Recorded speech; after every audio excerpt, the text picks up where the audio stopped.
Yeah. Welcome to thanks, James. Hey, welcome to the September 4, 2024 Flathead Reservation Water Management Board meeting.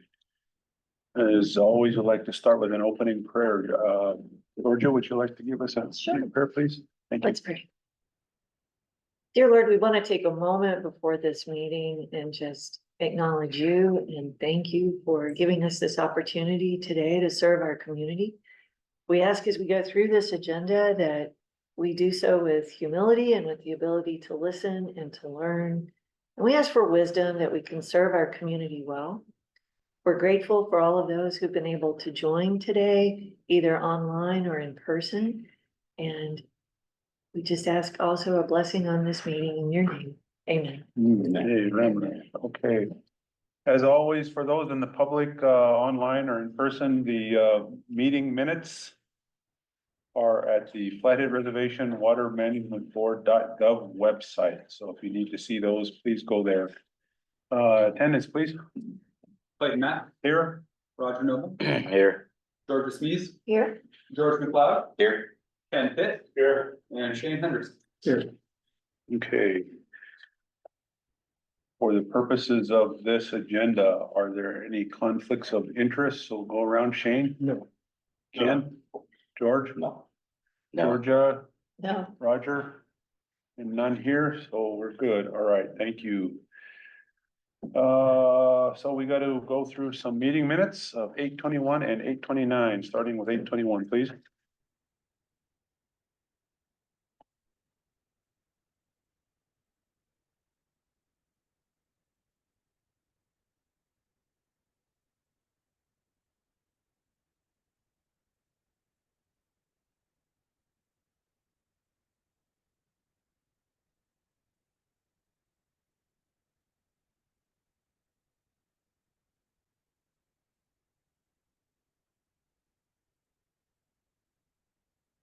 Mr. Chair, I move that we approve the August 21st, 2024 meeting minutes. Motion by Georgia. Second by Ken, all in favor, say aye. Aye. All right, any opposed? None approved. Meeting minutes of August 29.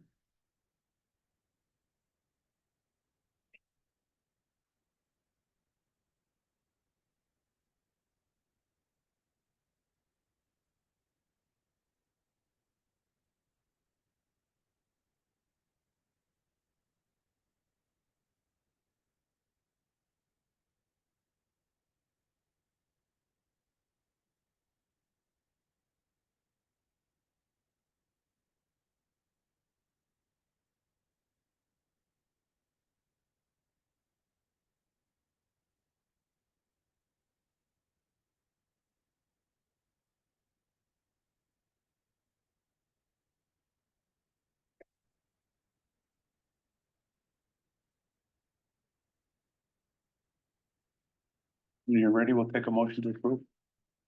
I'll make a motion to approve the minutes from the August 29, 2024 meeting. Motion by Roger, I'll second. second by George, all in favor, say aye. Um, Aye. Any opposed? None. Approved. All right, at this point, we take public comment for any items not on the agenda. So if any members of the public who are here or online who have comment, please come on up or raise your hand online. Yeah, come on up, give us your name and give us your comment. Yeah, welcome. I'm Joel Claremont. I'm here on the reservation, and I have a project that I've been working on at Buffalo Bridge to take water from the river. It's currently under CITT project, but the problem with it is, it's I'm the last person on the ditch. And I have 100 acres, and if I'm lucky to get 10 to 20 this season, I ordered water in June, finally got it 1st of August. Okay, so you can see there's a lot of issues there. So what I've done a couple of years back is went to Seth and asking what would be the possibility of getting water from the river. And learned that, you know, there has been no application designed yet. Well, roughly a year later or something like that, we went ahead and put together an application. And that application we filled out and it's been submitted last, I'd say sometime around the first of June. And to take the water from the river. But the thing about that is that it took a lot of approval to even get it, the application to me. I went ahead and had Lands look it over. I had Soil Conservation Service, NRCS. Now it's NRCS. They did a review of it, and they did the design and they approved it. The money is there to do this. Been wanting to start construction, but then I learned that without the management board moving on some kind of way to take the water from the river, I'm stopped. And this has been about 3 years now with the NRCS. They're getting a little antsy. They don't like to hold money too terribly long. And, but they've been very good about it. So I guess right now, I'd like to know what the status of my application is. Because I'd like to start construction. With some assurance that there's going to be, you know, once we get all the hardware in place, that we can take the water from the river. Thanks, Joel. Well, given this public comment section, we normally would just take your comment, but let me do this. Ethan, is this something you can meet with Joel on, or is this something you can share briefly with the board? Mr. Chairman, board members, we have received Mr. Armont's application on 6/17/24. This office does need to move forward with policies that will help us to process applications for the Flathead system compact water. On your agenda today, you have item number 8, which is a draft set of those policies that the board would have a potential opportunity to initiate a 15-day public comment period for, at which point they would return to the board, and then the board would think about the public comment, perhaps make modifications to that draft language, and then potentially approve it. Those are the steps that our office needs to occur for us to move forward with this application. So, thank you, Ethan. So the Flathead system compact water is a special designation of water within the compact. And I don't know if you've had an opportunity to learn about that, but given that, it largely starts with the process that goes through the tribal offices. They have to approve. So if your application is here under that auspices, it's gone through that process. But Tribal council also approved it. yeah, so it will likely get through this, but as we have maybe inarticulately described to other members of the public, we're probably 3 years in existence, but as a water rights management board for the Flathead Reservation, we are literally building the car as we're flying down the road. And so we're adopting policies as quick as we can. It looks like we're ready to put this one out, these set of policies out to the public today, unless something changes. So we'll go through that. We'll get those comments from the public, and we'll get that policy adopted just as quick as we can. Okay. I'm gonna ask your crystal ball question. If I start construction, is there some assurance that it's gonna get through the process and I can take water out of the river? We can't answer that today. That's a risk you're gonna have to decide if you want to take. I can tell you that we're going to go out with public comment on these policies. It is our intention to improve some policies. With those policies in place, that should be able to happen. That's the best I think I can tell you. Haley, any thoughts on your side? Nope, this is on the agenda to review the policies that would apply to your position. Okay, Okay. We understand your position, we understand your frustration, we appreciate your patience. I have a better idea of what I need to do next, so I appreciate that. All right, thanks, Joel. Thank you guys. All right. Thank you for your work. All right, any other public comments? Yes, please come up, give us your name, give us your comment. My name is William Burkowski and I am from Hot Springs, Montana. Would you mind spelling your last name, please? B as in boy, RICKOWSKI. Thank you. And then, Ethan has, guided me up until this point, and what I have is, a small minor subdivision in Hot Springs that now, after 3 years, is permitted by the county. My water supply is cistern, so I have a deal with Hot Springs where I can go and take domestic water and load it into a tank.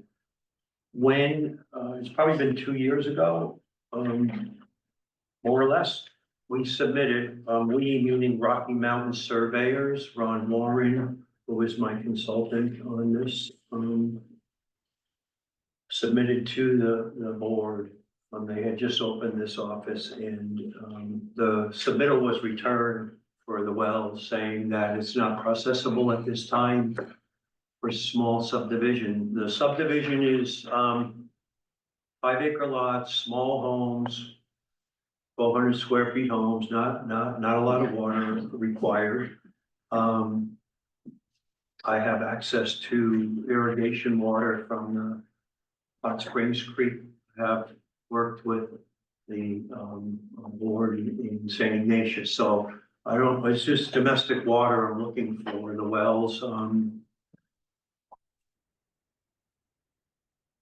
don't know, what's the deal? If I can get a few wells, that'd be great. Going.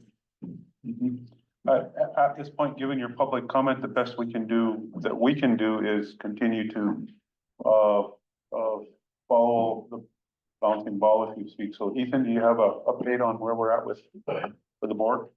Mr. Chairman, board members, also on your agenda today is item number 5, which are the policies that would be set forth for domestic allowances, which would include the certain category that Mr. Bukowski's application likely falls into, which is the development domestic allowance. And the status of item 5 today is that, well, first of all, you're having a presentation about groundwater, which is intended to, I think, help inform the board's deliberation on item 5. I'm going to give you a brief discussion about parcel sizes, and then we have a fair amount of specific line comments that the board requested to be embedded in the policies as they sit. Depending on the board's speed with getting through that and comfort, you could potentially adopt those policies today. They have already been out for the public comment period. We have summarized the public comments for the board. They're also summarized on the draft that you'll see today. And we are prepared to walk through each one of the elements at the board's direction. So if the board passes those today, then that'll help Mr. Bukowski move forward. If the board needs more time, then we'll have that answer for you. Mr. Bukowski, that's where we're at today. You're welcome to sit and listen to all of the presentation if you wish, but following today's discussion and decisions we make, you may have your answer today. Awesome. Patiently waiting. Thank you. I'll be waiting. Thank you. Thank you for your comments. Thank you. Any other members of the public here have comments? Anybody online? If anyone online would like to make a public comment, you can raise your hand and we'll allow you to speak.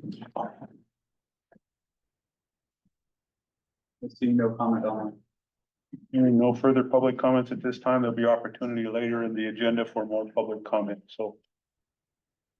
Item number 3, groundwater presentation, CSKT-Seth Makepeace. Welcome, Seth. Ethan, go ahead. Mr. Chairman, board members, I'll just introduce Seth Makepeace with the tribes, and just as a general reminder, he's going to present today on groundwater resources on the reservation. This was a request specifically made by the board in relation to the board's deliberations on item 5. And so with that said, we really appreciate Hello, Mr. McLeod. Seth, thank you. You know, I think put this into the category of, I think the board members talking last time that we're wanting to understand more about the question about how much groundwater there is. I don't think we can, there's a lot of policy decisions we're trying to resolve here. And certainly that kind of question pops up now and then, so your presentation would be appreciated. Thank you. Good afternoon. I didn't have time to tune up a PowerPoint, but I have this in PDF. And I will walk through it, and James will have to, we'll have body language, but and how much groundwater is available on the reservation? Well, we want to do the groundwater and storage calculation. There's a lot, but a lot of it's inaccessible.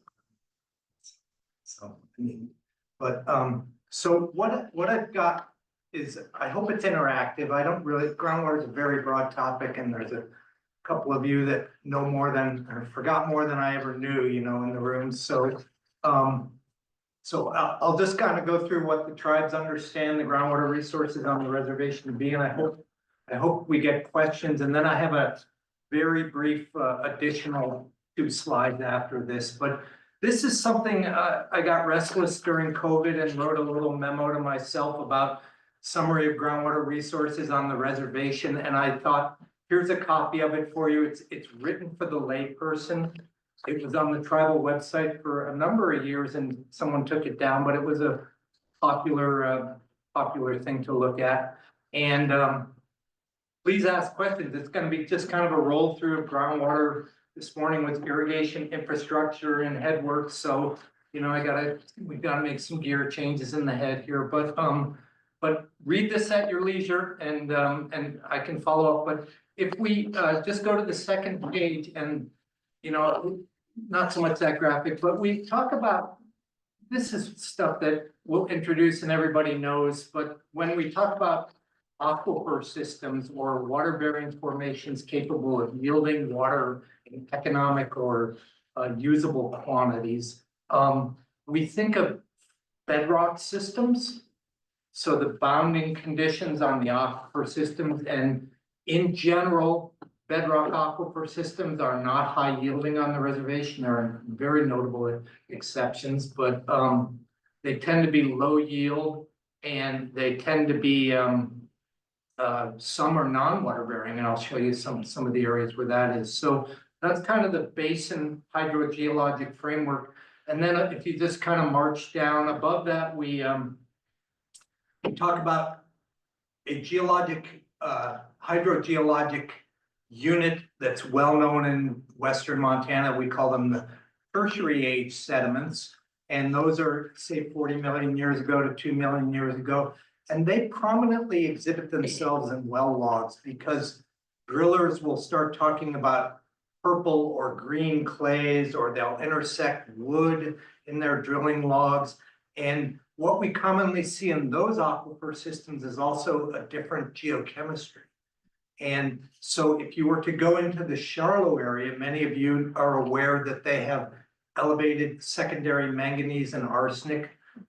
So they're clean, they're Safe Drinking Water Act secondary exceedances in manganese, so their color and discoloration. Arsenic levels can be somewhat high.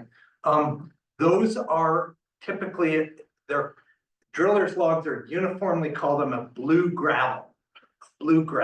And they, you know, Osborne and some of the older drillers they talk about it, 385 feet, they hit a gravel layer and I'm pretty sure those are some sort of an older deposit and have what we call reducing or oxygen deficient chemistry. And so that's an area we rarely see that unit exposed, but the brief time that Maya and I helped the board approve wells during the initiation of the Flathead board, we were approving wells on valley margins here quite a bit. If you think of Elmo and the area around there, those are pretty marginal aquifer systems, I would imagine. And we approved a large number of wells there that are either in fractured bedrock or tertiary sediments.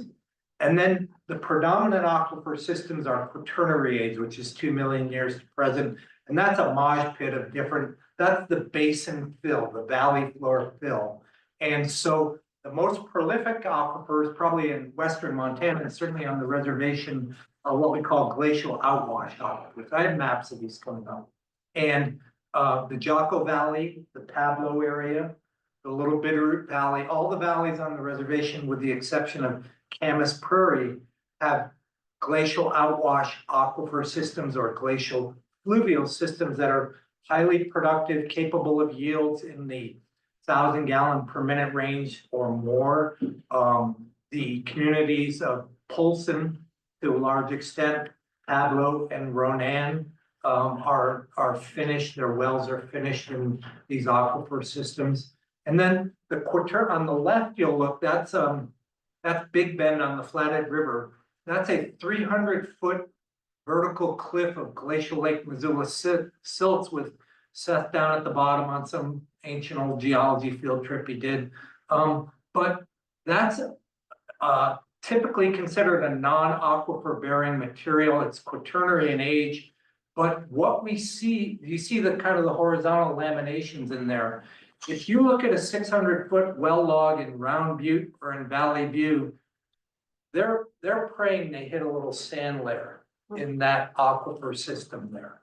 I mean, they're not praying, they may not even be aware of that, but that's what they're trying to do, is they're trying to produce water out of thin sand or clay-bound gravel layers. And we would typically call that an aquitard or a barrier to groundwater movement or a confinement.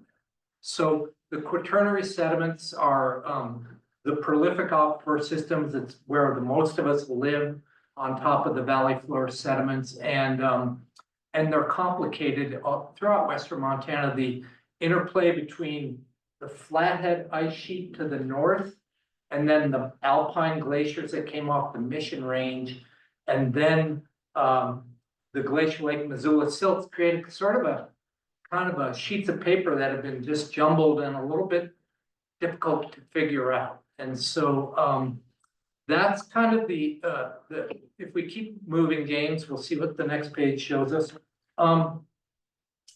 And so if you go to the next page, I'm sorry, I usually have the computer. So this is something, you can show that full page, but what I'm going to show you briefly are maps that I developed these in the 90s actually, and boundaries are boundaries. They're approximate. It's a two-dimensional view of the aquifer systems, but in a similar way to one mapping a watershed, we've done our very best to map the aquifer systems on the reservation.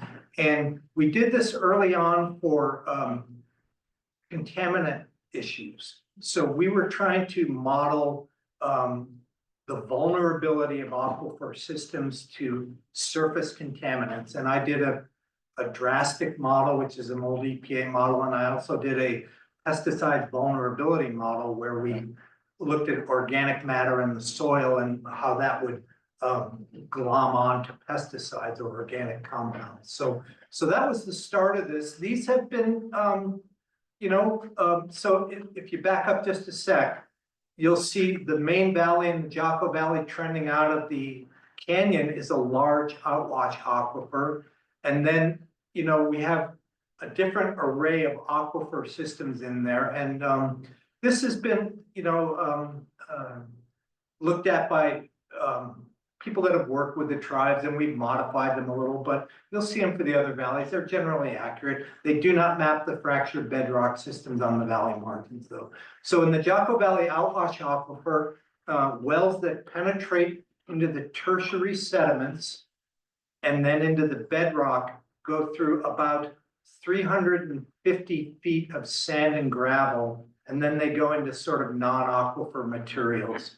And then they go into bedrock. And there's only 2 or 3 wells that penetrate through the aquifer system. So the next figure is depth to groundwater. And this looks like a ton of, so this is from the Montana Bureau of Mines and Geology. And you'll just sort of look at it and get dizzy. But if you're at home with your coffee or whatever, you'll start to see pronounced patterns in the depth to groundwater. And in the Jocko Valley, you see shallowing of the water table to the north, which is concordant with surface groundwater discharge to surface water systems. So there's a pattern there. It's a little bit difficult to perceive. This is just me going into GIS and plotting depth to groundwater. I mean, total well depth in this case. I didn't do depth to groundwater, but I did total well depth, and it has a pronounced pattern. Some areas we know that either have extremely low yields or are non-aquifers in the system.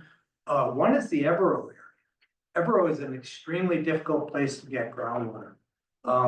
It's partly because it's a groundwater divide, but also I don't know. They commonly will get yields across from the, so the Schley tribal home sites have not expanded because they can't get a potable water supply to meet the potential demand there. They commonly will drill wells in the Evero area of the 1 to 2 gallon per minute, requiring cisterns and developments. The other area that I'm aware of in the Jocko Valley is, Shane would know this area, but it's Agency Creek and Big Knife. So the southeast corner on the mountain front, there are non-aquifer there's a 2-layer system there. There's a shallow system that's basically driven by precipitation and also canal leakage. And then there's a deeper system in the 300 to 400 foot range. And the deeper system can sometimes not produce groundwater actually. And we are treading very carefully in that area with open canal pipe conversion, because we know that the shallow aquifer is driven largely by canal leakage. So we can just I'll just go through the Little Bitterroot Valley quickly, James, and then we'll go to the Mission Valley and we'll move to this. And any questions, please. All the text does is describe, you can go to the next graph. This is, look at it at your own time, but when I get to the Mission Valley, that well log above there.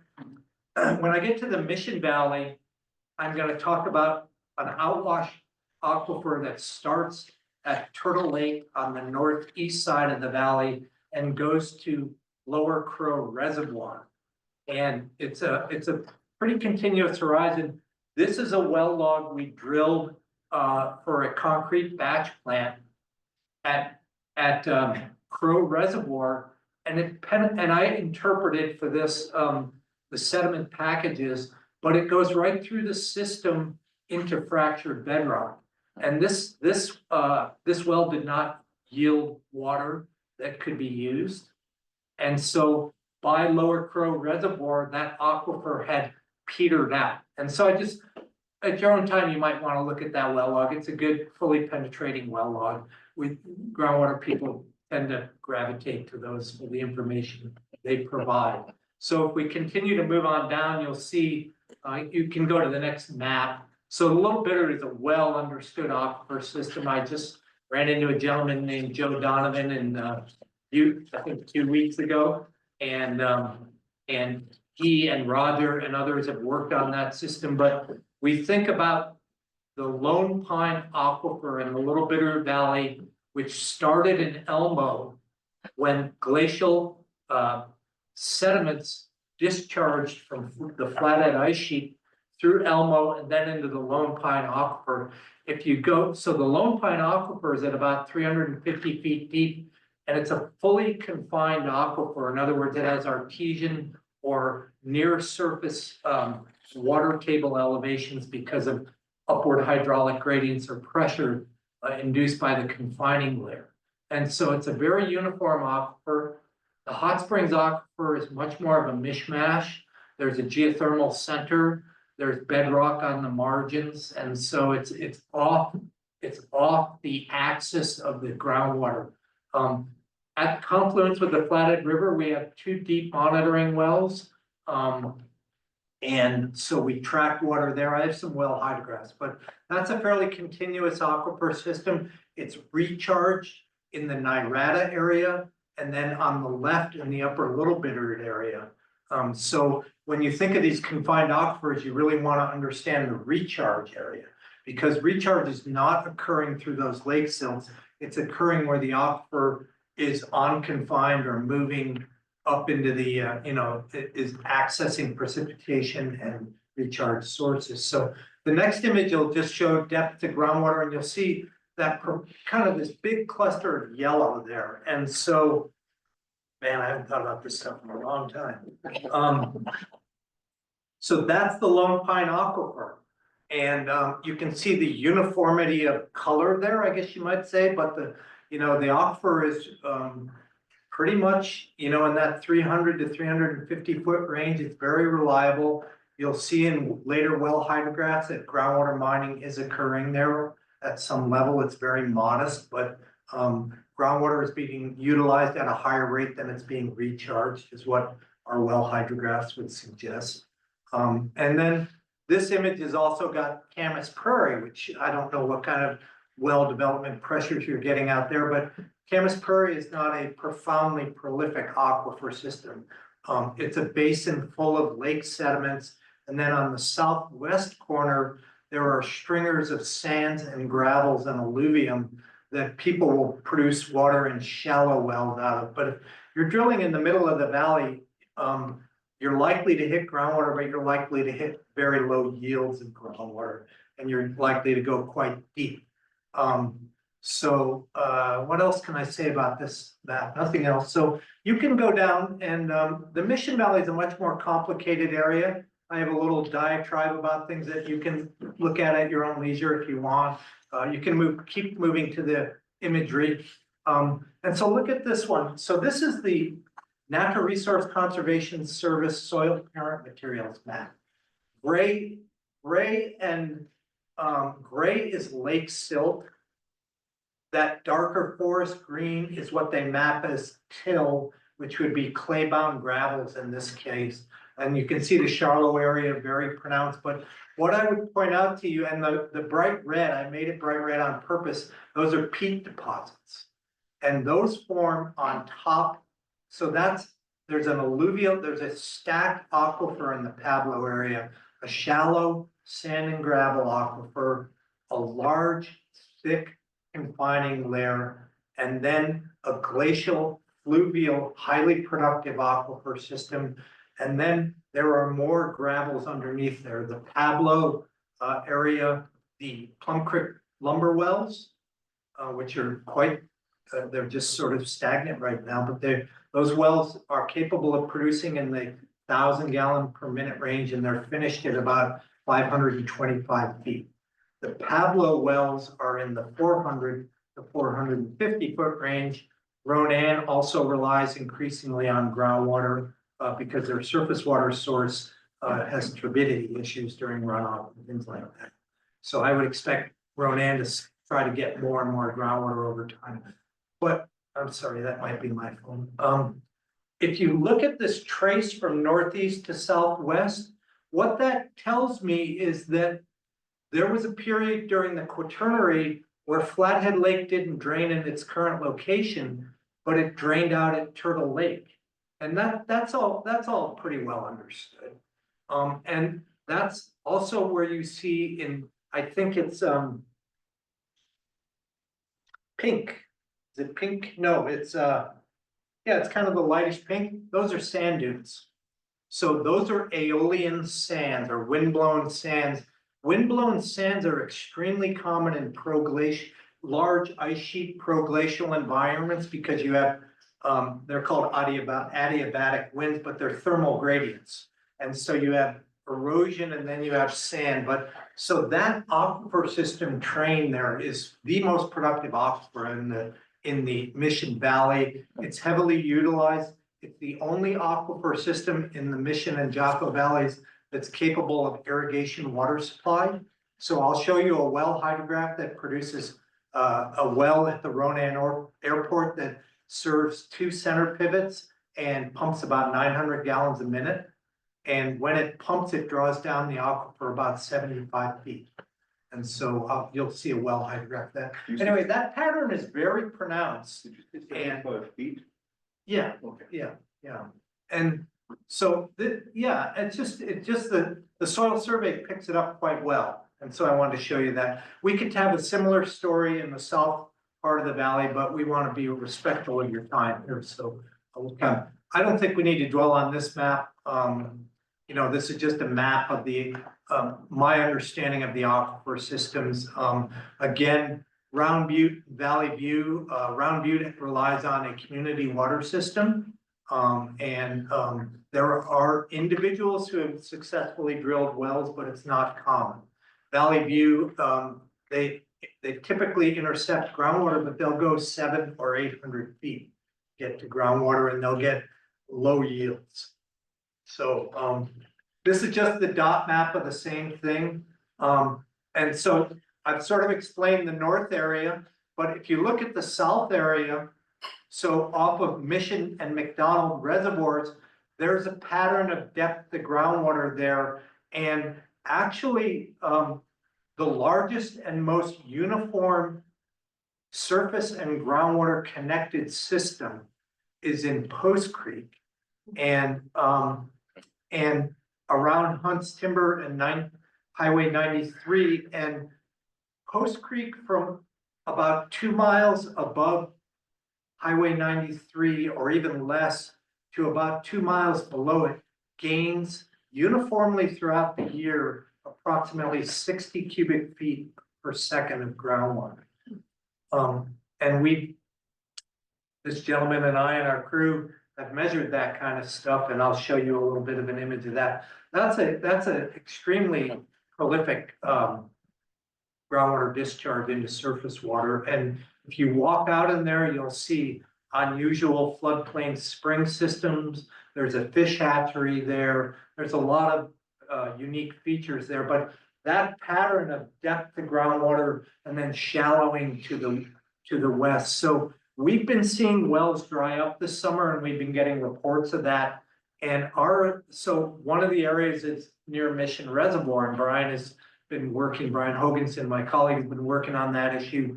It looks like people drilled into the top of the aquifer systems and didn't fully penetrate or even partially penetrate. So we've had a very dry year in accumulation. And so that's what we're seeing there.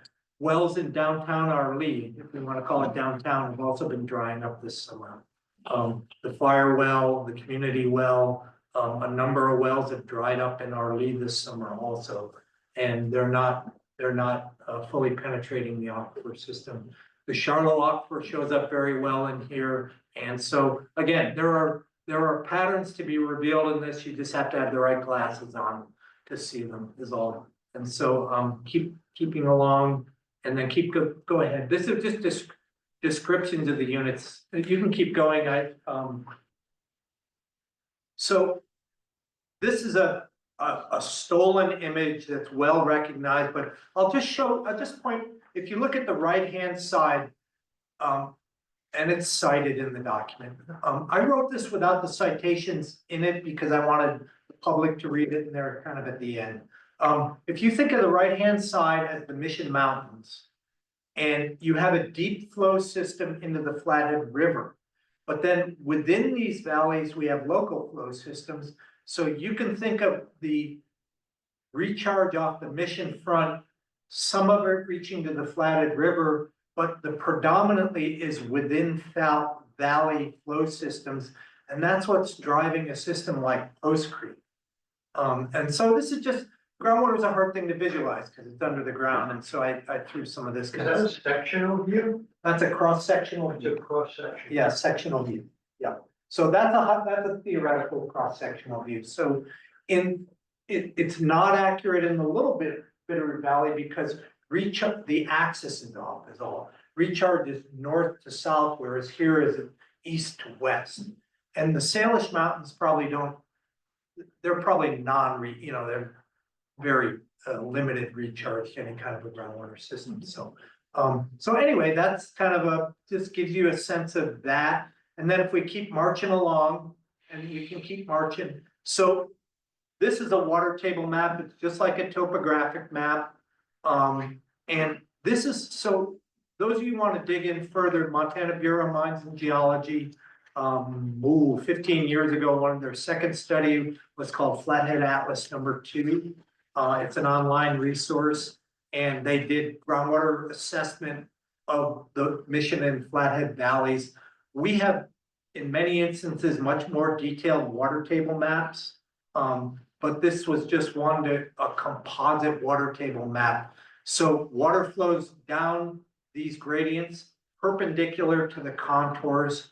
It's got a upstream arrow in the Jocko Valley that corresponds to that decreasing depth of groundwater. That's recharging the surface water system. You can see in the Post Creek area the same thing. The arrows would converge towards Post Creek and recharge that aquifer system. So the other anomalous thing you might notice is there's a groundwater divide on Folsom Moraine. Water flows to the north, and then south of the moraine it flows to the south. I don't know the accurate term for it, but one might call it a null point. But there's area around Highway 93 that's non-aquifer bearing there. And I think it's just, it's very suitable material.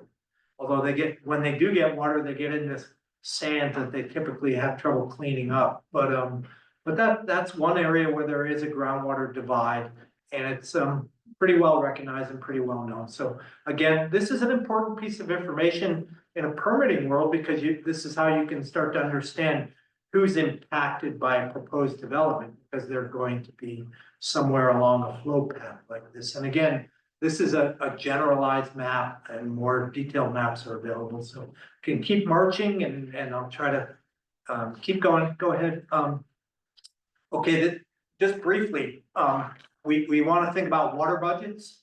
And so inflows, outflows, changes in storage. If you so we have developed quasi two-dimensional groundwater flow models of all the valleys on the reservation, and reported upon that in documents. And we've spent considerable time trying to understand mountain front recharge, the recharge off of a mountain front that feeds an aquifer system. And so we have not directly evaluated that. That's the unknown term in a water budget, and we sort of back our way into it, but we spent a lot of time trying to do that.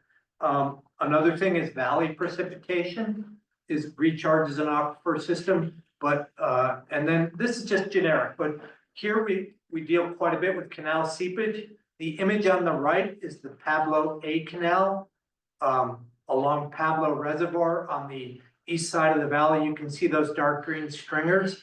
That's canal leakage, forming emergent wetlands, and that's just leaking right out of the canal and then feeding into Crow Creek. And so that's a well-known process in Montana. And then the lower image is on-farm irrigation or deep infiltration of applied water.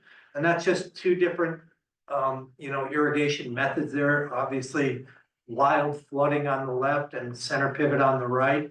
And so the center pivot would probably be managed to avoid deep infiltration. The wild flooding tends to not be so. And then if we go just looking briefly, I mean, these kind of water budgets, I think, are applicable to permitting. They scale down, though, right? If you look on the right, I don't know, on the next picture, one of the main discharges from an aquifer system is, I don't know how many of you stumbled over there, but on the west side of Highway 93, south of Pablo, there's a multi-thousand acre wetland. And the shallow alluvial aquifer, we call the shallow Mud Creek aquifer, discharges to form Stinger Creek. And what you see in those horizontal the lines in there are drainage ditches. But that kind of muddy brown color that's all wetland environment there. And so that's a groundwater discharge area, and then water is consumed or lost to the Mission Valley system through evaporation or evapotranspiration. Then we have stream gaining. I'll have a little bit about that. We have obviously outflow to Flathead Lake and the Flathead River. And then we have stresses on the aquifer, which we call wells. Wells are a stress on a groundwater system, right? And even at an infinitesimal level, a non-measurable level, a well will affect a water budget in a groundwater system. And then we have subsurface outflow. So we try to understand the flux through the groundwater that leaves the valley, and that's that. So if we keep marching along, thank you, James. This is just a graphic of surface and gaining and losing streams. The tribes and the tribal, the team, the negotiating parties tried to indoctrinate into the water rights settlement that surface and groundwater are a unitary resource. And that's particularly true in an intermontane valley like we live in, or the Flathead Valley or the Bitterroot Valley. And so this is just a USGS image of a surface, a gaining or a losing stream. A gaining stream is receiving water from the groundwater system. A losing stream is losing it to a groundwater system. And so we can march along and there are many. So this, just so you're aware, each of the main valleys has lots to take in. Sort of discrete groundwater discharge system. So in the Little Bitterroot Valley, there's a place called Sullivan Springs in Nirada that is a 2.5, 2.25 CFS spring. It's a really cool feature, and it's tucked away over on the mountainside. And it's a spring that is, I never know how these things actually work, how they get to the surface. The Nirada area is full of what we call contact springs, where bedrock, there's layers and springs pop out. There's a number of springs in Sullivan Flats, but this is a spring system. Ronan Spring Creek, which starts in a single emergence north and east of Ronan, discharges 9,000 gallons a minute. And so the tribes, just to give you a preview, the tribes have senior surface water rights on Ronan Spring Creek, time immemorial in-stream flow rights. If an irrigation development were proposed upstream of that, we would get curious about that in the effort to protect the tribe's senior surface water rights. So we would try to understand that, and I don't know where it would lead, but we might enter into an objection, adverse effects review of that. Jocko Spring Creek, which is in the Shaw Flats area, is a completely different spring system. It's a spring-fed stream. It has an irrigation-induced hydrograph.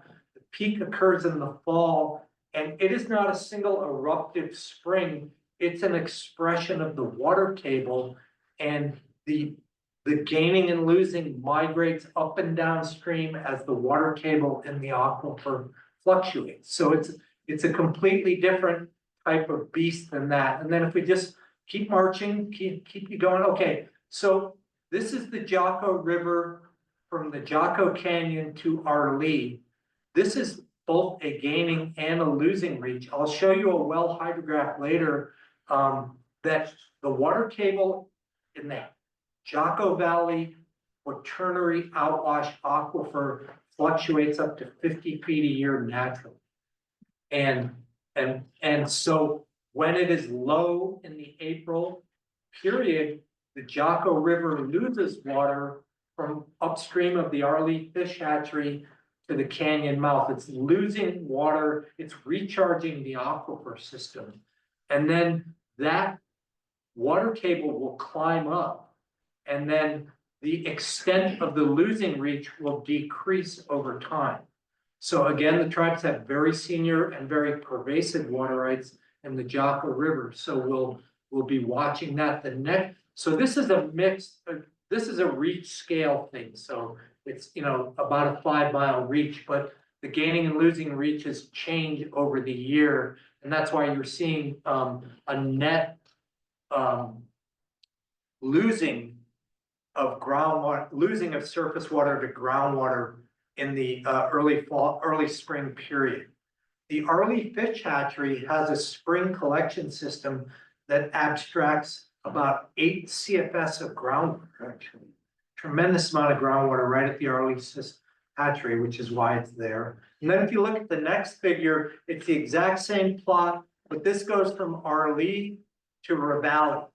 And the Jocko River in this reach gains about 25,000 acre feet of groundwater per year. That's a lot of water. That's more than Pablo Reservoir at full pool. Just wherever it is, south, north of us here.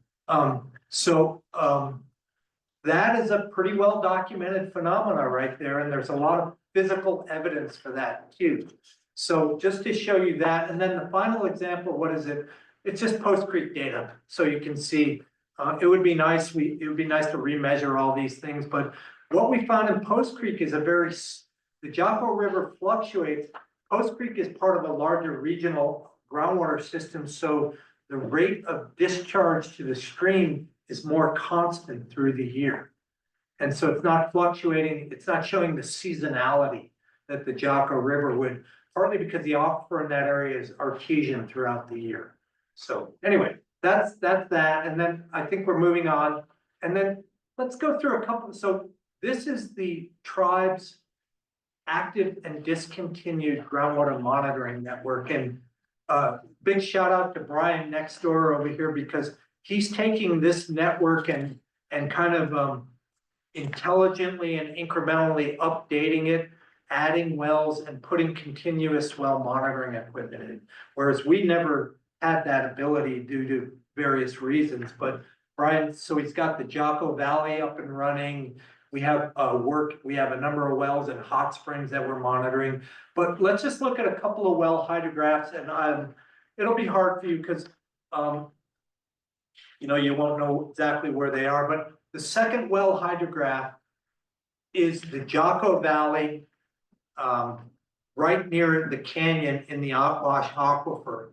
And so 2 things to note. Number one, these data sets typically go back to 1983. This one does not.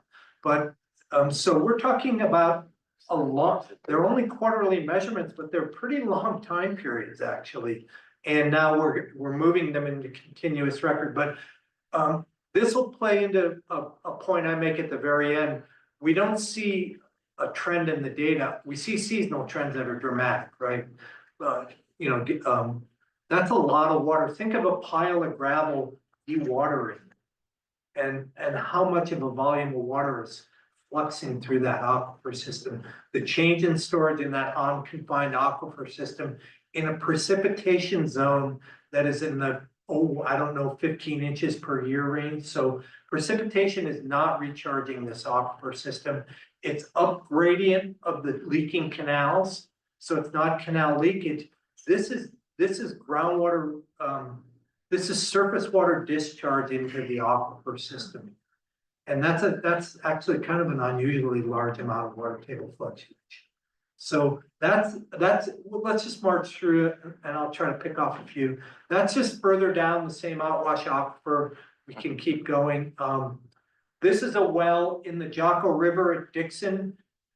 On the left-hand side, it's actually it's a fully artesian well, and so and there's very little development above it. But these are patterns we don't always understand. Why is there a long-term trend of water table decline here? It may be that the well is starting to sort of seal up or just kind of bio growth on it. But you'll see a number of wells where we're starting to get a lowering of the water table. There's also a climate signal that goes with all these things. So, and then this is a pattern you're going to see over and over again.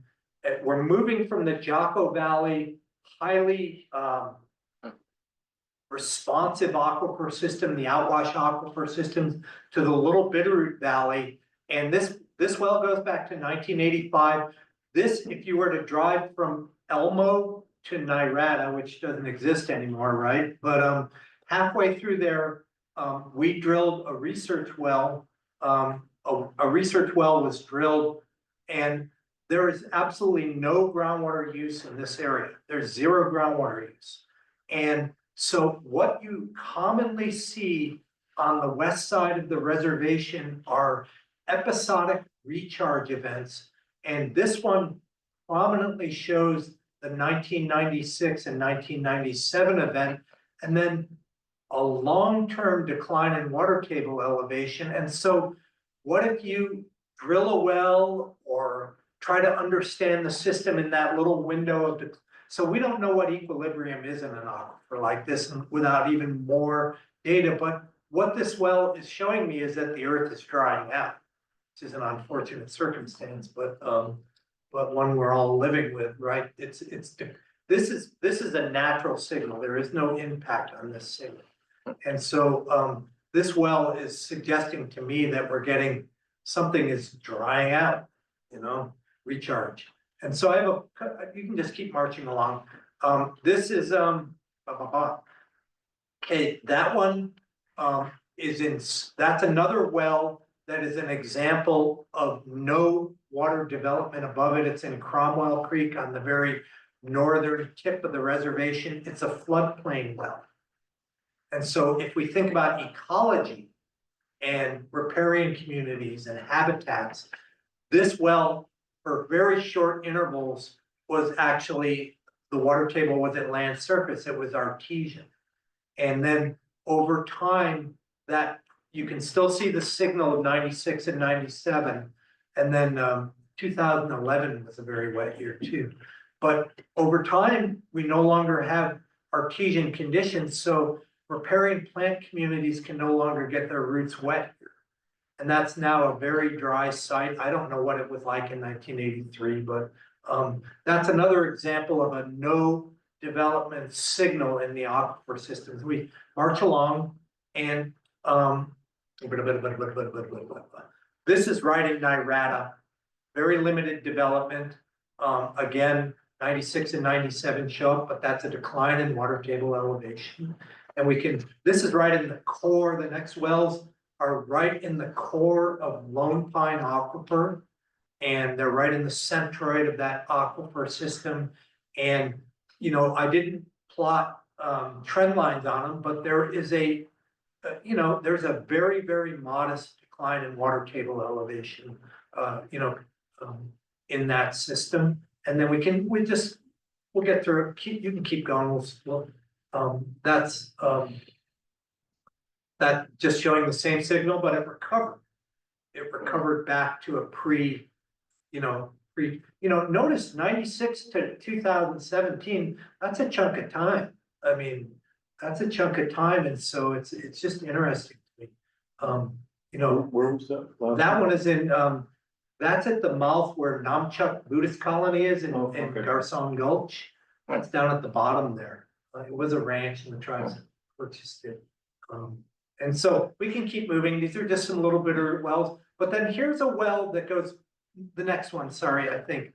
Well, one up. Let's see, one more up. I apologize. I just wanted to show you.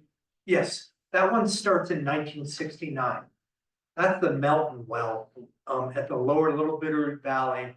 That's what 50 years of trend right there. And it's recovered.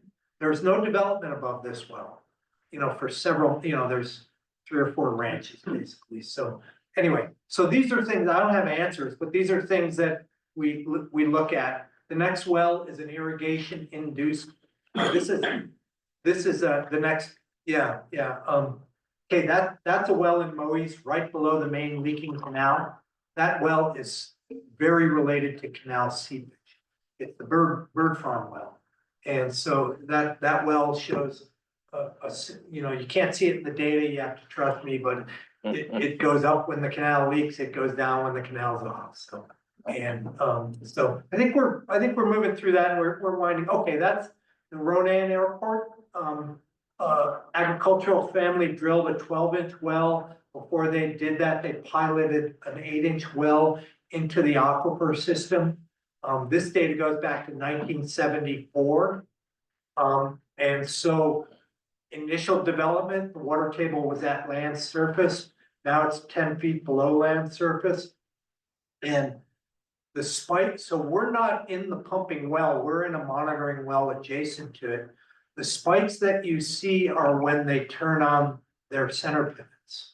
So, and so that's what you're seeing there is a non-equilibrium response to pumping, or a response to pumping that then recovers to some level. But so that's an interesting well.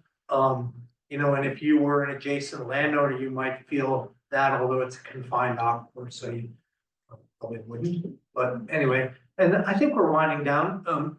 Okay, that's the Mangles well. That's right next to the Jolly Pack Rat in Polson. And there's very little development there, but something's going on in that aquifer system. It's losing, there's some decline in water table elevation there. So we were seeing that kind of pattern. And then, yeah, okay, this one. So an area that I think should be on your radar screen as a board, and I'm trying to move quickly here, is the Sunny Slope area. Sunny Slope area is growing rapidly. Jetty Lake, Jetty Meadows, very difficult area to get groundwater. And this is a well that the Jetty Lake subdivision drilled but couldn't produce from and abandoned. And so I remember being quite fascinated by this well during that 1997 to 2010 period, because it was showing, that's 60 feet of groundwater decline in that period. And then it started to show recovery. So that long period of time, I was quite concerned about what's going on in Sunny Slope, and do we need to do some sort of management actions up there? And then now you see that it's gone through a recovery phase. This is a really common thing around here, but the Jetty Sunny Slope area, we had another well that we lost and I didn't monitor it, but we used to see the APEL well, we'd see well interference from adjacent wells. When they turned on, their well would decline. The Hack well shows the same thing, another monitoring well we maintain. So, that's an area to just keep in mind. And then I think we're about done with these. Maybe there may be more. Yeah, okay. And then, so this is where you're interested probably. This is groundwater use on the reservation, kind of pre-board 2020. These are the Safe Drinking Water Act public water supply systems. You see, I bundled them by public, private, and tribal. The tribes have a large number of systems. They're having some trouble with their wells in St. Ignatius and in Dog Lake. They're actually having trouble with their community wells right now. They're pulling air. And those are well-developed, engineered wells. So, and then the next image is so if you pull that, that's the Montana Bureau of Mines and Geology download at the date of this map. And then instead of just showing it, I gridded the data by, if you show the legend, it's just information. It's the number of wells per section of land. And this does not include the approximately the things you can do in GIS. Approximately 1,500 wells that tribal housing has never put into the Bureau of Mines and Geology database. So it's just obviously the 93 corridor is the well area. And then you can see on the fringe of Polson towards their wastewater treatment plant where they don't service community water. They have 61 to 100 wells per section there. That's not that common here, but so that's just a map that you can use. And then I think this thing ends out. Those are just the public water supplies, and I don't think much has changed with that, maybe one or two, but and then if you would open the other thing, that's just a table of that data for anyone who cares. And then quickly, and then I'll be done in about a second here. I'll give you a preview of things that Amanda, Brian, and I, and Casey Ryan, and others are thinking about today, and that we hope that you will think about soon. And what is the water supply to a well? And the people that studied groundwater know that in 1938, a guy named Tice figured it out, sort of, if you go down a little bit. So water supply to a well is either an increase in recharge to the aquifer caused by pumping. So that would be the middle image, perhaps, of the block diagram. So if you go up to B, you'll see that that pumping is inducing recharge to the well from the river system. And so, and then the second, what does the second one say? I just did this right before lunch, so I don't remember. And then the second bullet to the bottom, you know, a decrease in discharge from an aquifer caused by pumping. So that is, so if we had overdraft above Stinger Creek, we'd have a reduction in evapotranspiration, for example. And then a reduction in groundwater storage. So much of the thinking is that if you see a decline in water table elevation, that's the impact. But the Trout Unlimited cases in the Smith River, pre-stream capture, things like that, that is water from capture. So, and the Jocko Valley, I showed you that outwash aquifer, that well that fluctuates 50 feet, but doesn't show a declining trend over time. But utilization of the Jocko Valley water, groundwater, has the potential to impact senior surface water rates. And if we look at the final graphic that I have for you, and so that image on the, above there, and incidentally, there's a great Conoco and Friedhoff 2024 have a whole downloadable book. And I can tell your staff how to get these things. There's a new resource on groundwater. You can download groundwater books for free now, like 50 of them.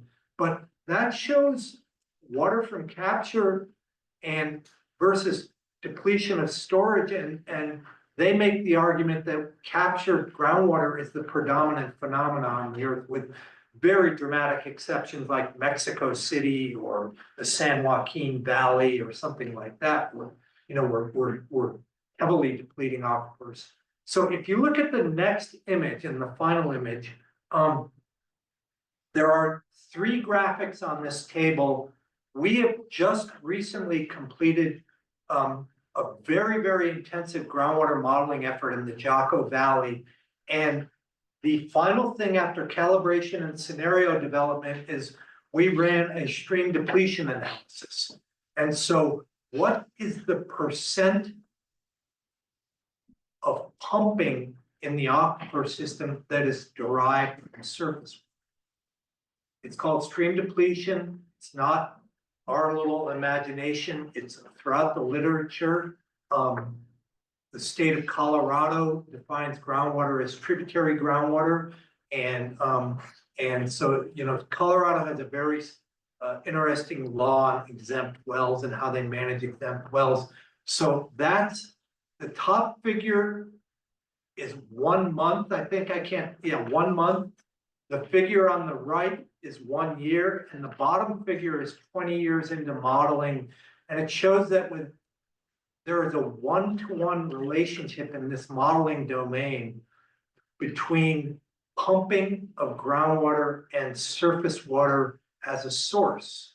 And then again, if you read your section of the ordinance on groundwater management areas, one of the criteria to petition for a groundwater management area is influence on surface water resources. And so we're thinking about these things. We have this work prepared in front of us, and this shows predominantly a 1-to-1 relationship. How this map is developed is, I don't have it right in my head, but I think we broke it into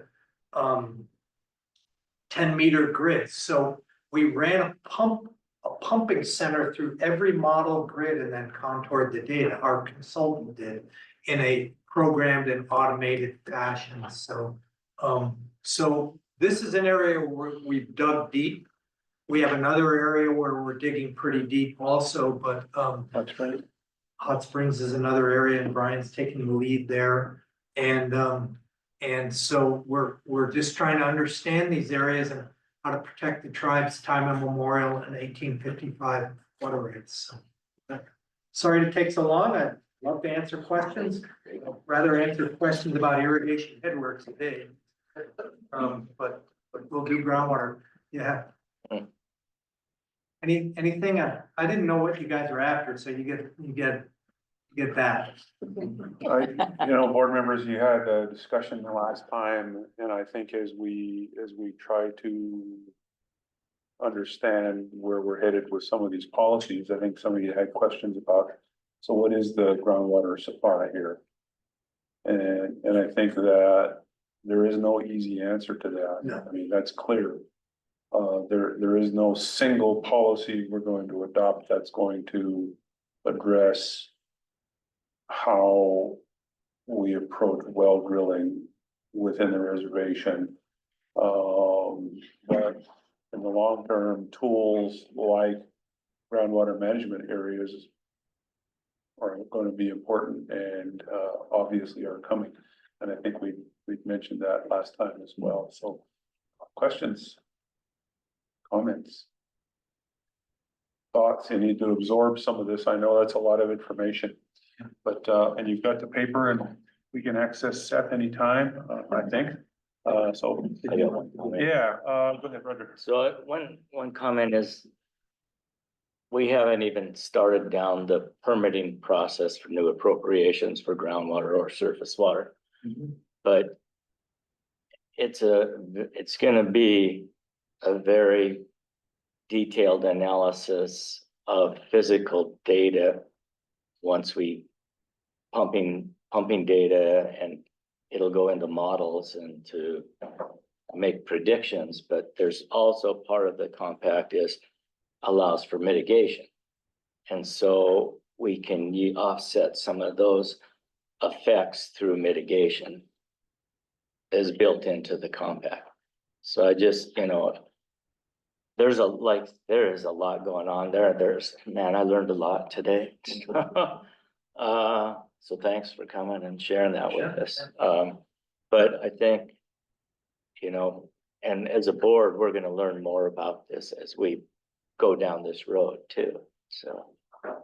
We've had little success with aquifer tests in the kind of the main, well, we've had some, but they're, if you're in those highly productive aquifers, you've done more tests here in the Olson area than that most of us, but I mean, they're just not always as revealing. If you're out in Charlotte, you would somewhere out in the valley and the cost. So things that I've been looking at are, of course, the state of New Mexico, which has had exempt well policies for decades now. Very dry state, but I'm also very interested in the state of Colorado, which is other than the far eastern plains defines, it has a group of water uses called tributary groundwater. So tributary groundwater is where in a policy and administrative setting, they've defined groundwater that's interactive with surface water. And they don't shut these areas down, but they move them from the exempt well process, which is sort of, I don't want to say gimme, but it's close, to a permit requirement. So then it brings in what Roger just brought forward, a little more scrutiny. And so clearly mitigation water is going to be difficult here. Joel was just here, and incidentally, Joel went through all the hoops with the tribes. We worked with Joel a lot, Amanda and I, and so creative use of the Flathead system compact water example. But I can't speak on behalf of the tribes, but you're going to get to development allowances, and we really like this concept of Orioles around municipalities and preservation. I was on the planning board when we adopted the 40-acre density guidelines, which were rescinded right before COVID without you know, which has just happened. Good or bad, but, the intent of that was to try to promote intelligent growth, right? 93 corridor in the municipality. But, so I don't know what that means for groundwater development for municipalities. That's a very, you know, that's a thought-rich conversation that has to occur at some point. But,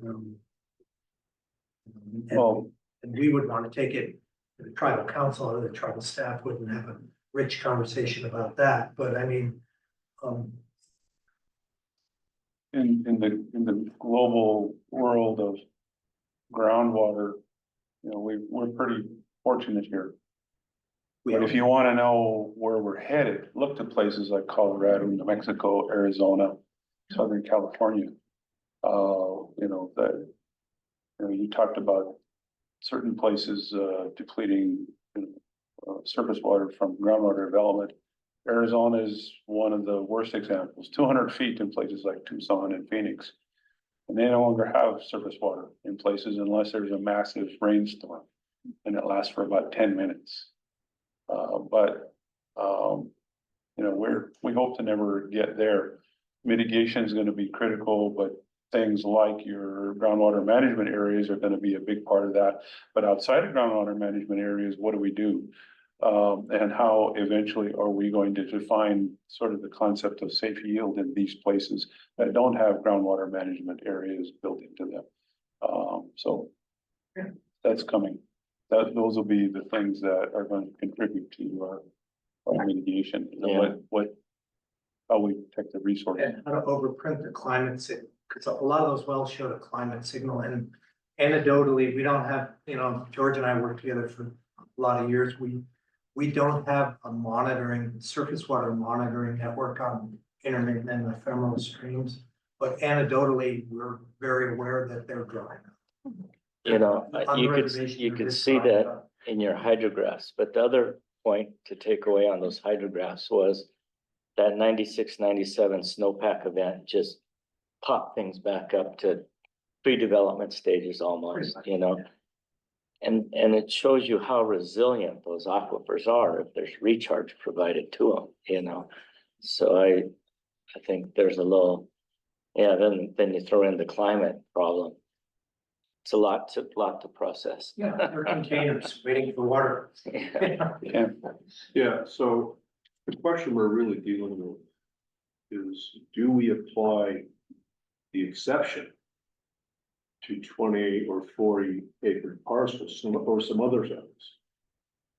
And with your experience of exceptions in other states, I mean, we're not talking about whether or not people can have water, we're talking about whether they have to give further scrutiny by applying for a permit. How does that fit into what you just presented? Well, one thing I will say, just observing things over the years, is that you can liberalize a policy. But you can liberalize your development allowance policy. I mean, you can start conservative and liberalize it, but to go from liberal back to conservative is really tough.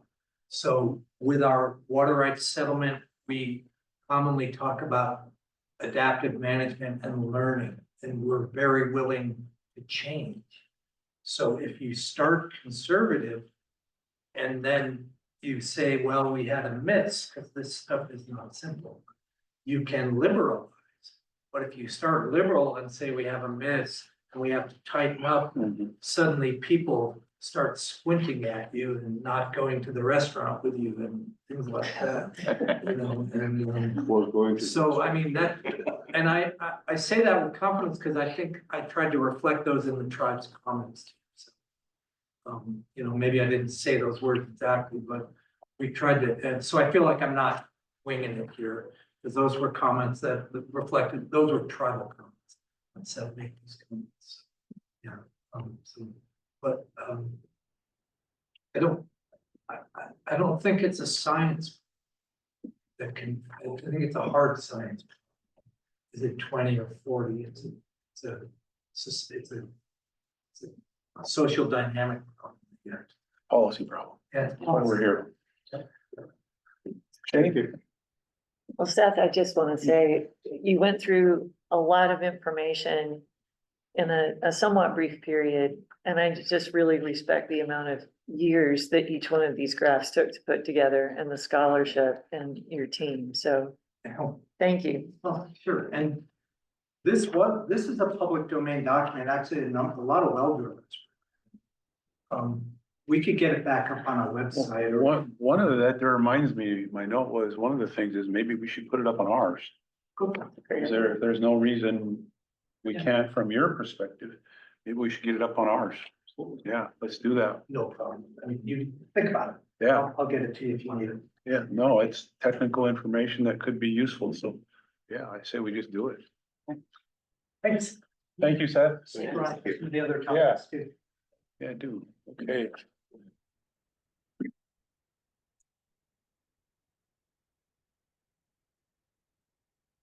All right, not to be outdone, the CITT Stockwater presentation.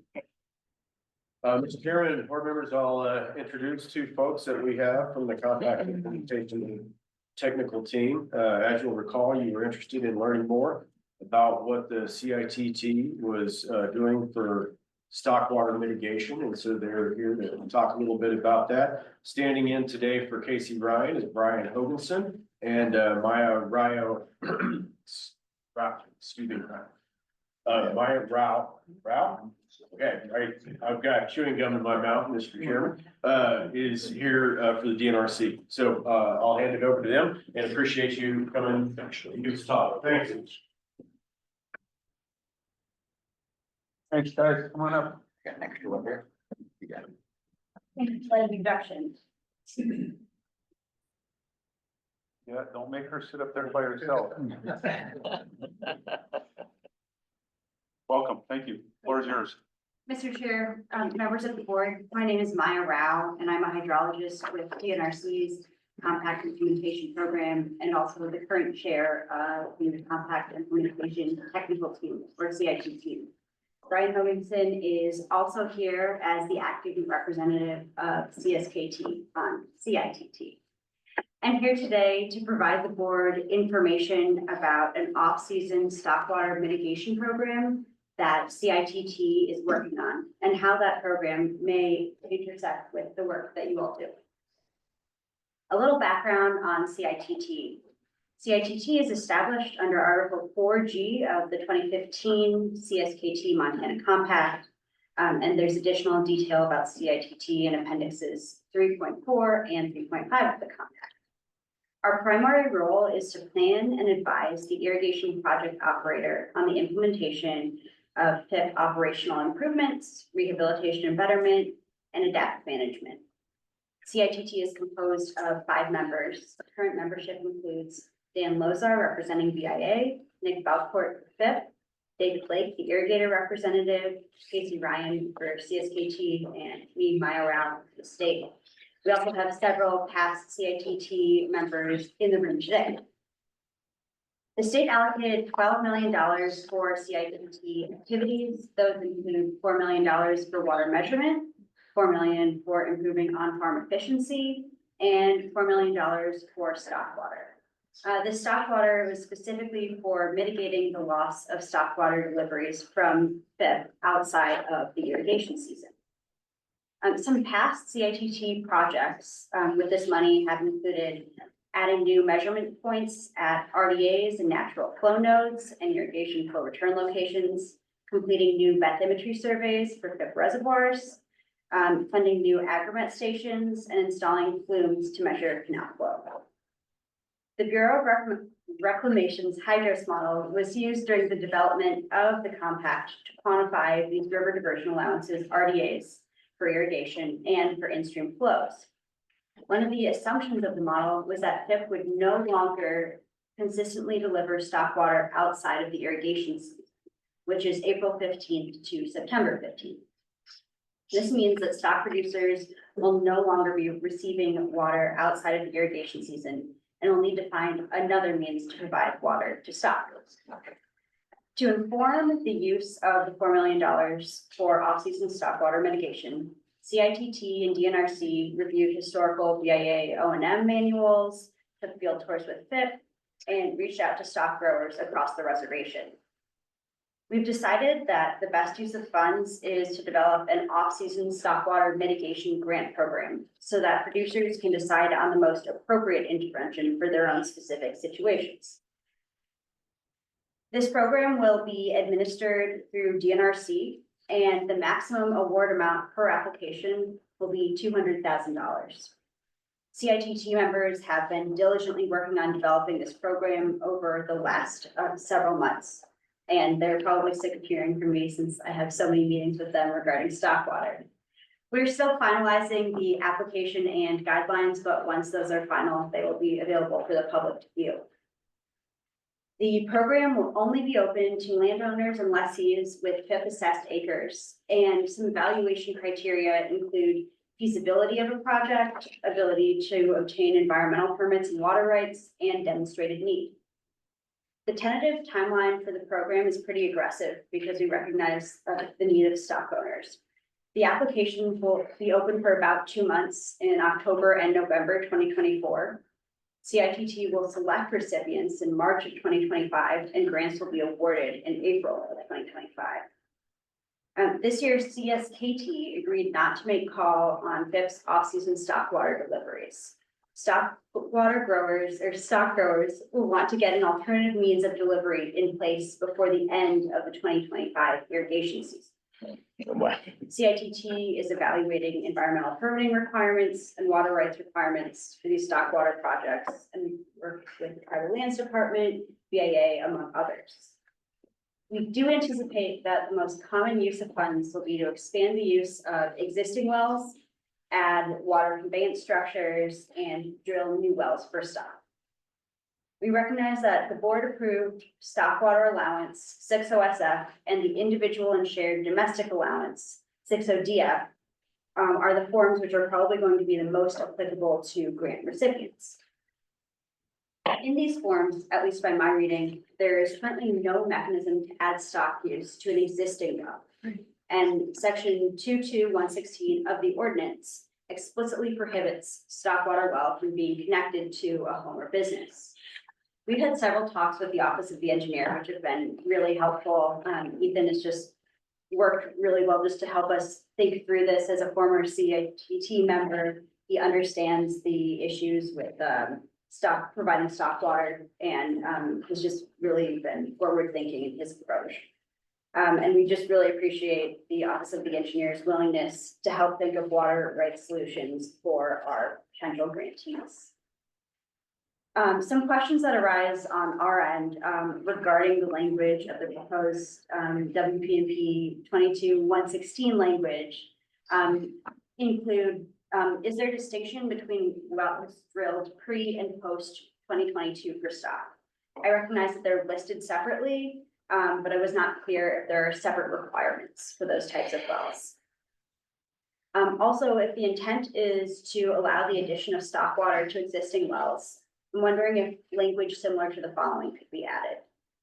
Individuals with existing domestic allowances may complete 60DF to add a new stock water use and no other types of use to an existing well that is connected to a home or business. This type of language or something similar would really help reviewers determine the feasibility of a proposed grant project.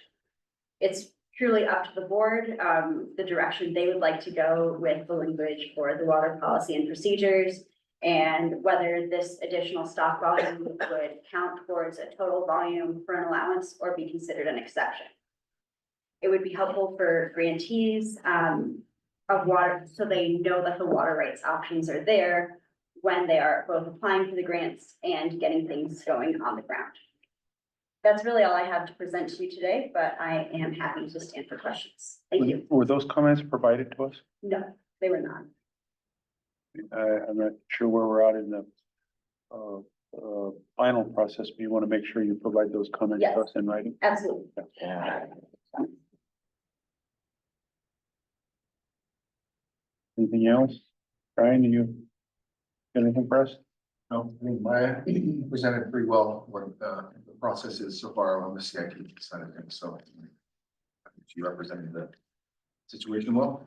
All right, questions?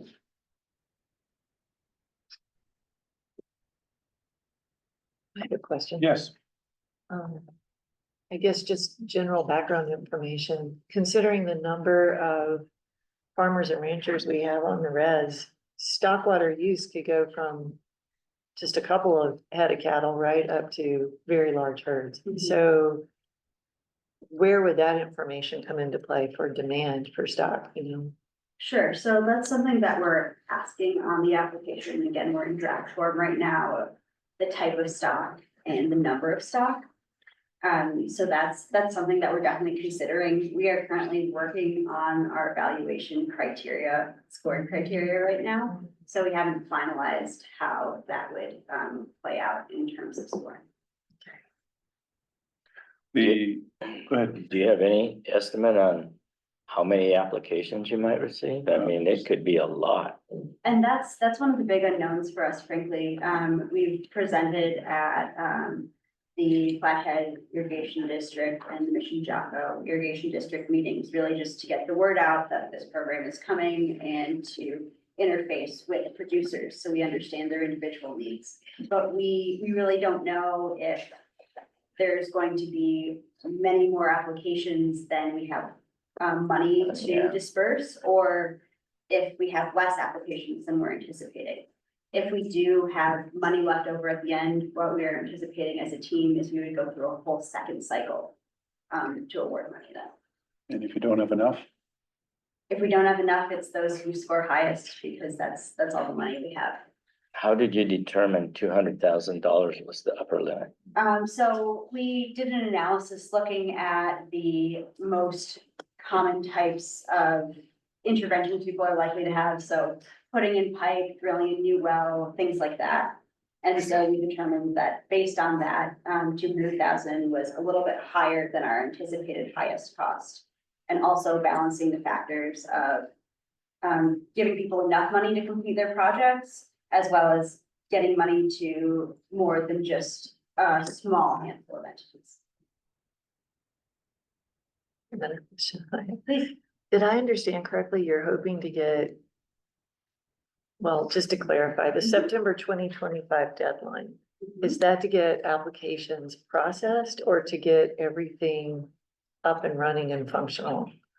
So I guess the September 2025 it informs our process, but it's a little bit separate. So basically what happened, and Brian, please correct me, is that CSKT agreed not to make a call this year on off-season stock water deliveries. So they agreed not to do it for 2024. Okay. And so we recognize that folks are looking towards next year and saying, okay, how are we going to provide water for our stock next year? So we tried to make a process, and we started this process before that happened. But the idea at least is with the tentative timeline we have now, that folks could at least get projects off the ground before the end of the irrigation season next year. So just a follow-up, not knowing how many applicants you may have, I understand that that's difficult to evaluate. Folks, we've been informed are having trouble getting domestic wells drilled due to not enough drillers and backlogs. I don't know how to anticipate how this would affect stock owners. I assume you're scratching your heads too, but is this a timeline that may need, is this a fictional timeline? So I guess to be clear, the grant funds, they won't be limited to be spent by that time. It'll be a several year timeline that's much longer. We recognize it is a backlog Sure. for well drillers and things like that. Also we recognize that, we're kind of at the place where we are in terms of how the compact's been moving, and we have to do the best with where we're at right now. We understand that. I'd like to note one thing too, regarding existing programs that are out there. There are, NRCS, the Roman Field Office, has a ongoing process, working with stock growers and producers, on this, as well as the Pablo NRCS, Field Office, which has funds available, to assist tribal, egg producers.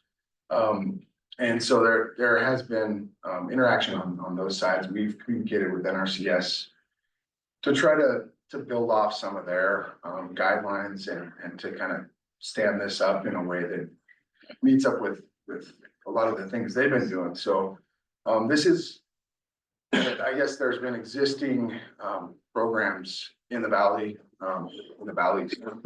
on this topic for quite some time too. And then just one more note, the most recent FIP newsletter in August did communicate this topic to the FIP customers and laid out a series of strategies that they can follow too, including the NRCS programs. The irrigation project, they don't have the data to describe how many users they have that are receiving post-season stock water. That's part of, I think, where this challenge, in my opinion, of developing this grant program is at the selection criteria, because there are levels of impact that are out there. We do have Heather McAdams, who works with Maya on this, has a map developed on certain geographic areas that has identified the impact. As far as numbers, it's kind of a moving target because we're not sure where the applications are going to come within those geographical areas. So, how would you? I guess you're right. We don't have conclusive data in terms of record keeping about who has had off-season stock water deliveries for how long, what periods of time. We have some data. I know past CITT members also worked on this as well, just starting to kind of look at this stock water project, figuring out what could be done and trying to identify areas that have had stock water delivered off season.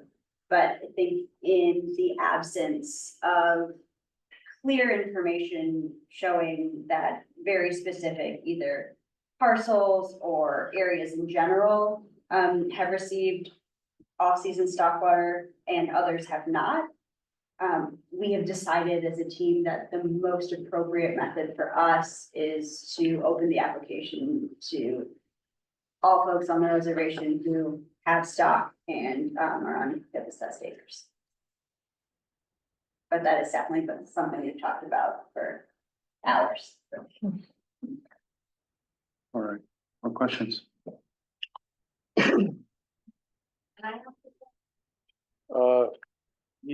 Yeah, hold on one second. I'll get to you.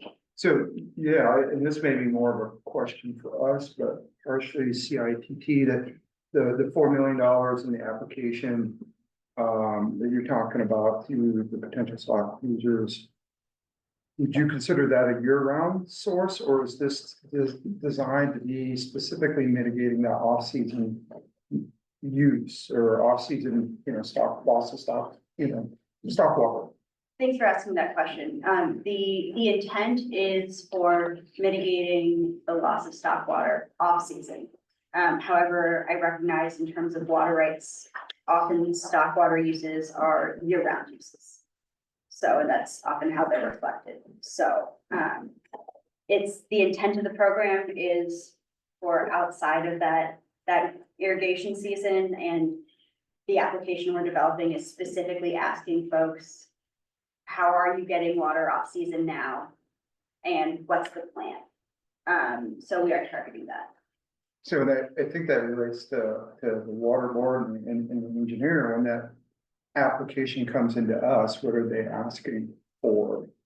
Are they asking to drill well with a new year-round source that's only intended to mitigate off-season stock use?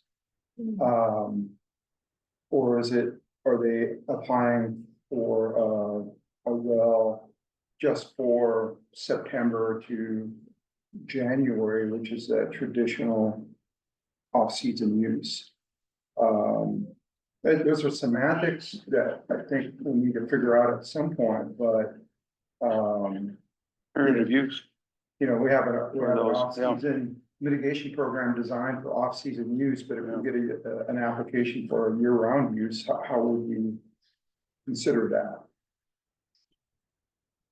Just thinking forward a little bit. So it's good that you guys are asking, how are you using it now, and how are you gonna try to use this money to mitigate that loss in the future?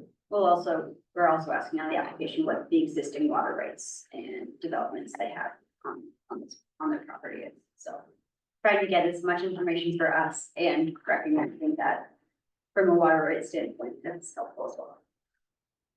One of the things that I'm not sure how it's gonna play out, seems like it's going to be a little confusing for folks, is that on one hand, while they're maybe currently getting off-season irrigation project water for stock water use, once they do this, they're having to get their own water right. And some people aren't gonna be familiar or used to that idea. I think that's gonna be funny. So go ahead and ask your question. You can help you with it, but didn't you tell me that we can now apply for a software, right? Yeah, so we do have a process in place to apply for a stock water allowance, and that's pretty active. Now, what we have in front of the board for later on the agenda, there's two aspects of how to go about getting stock water that makes it frankly a little more clear in policy, and in some ways a little easier in terms of co-managing liberal alternative stock water, water source, along with this simultaneous desire to limit annual maximum volume permit exceptions without infringing stock water. So policies that the board have today will help to better define that. But certainly, Claudia, for your particular situation, you had, you could file a stock water allowance almost immediately under our current setup. How did that help? I was just a little confused. No, that's okay. I mean, that's good to ask, because I think people are gonna be confused.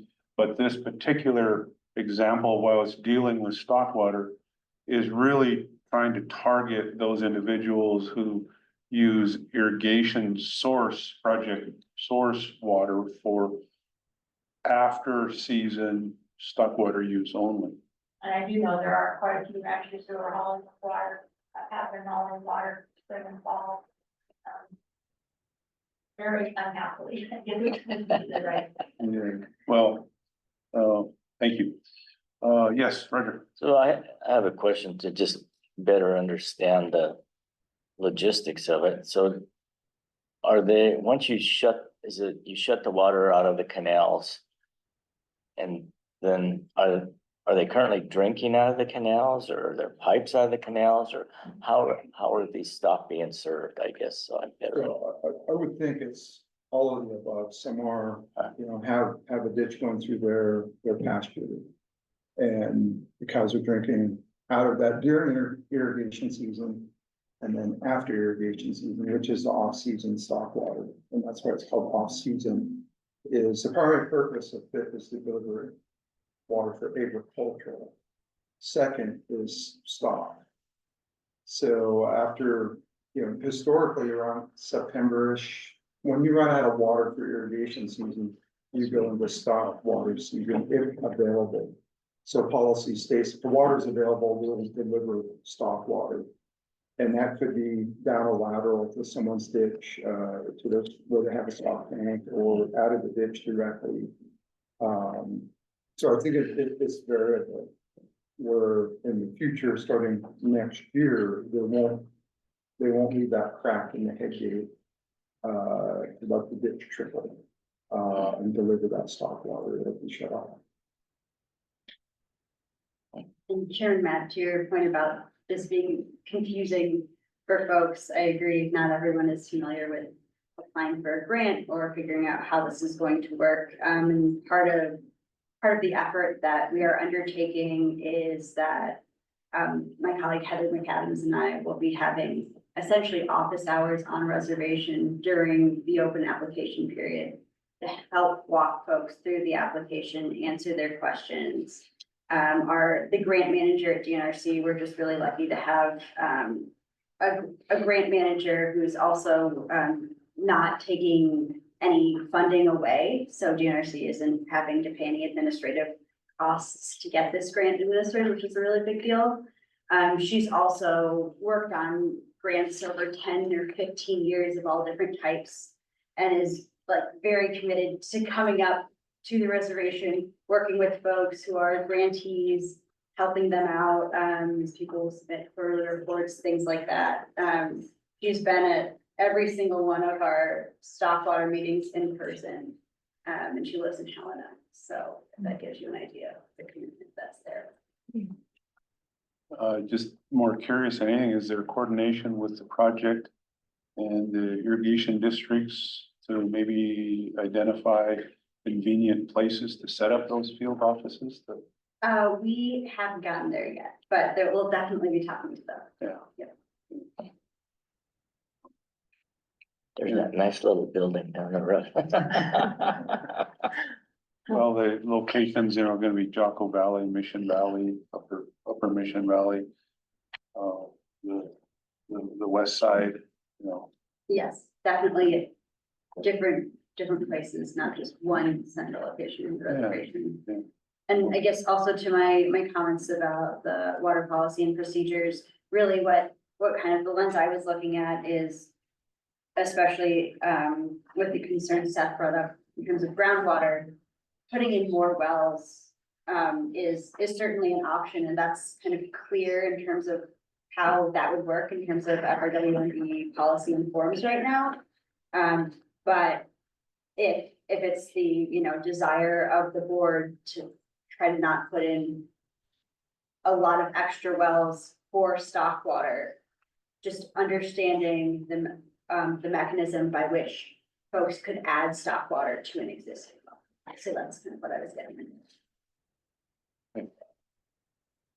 More questions? Thank you for your time Thank you. and presentation. I suppose after this, if we have more questions, we'll be in touch. Sounds And if good. you have any more for us, let us know. And if you do have those comments, if you want to get us those comments in writing, that'd be helpful. Okay, great. Thank you. Thank you. Thank you. What are we looking at? 3 o'clock. You guys want a break? Yeah. All right. We are gonna take a break. All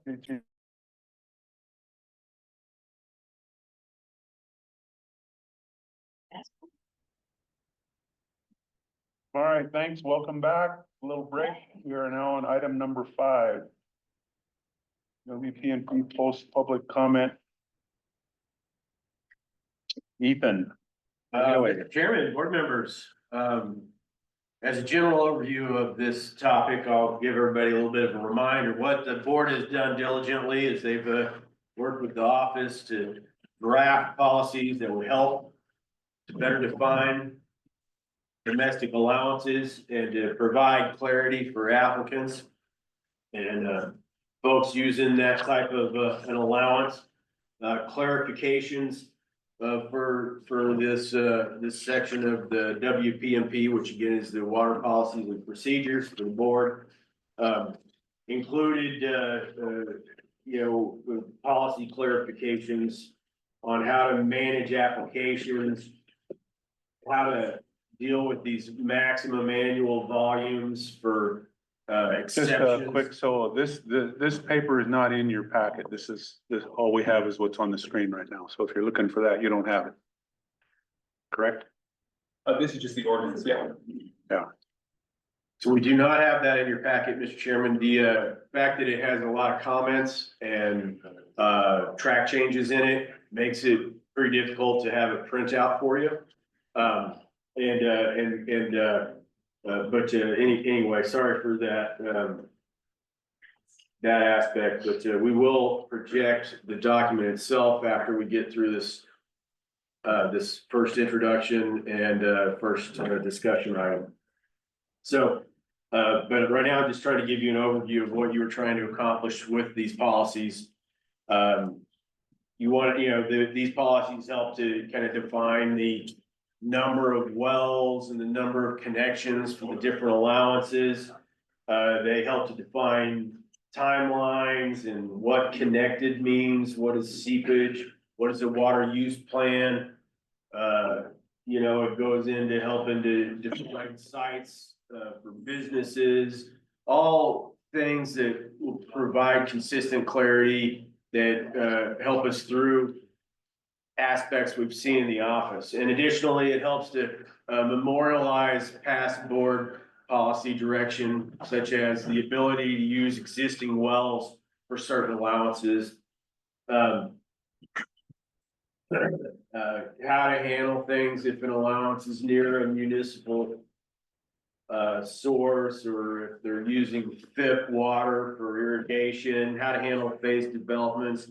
It's been a pretty complete package of policy clarifications. And so where the board is at is that the board, through a lot of back and forth, created some great draft language, then put that draft language out to the public for a 15-day comment period. The Office of the Water Engineer received the comments, and staff very nicely summarized the comments for the board.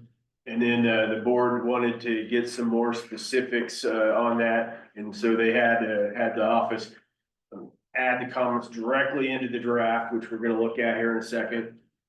And then work through each one of the limited items. And I'll remind you that you had certainty on all the draft language when you put it out, except for one particular item. You were trying to work through the parcel size aspect.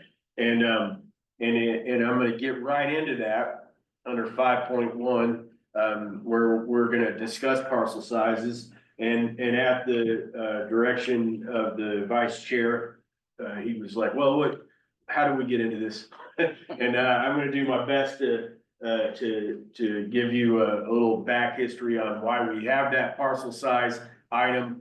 I wanted to give you that, you know, that right up front so it can gel while we're working through the rest of the language. But and the reason that James has this section up here that has the definition of development gets it right why we have the parcel size discussion. So a development is the driving, you know, term that is like, well, what is a development? You know, and that limits how many development domestic allowances could there be. Well, you can only have one per development, and a development is a contiguous or closely grouped parcels of land under the same or affiliated ownership, including but not limited to housing subdivision or any combination of businesses and residential units. Now, we've had diagrams that talked about ownership and parcel boundaries and how connected is connected, and you've offered excellent guidance and feedback, and we're at a spot where connected is contiguous and that affiliated is the same ownerships. And we've got a date at which we would look to see when, you know, when that affiliation really mattered, and that was the effective date. And you've got all that in these policies, and it's really going to help our office administer these allowances. But one thing that really stood out is that with this definition of development, our office would move forward treating a 160-acre parcel the same as it would a 5-acre parcel in terms of the number of development domestic allowances that an applicant could potentially obtain under this, what amounts to a much larger parcel size. So this is the backdrop of why we started talking about parcel sizes in the first place. And I put forward to you the consideration that maybe we should allow somebody to have, you know, a certain number of maximum volume from exceptions change based on these parcel sizes. So if you've got an 80, instead of just being limited to the 10 acre feet of annual volume for all cumulative permit exceptions for the entire 80, you know, if you were to go and say, no, we're gonna actually do it by 40-acre parcel sizes, they would get to divvy that up and have twice as much of those 10-acre-foot maximum amounts. Because we'd say, you know, and then 4 times if you were to go into the 20-acre parcels.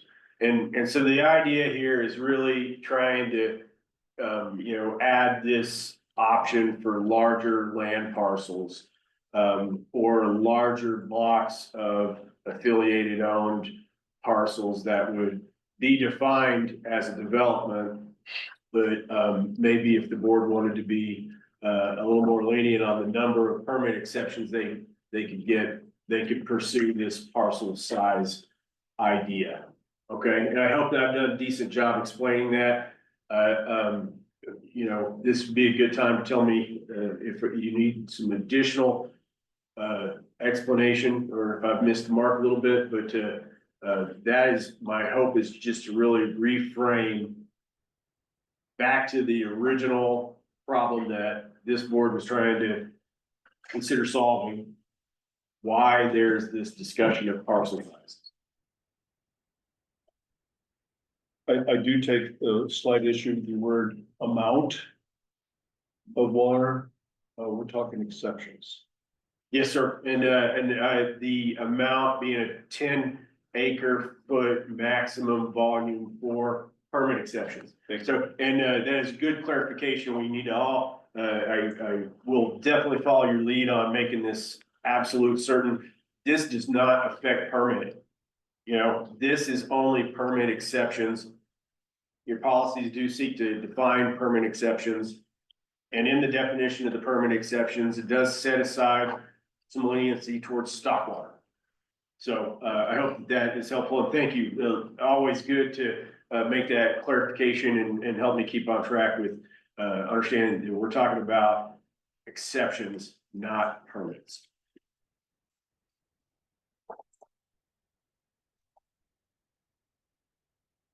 The big issue there is that if somebody doesn't qualify for an exception, they're not out of water right, they can still apply and get a water right. That's your point. Yes. Yeah. Yeah. Any other questions at this point? All right. Mr. Chairman, board members, that concludes 5.1. Unless you have additional discussion, we can move right into the body of the document. Yeah.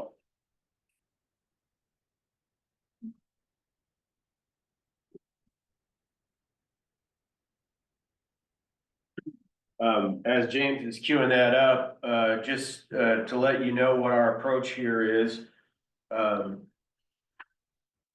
James and Sydney really went through and added all of the line by line comments that were provided during the public comment phase.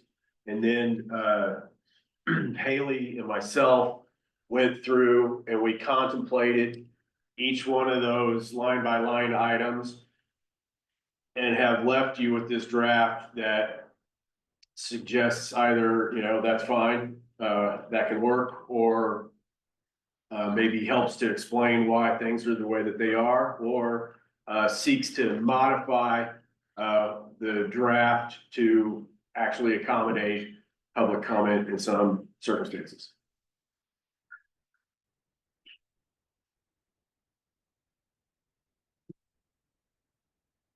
And so, yeah. So there was some suggestion that maybe this was redundant. This is an excellent example. It's not a particularly meaningful modification. As we read through there, we did determine that we thought this was redundant as well. And so kind of agreed with that line strike.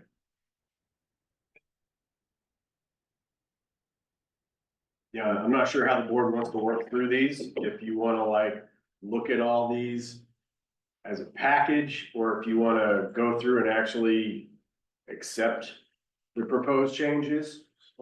Yeah. So this was sent out to the public with line strikes or not? This was, the line strikes are modifications of what was sent out to the public based on public comment. Okay. I know it's a little bit of an iterative process, but that is what you're really looking at here. So does the board want to just take these on one at a time, or? I think the question is, do you want to do them one at a time or adopt them all at the same time? Oh, I'd like to see each one, but I don't know if we have to adopt one, then adopt the next one, then adopt the next one. I think we. Do them all at once? Yeah. Well, And maybe we could just isolate things that maybe you have a disagreement or need modification, and we can assume, instead of making James jump through the live editing hoop, that things that you don't specify, that we can, like, we'll look at this, we're gonna scroll past this now, and we'll assume that now, at this point, we've moved through here and we don't. You got a typo up there. Right, and shouldn't that be NAN? Successfully submit an application. Oh, yeah. You're getting worse than me. Oh, man. That's a great cat. I like You're it. rubbing off on us. Your RAM is firing on all cylinders.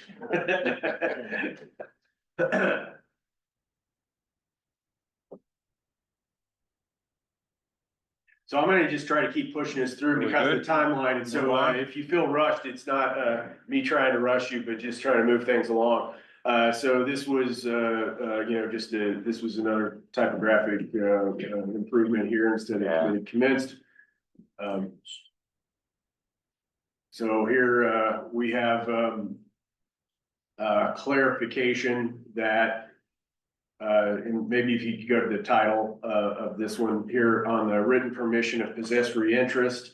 We really needed to help to identify what possessory interests apply to these applications as they come in. It's pointed out that this does not, this section does not apply to applications for Flathead System Compact Water, which has its own unique set of written permissions. And we think that that's a good addition.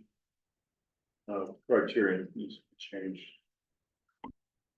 Should be, yeah, it should have an A. Oh, it does, that's strong. It is, yes, it is criteria. So the A struck out? Yeah. Oh, I just couldn't see it, okay.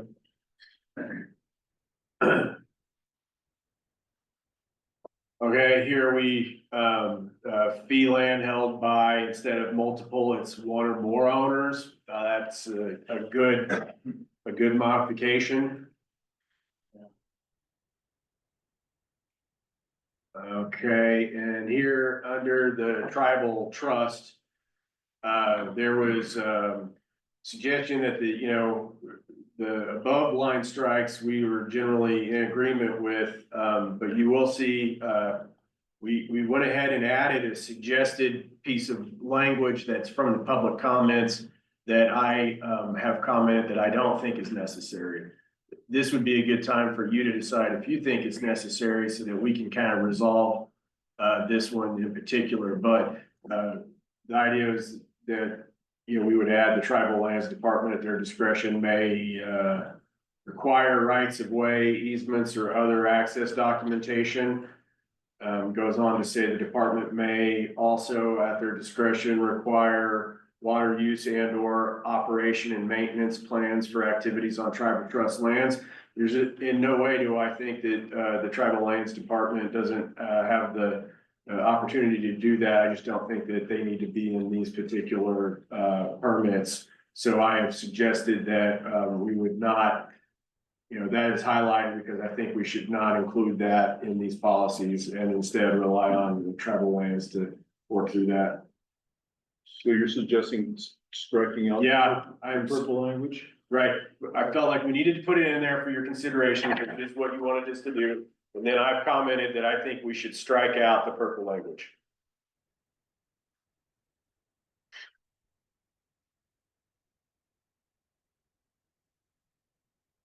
Comments, questions?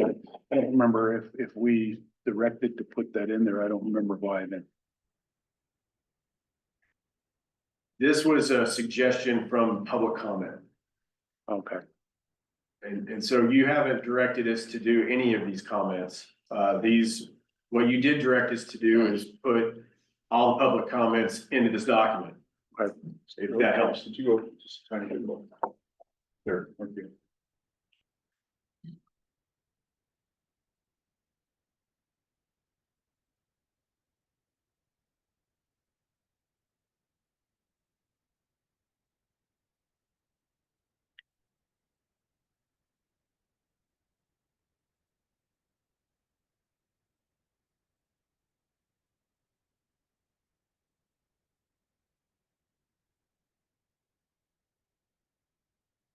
So if you're just gonna get that first sentence, the applicant must provide written authorization from the tribes. That's pretty broad, like, doesn't it need some specificity as to what entity? I mean, and then on with that, it seems like then that does it. The next sentence, the Tribal Lands Department provides the reader or directs the reader where that permission would come from. So I think We had suggested to include the lands department, and this suggestion from the tribes was to remove the lands department and instead just say the tribes. So Did they give a rationale for that? that, you know, that we wouldn't, like, if you need permission from the state of Montana, you wouldn't necessarily designate what department that you needed that permission from.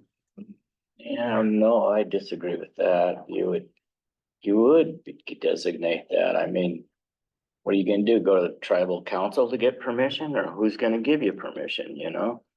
I think it needs some direction in there.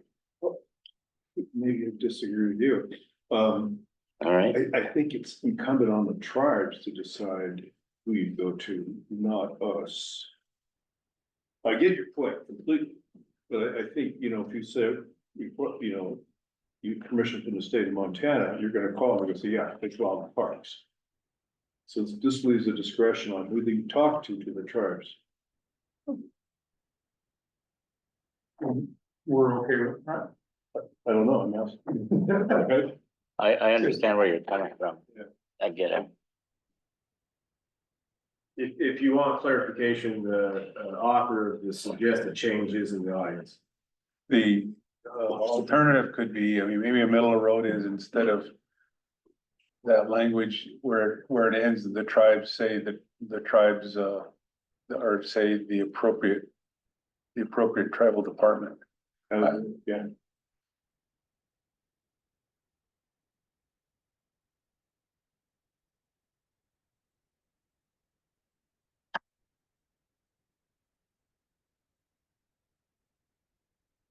I know you formal process, but you also want to be aware that it's hard to understand the difference between individual Indian allotment, trust land, and tribe. Yeah. And individual allotments might want to extract that out from that sentence. Unless you're already talking. It's number 12, isn't it? Got it, okay. Now,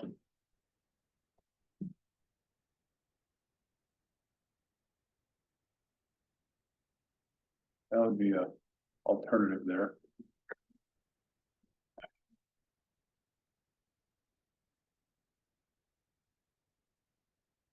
Okay, we can make that change. What do you think about the next bit with the purple language? And you know, again, you know, it's not that I disagree that the tribes could do that. It's just that I don't think that it needs to go in here. I don't see it as being necessary. Okay, Roger? Just a question, what other tribal department besides tribal lands would provide authorization?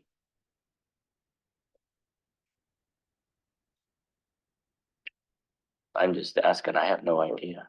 For that, probably not, but if unless there may be instances where they end up having to go from the tribal department to the tribal council to actually get that permission. It just depends. And I think that is why the original suggestion was the tribes. Because could be at the department level, could be at the council level.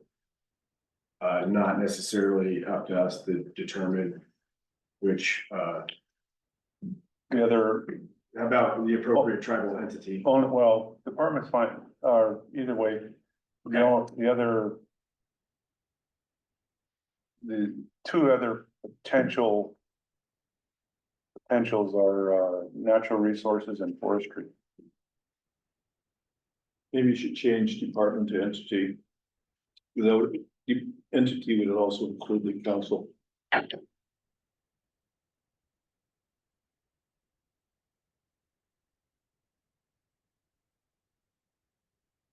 Thanks, James. I'm gonna give James a second here to save this with the different title so that we don't lose the previous version and confuse things. Apologize about that small administrative item here. Thank you, Mr. Briggs. Can I just make a comment? Haley, yeah, So tribes, capital T is defined within the ordinance. And it does include the actual tribe itself, officers, agencies and departments of the tribes. okay, Does it include council? I would assume that tribes, officers, agencies, well, officers for sure would fall under council, yeah. okay, good point, but we could just say tribes. Back to that. You gotta go backwards now, and sorry to do this to you, but we wanna go back to I tribes. want to make sure everybody's good at that, Roger, good at that. Yeah, I'm okay Yeah, with all that. right, good point, thank Leave you, that to the- Haley. So could you read that one more time? Yeah. Different tribes. Yeah, Confederate Salish and Kootenai tribes of the Flathead Reservation, all officers, agencies and departments thereof. Okay.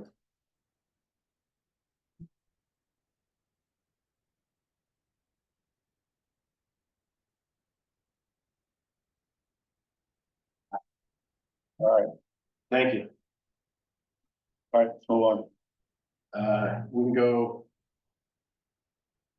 We can go down to 13 and 14. We got some comments that there was a suggestion to combine these two into one, and what I noticed is that at some point in the review process, item 14 got modified. And so as we evaluated that, we instead tried to modify item 14 so that it does not seem to be a redundancy, and not adequate to process determination makes it less of a redundancy and something that should, you know, in our opinion, not be stricken at this point. But it was a good constructive comment that led to those suggested changes here by staff.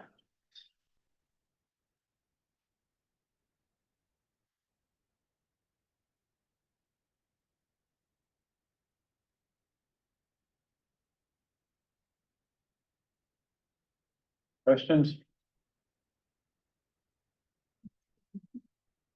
And Not yet. it's coming. Oh. Okay, no.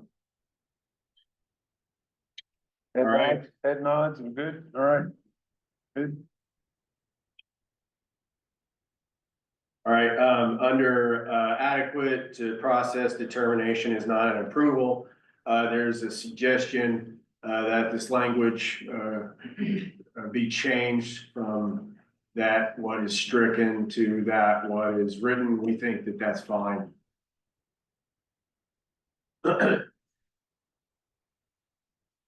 You know, again, as a reminder, you know, the track changes that were suggested that we don't have any comments about, we generally agreed with. And thought they were an improvement.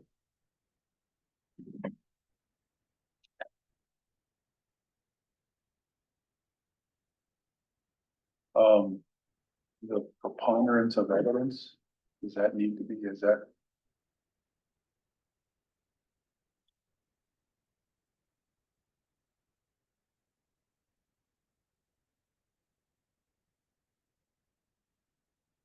and they apply. And they're providing us with information. I'm just curious why it's that language. It sounds heavy. I don't know, like, preponderance of evidence is really necessary. What is the preponderance of that evidence? What else do we use? Just say we're only proof. I don't know if that whole sentence is necessary. I mean, it puts it requires a decision maker to be weighing everything with this. Yeah, so, I don't know if that's something the office engineer wants to do. so that eliminates that paragraph, so what do we put there? When you just finish an approval. Yeah. You have to look that. Yeah. Hundreds of them. Component to the house.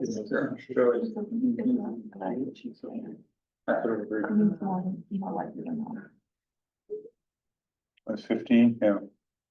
They said, what kind of release with the charter? Ah, okay. Yeah, it simplifies it. Yes, no, maybe so. Yeah, Okay, I mean, I did like some sort of reference to the criteria for issuance. I guess, I'm sorry I'm not trying to backtrack here, but, the OE can only approve an application if the criteria for issuance is. It'll be fine. meets. There's other places in the ordinance where the criteria for issuance is made clear. Well, you say meets the statutory criteria. Yeah. Okay, Yeah, so I'd get rid of that last sentence too. all right, I just need to work through that and catch up to you. Thank you. Aren't we, yeah, there you go. Yeah.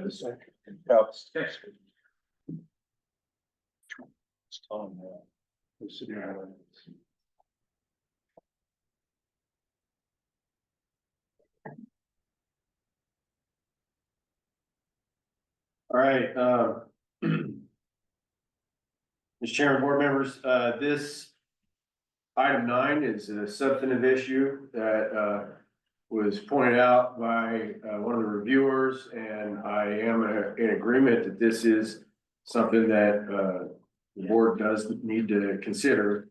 And, we've discussed it a little bit in the past, but, because we wanted to bring all these comments forward in a way that works for you, and James, I think you're kind of walk jot off the screen there, thanks.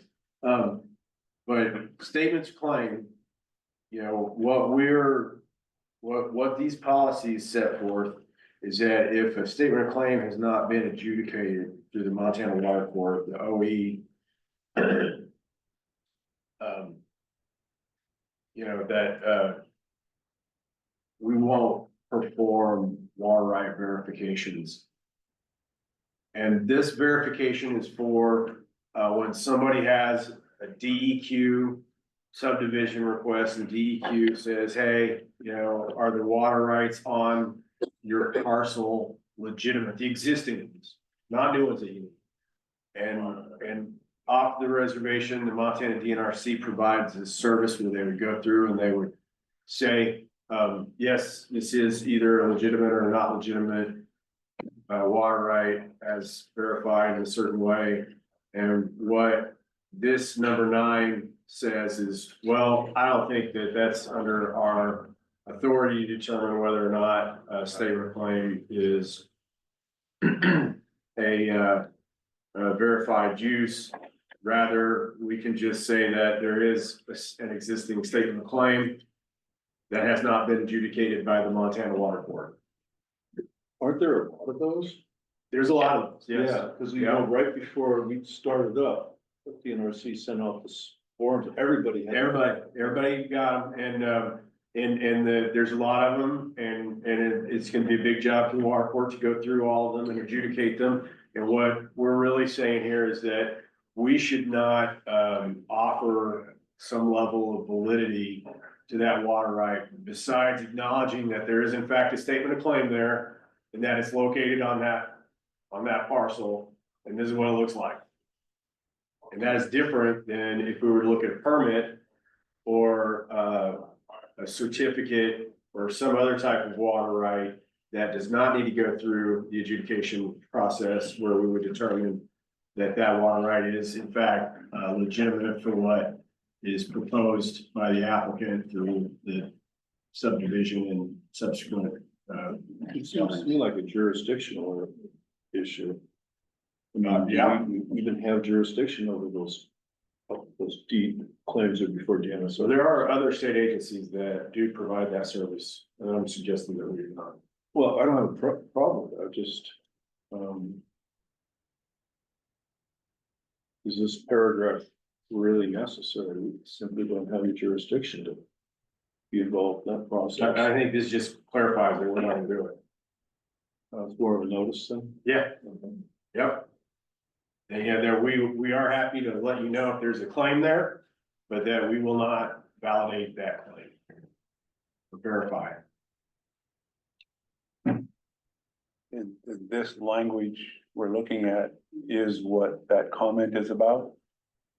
Yes.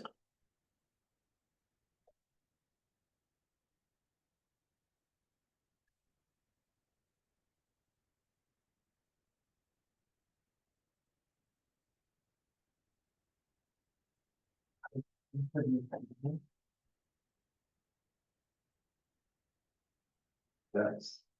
You have a complaint process and to referee a complaint, you need to understand statement of claim was it is within its boundaries. You can referee complaint on a statement of claim because the statement of claim is prima facie evidence of use until such time that it is adjudicated. So that does not overstep, I think, this office's boundaries to give some sort of long lasting, determination that that claim is a certain way after adjudication.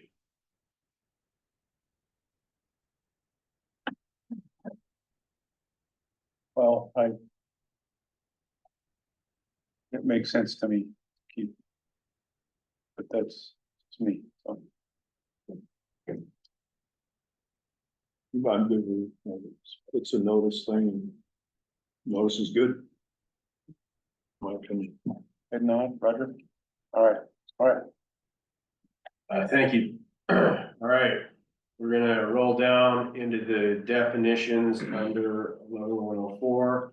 We'll talk a little bit about seepage. There was the red language down below is a suggested definition that's different than the definition that we originally had.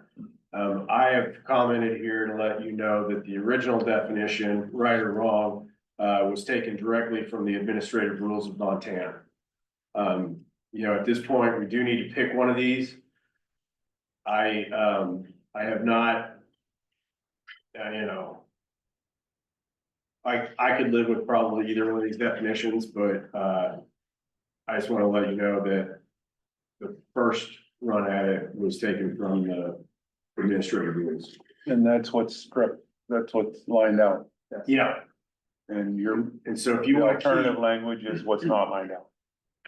that language was suggested in a comment that we should define seepage, water, or seepage this way instead. So as a layperson, I'm not real sure the sentence says. The first one or the second one? Second, sorry. Do you understand what the first one says? Yes. That's substantive, and maybe in the discussion. How important is the term consumptively used? That's the biggest distinction I see between the two.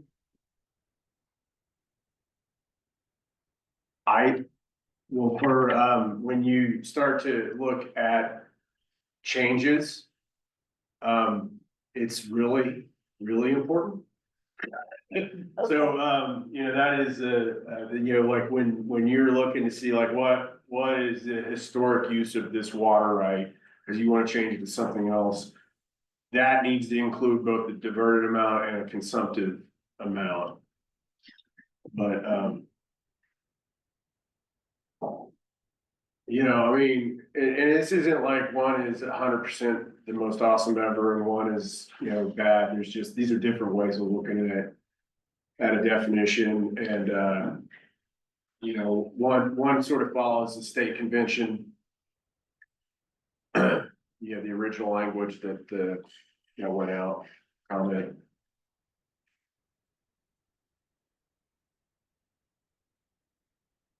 But because it has comment, this is one that I do need you board members to direct us on. At this point, so just maybe to ask the question, what's the purpose of defining seepage water? Seepage water is clarified later as something that you cannot source for a new water right. You need to show that your water right is from some kind of a source of water that isn't directly reliant on somebody else's seepage. That's my short answer. Well, yeah. If that's the case, that second sentence, I think seepage is not limited to what may include, is too broad. Because it says may include, is not limited to, could be natural seepage. I think I'd stick with the original sentence. It just seems cleaner.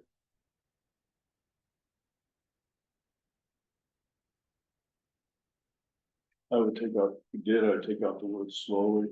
Yeah, I agree.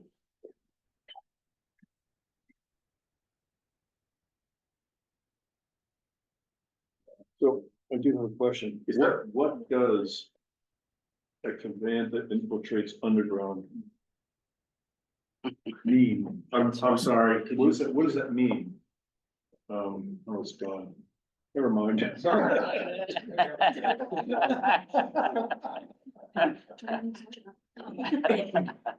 I just don't get what that means, conveying that infiltrates underground. Infiltrates means seeps Oh, through porous ground particles. So an infiltration rate is a hydrologic term that is specific to soil and you know, ground material types and is often, you know, measured to yeah, it even gets into like perk tests and things like that, but that's what it's an action verb, meaning for the water to move through rock and soil material. in that case, I'd definitely go with the first sentence. All right, head nods, we good? All right.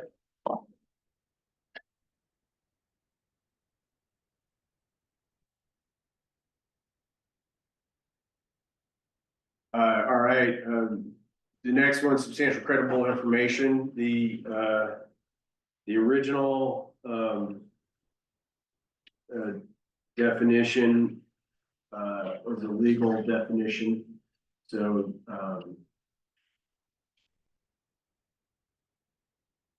the additions here would be in addition to the original legal definition. I am suggesting against including that, but this is your time to shine as a board and give us some direction.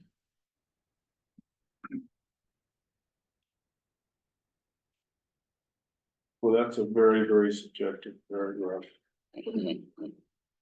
Which part? 4? Yeah.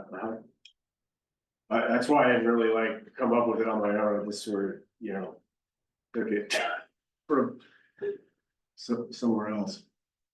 But Anytime I see the word reasonable, the blood's go up.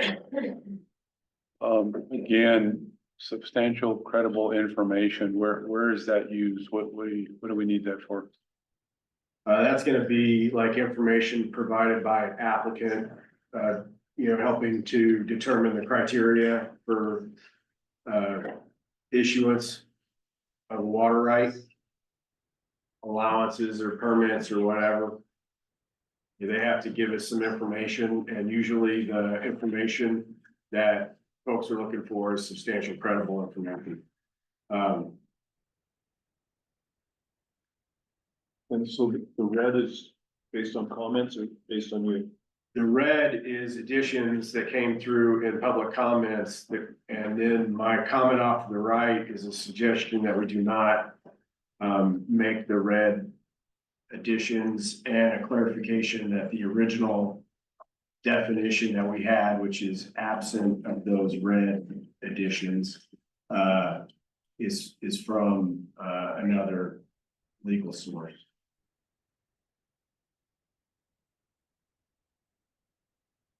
Which is typically, which is something used by DNRC in their water rate application process.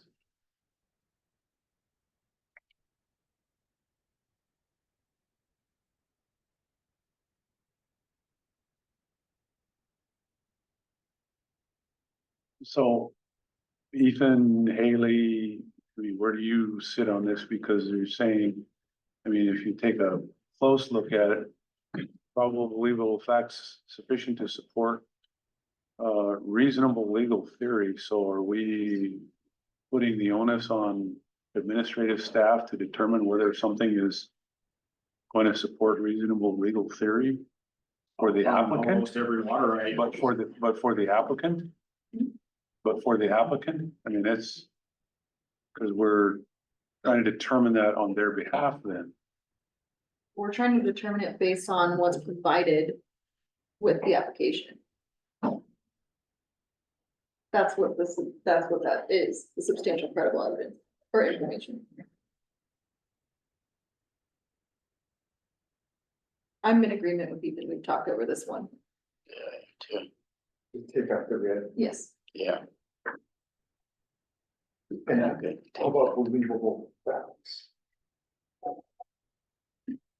I don't like this whole. Yeah, well, It's just more. What if they're I mean, unbelievable what legal facts? standard is actually good, you know, I mean, it's not well defined, no legal standard is well defined. But it's something that the staff can use. I mean, you could say best available science or something like that, an actual standard, but believable, reasonable. That's all up for grabs in 2024. So. So we said it's lawyer fodder. That'd be a good way, that'd be good. Best available information.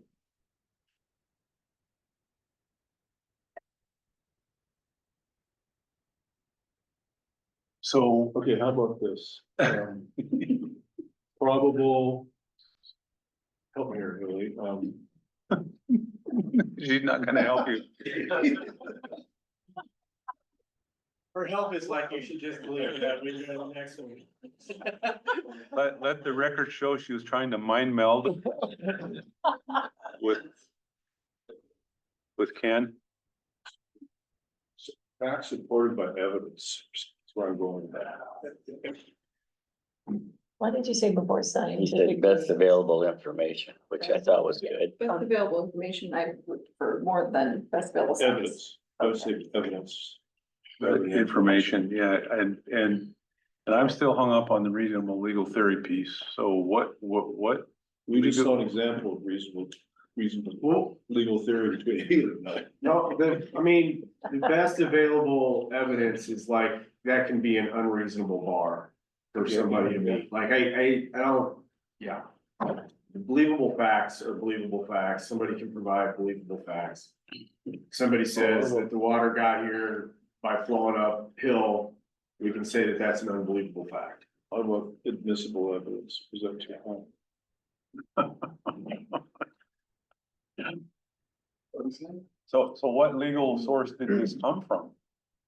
This is again from the state's, permit and change. Definitions.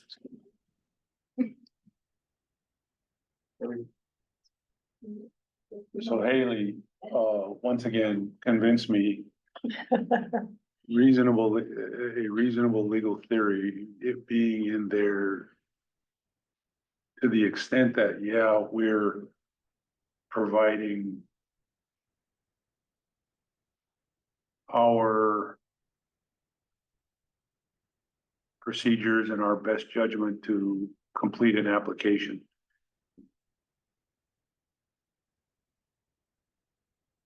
But if there's something contested down the road, and we've got two people at odds. I mean, I'm a applicant and somebody's contesting me, saying, no, they approved this based on the best reasonable legal theory, so we're on the hook. Not the applicant, should be on the applicant, not us. Well, so this is an evaluation standard that's on staff or the engineer when making a decision. And so yes, that does apply to staff or an engineer when they're making a decision, because they are making a decision to either grant or deny an application based on substantial credible information that's presented to them. And so, yes, the onus does then end up on that staff member, whether it be the engineer or designee, whoever's authoring the recommended decision or the final decision. But I like reasonable because it provides cushion for all of the data and information and technical reports and mapping that this office is gonna see with an application. What if it were just to start with facts? Yeah. Sufficient. Yeah. We take out probable and believable and just start with facts and read the rest.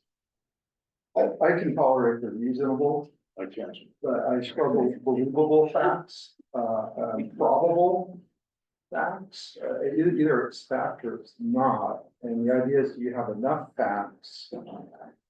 Is it sufficient to, make a reasonable legal theory upon? So I think that. How about defensible instead of reasonable? I get where she's going. She wants enough wiggle room. Well, to defensible. and work. I can work with reasonable. Sufficient. People. Facts sufficient, because that's a qualitative wiggle room there. It's up to that individual that you gave me enough information. Factual information that's sufficient that I accept this. That sufficient is a qualitative component of that sentence, that's a cushion as well. Well, if I'm gonna try one more time, and I'm just, I get what you said. Or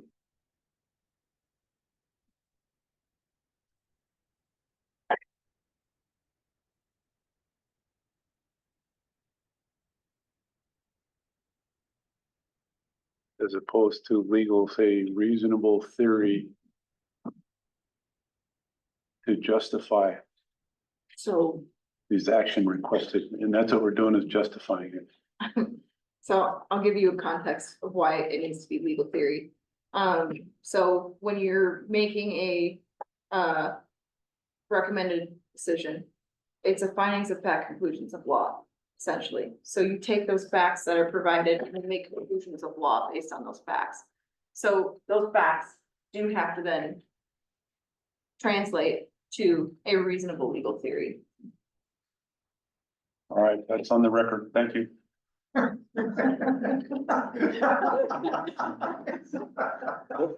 good with the way it is. I'm good. I'm still. All right.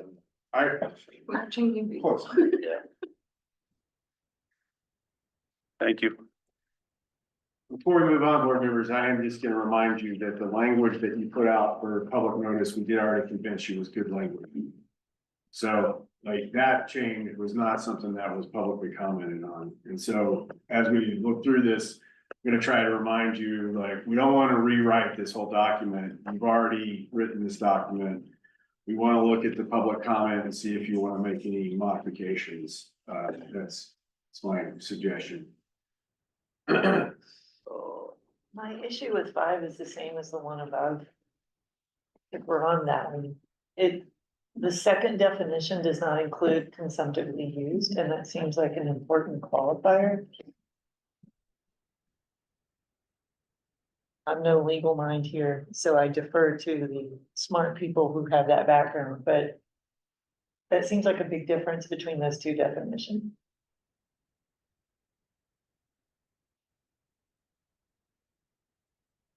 On five, I am suggesting we resist the public comment in favor for the definition, which is used elsewhere and would be consistent with state law. So you want the striked out left? So the striked out language is what we put out for public notice and what I'm suggesting that we retain. I agree. I agree too. Okay. Go for it.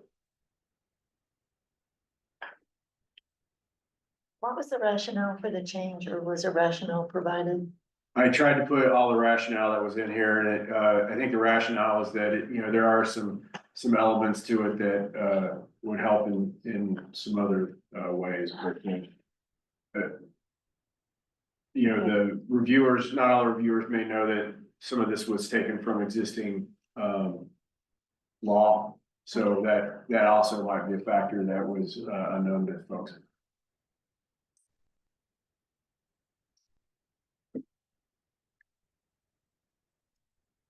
Under the water use plan, which I'll remind everybody, the water use plan is important. So that if somebody wanted to deviate from any of the standards that were set forth in these policies, or additional standards that would be set forth by the office, which I expect that we will have, that we would need to rely on a water use plan. And so the board's language originally was that a water use plan would be organized, description, from an engineer, hydrologist, or design specialist, that then goes on to explain the rest of this. The comment here is to suggest that the water use plan is a complete technical analysis with supported information and calculations. In my comment, I'm letting you know that that's a more significant burden to an applicant and leaving it up to the board's direction.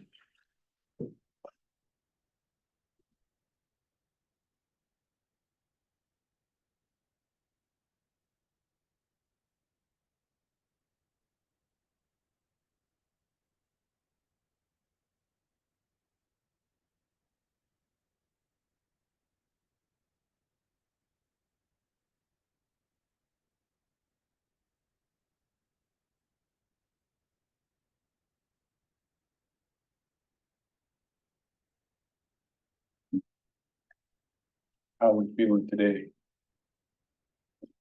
Well, the comments, some of it helps and some of it doesn't really help. I like the replacement of design specialist with technical professional. I think that helps. I don't particularly like the word complete because that's kind of judgmental. Yeah. I do like the words organized description. Organized description is what you put out for notice. Yeah. That is suggested to be stricken by the. Yeah, I like that. So, okay.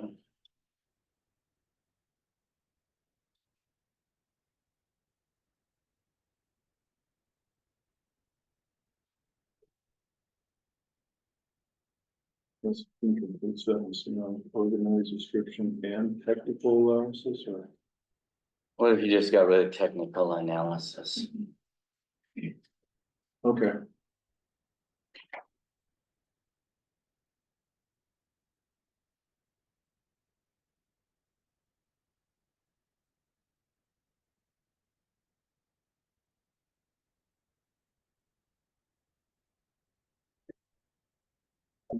All right, next item, right there under sub one is a suggestion to include an and or.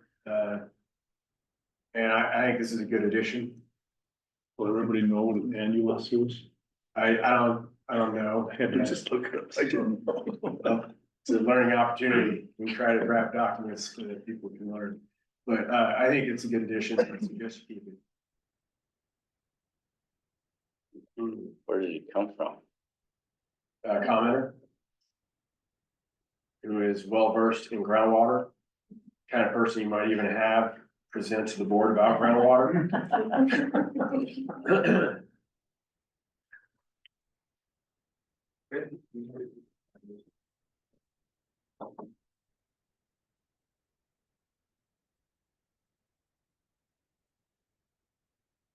All right.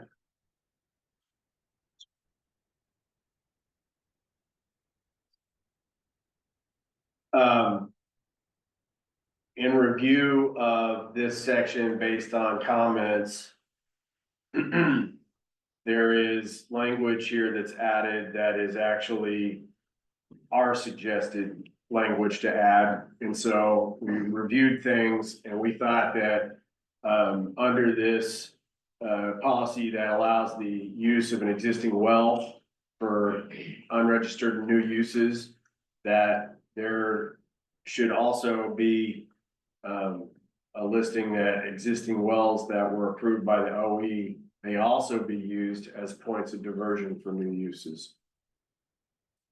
And this, we believe, helps to fill a gap that the language had left out, that is still consistent with the general thematic, approach to reduce the total number of wells when a single well could be used for the same purpose as 2 wells. This also, though, makes clarification. The reason that we had drawn this line in the sand about the June 01, 2022, which is footnoted there, is a reminder to the board, is that's when you drew a line in the sand that says, if you didn't come in and get advanced authorization to drill your well after that date, that you would be in a compliance problem with this office and the board. Editorial, I think it would be smoother if it said existing wells that have been approved rather than were. Totally good improvement.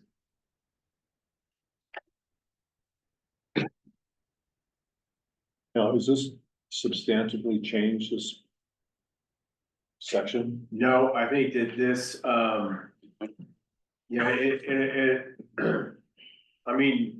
it is a substantial change, which is why we recommend that it needs to be in there. But I don't think that it is a substantial change that would affect things in a deleterious fashion outside of the general direction that we've been given about the use of existing wells.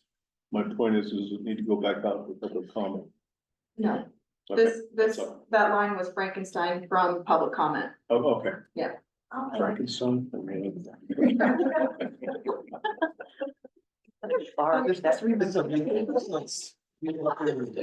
a legal That's term. part of the legal, part of building that legal theory. A legal definition.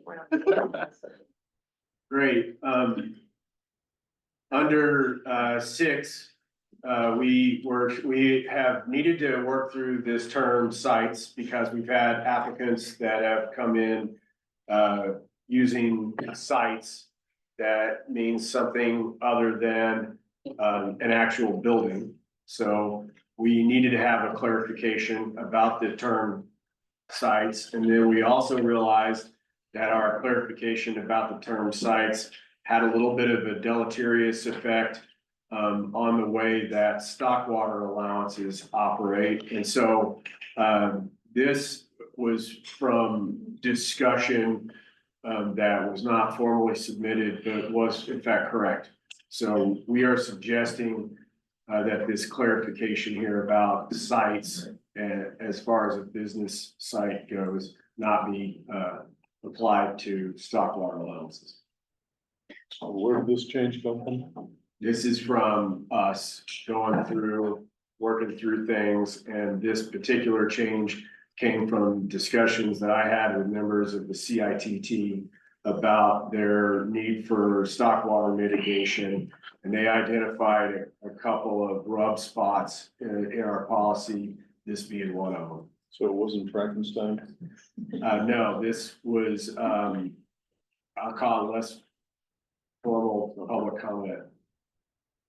I guess, and also just a generally good idea, this is not.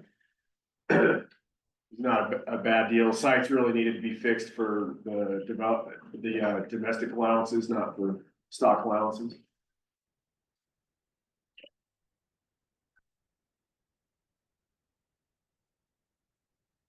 You good? I'm good. I'm good. Thank you. I know, board, I know this is some tedious, a little bit of tedium, but this is what it looks like. Under sub 10, there's a comment off to the side.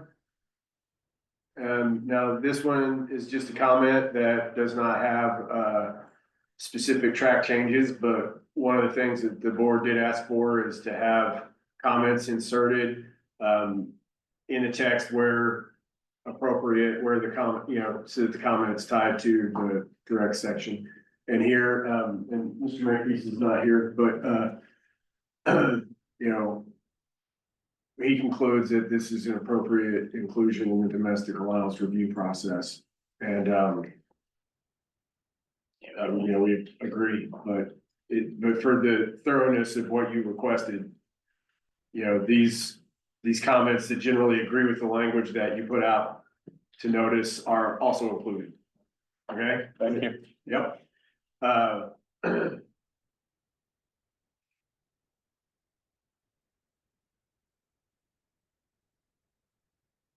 Yeah, so in this section, what we had was there was previously some language that excluded stock allowances. And it came again through discussion with CITT members about stock allowances, that there is a very specific line in the ordinance under the stock water allowances that excludes a stock water allowance well from being connected to any building. Okay, and so we really put our heads together to strategize a way in which there would be an opportunity to add a new type of stock allowance, if not necessarily the quote unquote stock water allowance set forth in that 22116.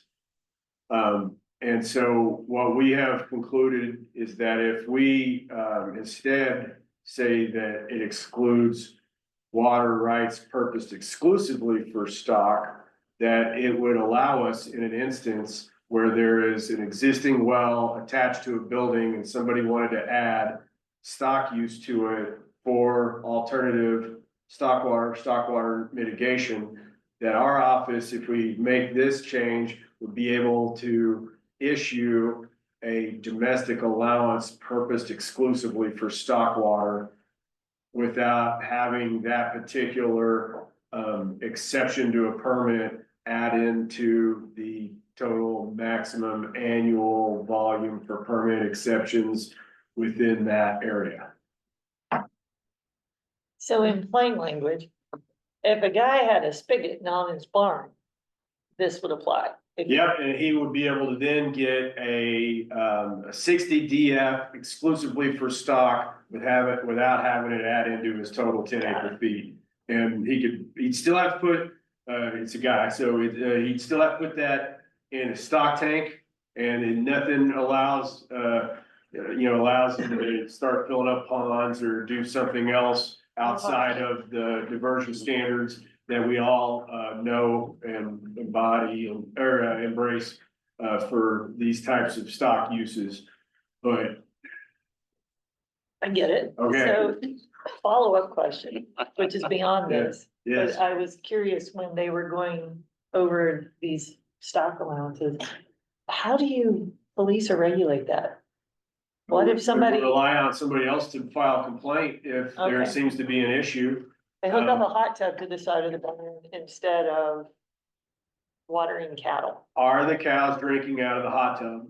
Because a hot tub could classify itself as a stock tank. So If the. If it's got a flow valve and it doesn't have an overflow, I understand your rationale. Yes. I don't understand why you changed it the way you did. Why did you take off allowance set forth? It just says, no, this includes water rights is purposed exclusively for stock. yeah, so the reason, we also have that, see that hyphen with 117 added there? At the end of the ordinance reference? Yeah. So that now includes both, 116 is the stock section, 117 is the domestic section. And because the stock section prohibits a well from being attached to a building, we needed to have another type of stock water use that would happen under the domestic allowance, so that if it is a well that's attached to a building, You're missing my point. I'm sorry. I don't just understand the way it's worded. Okay. It's editorial comment. I wasn't disagreeing with you. Oh, okay. So help, word it the way you think it should be worded, and then I I'll. just don't think it should be stock use, maybe? Well, we want the word purpose, That's fine. okay? And leave it at that. Oh, there you Okay, Is that okay? Does that make any difference? sure. And I definitely wrote it like a water right dork, so that's fine, yes. I looked at the same thing, but I let it go.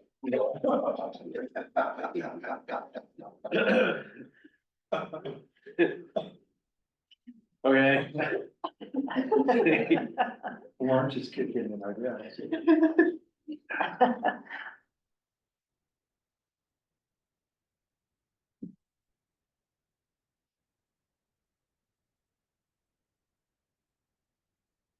Okay.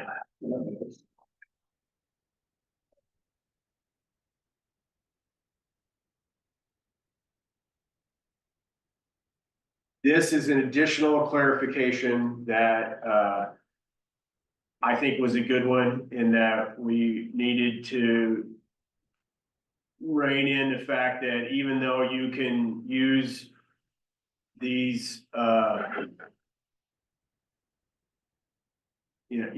allowances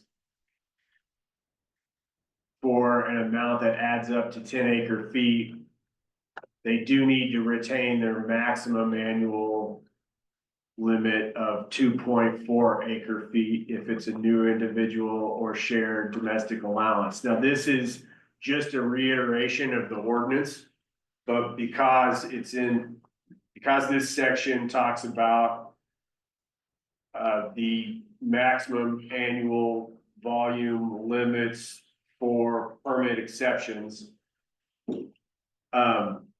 we thought it was good to make it really clear that we're not alleviating someone's need to,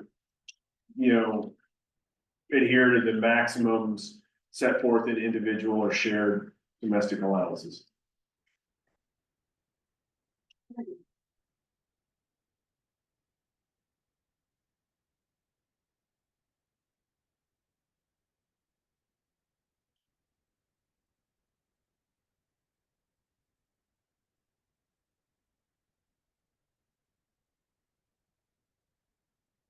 All right, Pretty quiet. so next item.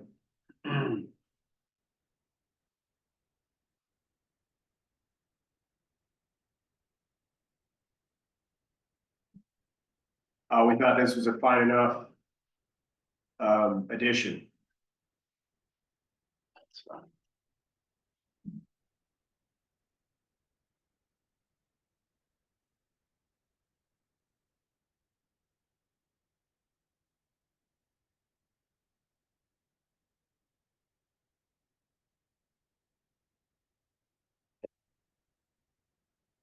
Okay. Put in a period. Your grammar is on point today. Yeah. building a pen now. Yeah, so. It gets you to draft something for us while you're not. All right, here we go. So I At that read time. on public radio that a person was sentenced to 15 years in prison for adding a period to leader of our grants government. To the what? Yeah, the period. To what the leader of Iran. And he added the period and he got sent to 15 years of prison. So be careful next time, Roger. Take that period. I'm not making sense. More of the stories, don't move to Iran. There's just one more line edit out the bottom we might consider before we go Sure. to this. Tackle that. Tackle that big one. Good idea. Let's just do this. Good call. Mr. Frank. Ah,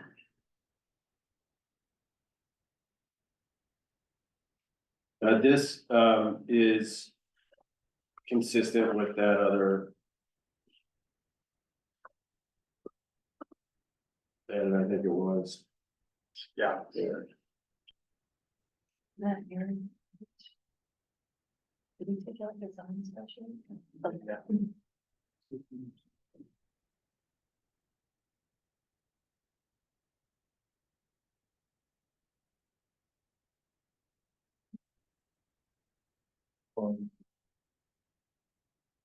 Something wrong with the sentence. Maybe it needs or assessment of need function or and.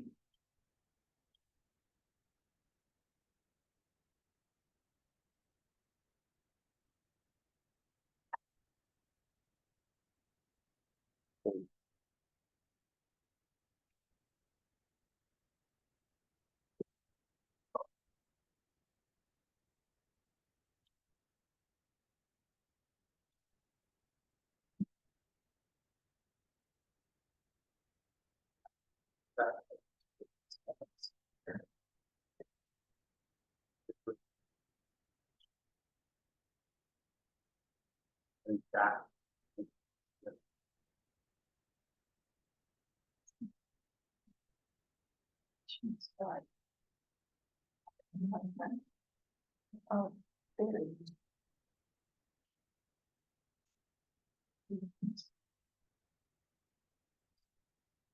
Can you get rid of technical? It just seems like it's kind of redundant, especially because you're saying professional with expertise in water use planning. I would probably keep that and get rid of the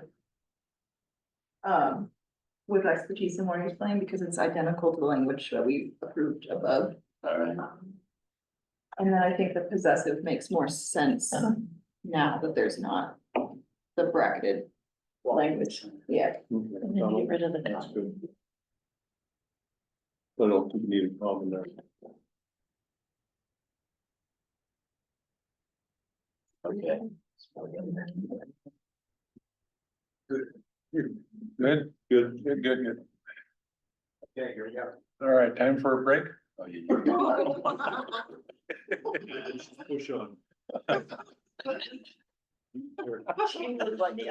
It is 4:30, so just keep in mind that we've got 6 other things to get through yet today,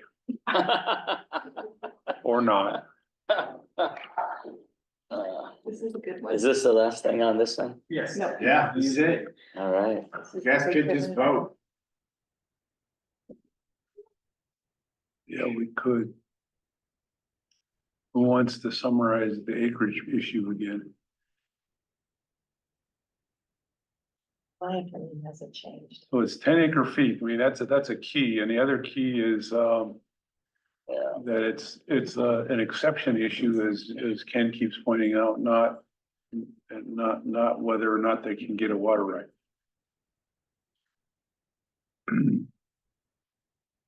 I continue to think that it is important to take Seth's good advice and be conservative on this. Knowing that there's highly complex aquifers.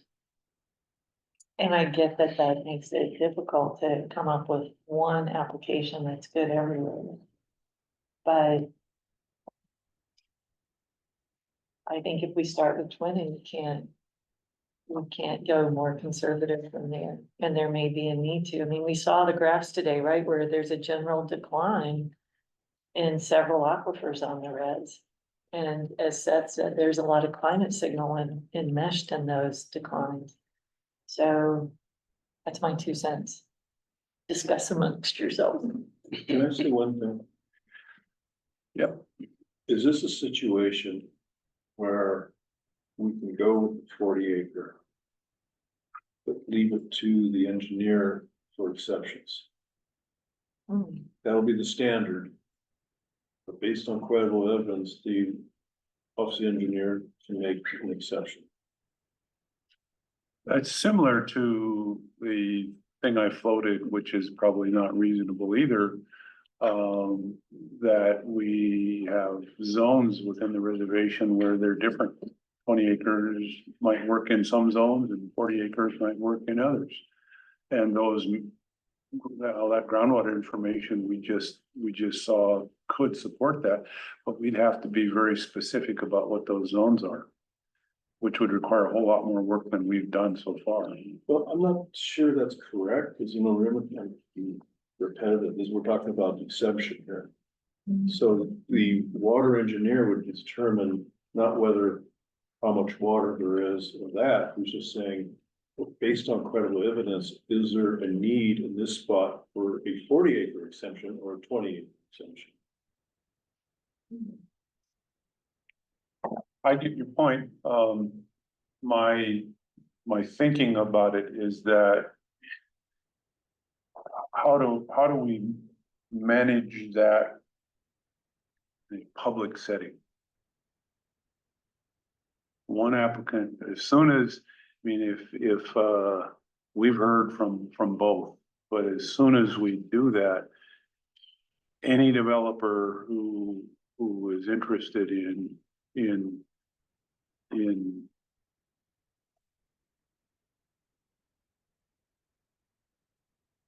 following and has been following this, they're pushing for 20 acres. But they're pushing for 20 acres based on, we're not gonna get enough water. Their comments I've seen have been really do not address what we're addressing here. But you make a good point though. Okay, I want an exception in my spot, because I need the exception for 20 acres, 40 won't work for me. And is that something the engineer can defensively address? Mr. Chair and board members, if we were gonna go that route, I would respectfully ask to have some time to contemplate that. If you did wanna have something more to that end, I will offer you that you could pass all of this without 23. You could just put pending. And we can move on with a lot of good policy that's in here. And you can continue to work on. Because remember, anything that you're doing under 23 is in addition to what was allowed in the ordinance. So, it doesn't bind us up from the rest of it. And, but some of the other parts of this, we really, I am really encouraging you to move it today. Well, me personally, I agree with Georgia. I'm very comfortable with the 40 acre. I think Seth did it right on the nail. We can always go down. Roger. Well, I was gonna go along with your idea of having the 40, but then if the applicant can demonstrate that there's sufficient water available to do a 20, then I think they should be allowed to do that. And a lot of this language in there says they have to provide all this water use information. And I go back and I look at somebody that maybe would want to do a little business complex on Highway 93. Well, how many 40-acre parcels are on Highway 93? Probably not very many. There's probably at least a few 20s, so you could put in 5 business units and 5 lots. You got to have 5 lots because those people are going to want to buy a lot and build a building and have a water system, So I guess I would go along with the allowance for if they can demonstrate that water is available to do a 20, the default be 40, but there is an exception for 20s. So just to play devil's advocate a little bit. Think about those aquifers that have profiles that are highly periodic based on a big recharge year. So if a guy says, or gal, I've got enough water this year based on this evidence, but it's just maybe that year was exceptional, right? And then it could be, but that we're getting back to exceptions, not, yeah. And But if that's the basis for this exception, then, what Roger's saying is they can show there's enough water. Well, that's what we're asking them to do. They don't have an exception to show if they have enough water. I see what you're saying. Okay. Yeah. So I don't know. I mean, it was a thought that occurred to me because Roger makes good points. I think Georgia makes very good points. I haven't heard anything I would strongly disagree with other than the continued slopping over into water quantities versus an exception. Right. Well, the idea of, taking some time to contemplate that and think about what that means, I think would also be important because if we're gonna do that, we probably want to set up some rules for how that works. Not just say, if they can prove, well, prove based on what? What do we want the standards to be able to provide that exception? That would be my take on it, but. I'll go back to my comment. That's exactly what we're asking to do. Yeah. If we're gonna say you can't have an exception, it's kind of a circular argument, I guess. I mean, just saying 40 is very clean. Is what? Very clean. Controversial Yeah. maybe, because I don't think a lot of people understand it. It's clean. The comments we received on the difference between 40 and 20. I think in the end, while we received a few, we didn't get that many. There were, I think it's 4, right? And we do have them embedded, right over here to the right. I think, which again, we're just trying to marry up what we believe was your direction on what you wanted this draft to look like.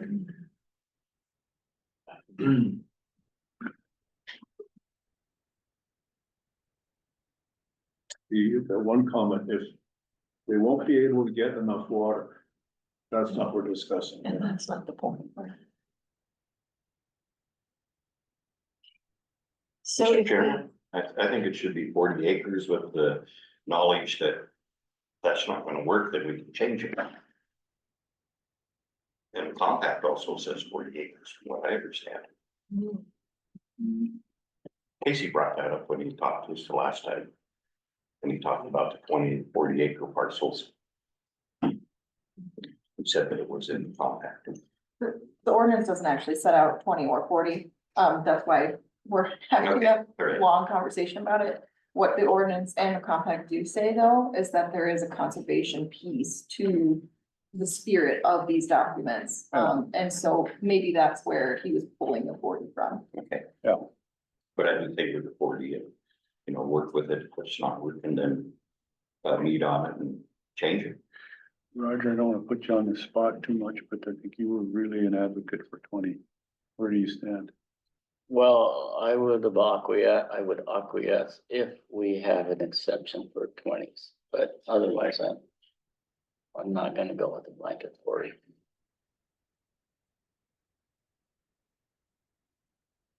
I'm sorry, Roger, I didn't hear you. I said I would go with the 40 if we have an exception for a 20. If the grant for a 20, if the applicant can demonstrate that, but otherwise I'm gonna stick with 20. I'm comfortable with that. And then give Ethan time to look at it. Well, I think we can just add a sentence or to that effect so that we can approve this and move it along. That's my goal. I'm good with that.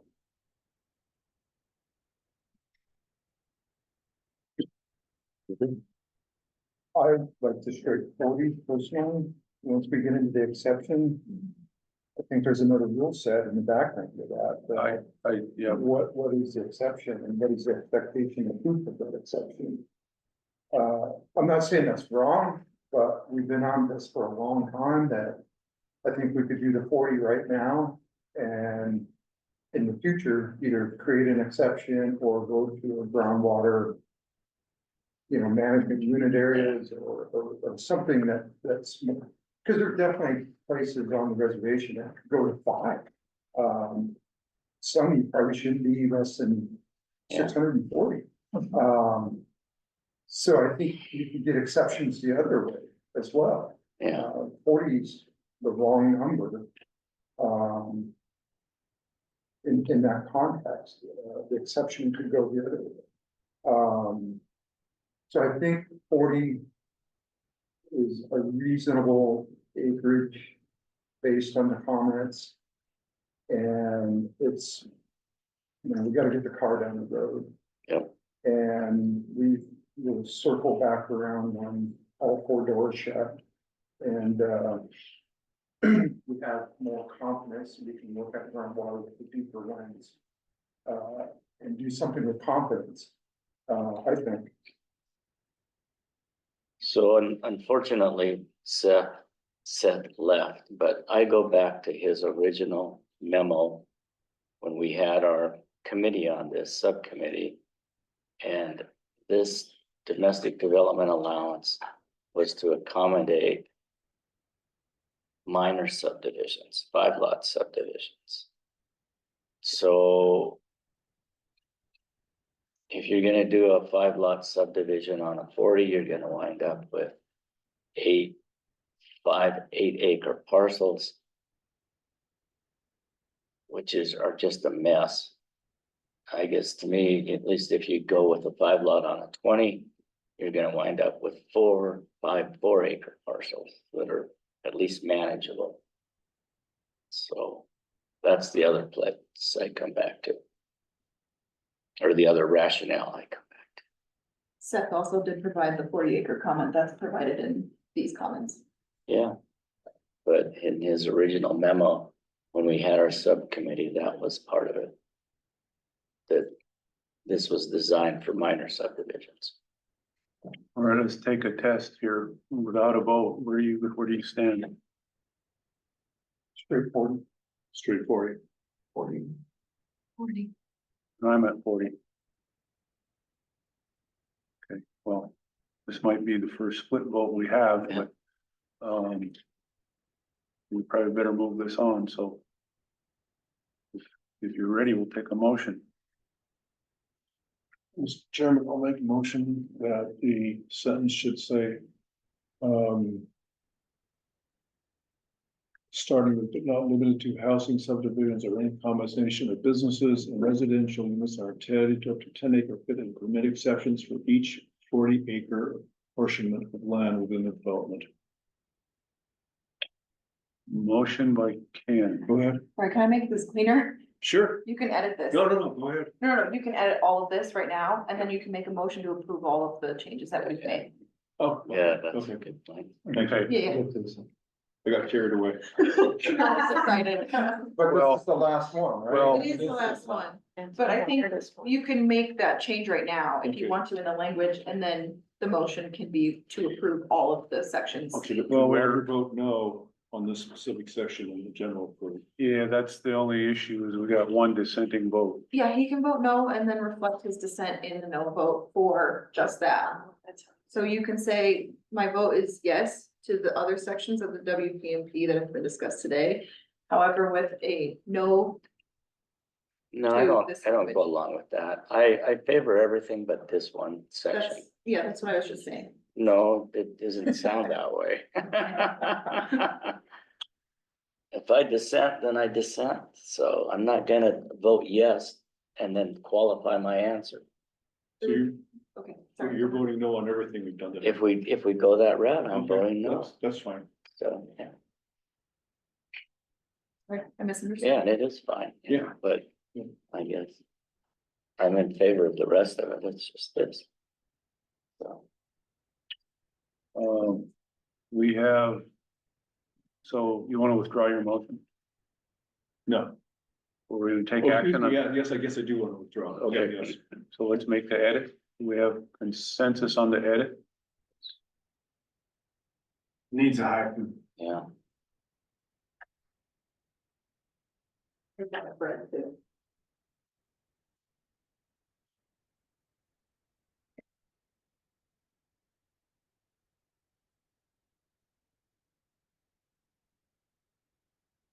And then. Yeah, no, I'm low.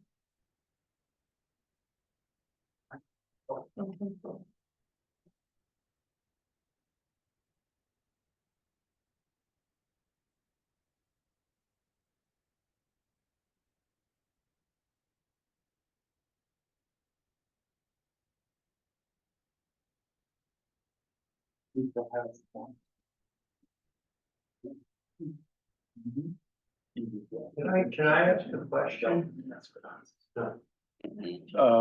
Not at this point. You can make a comment when we have a public comment.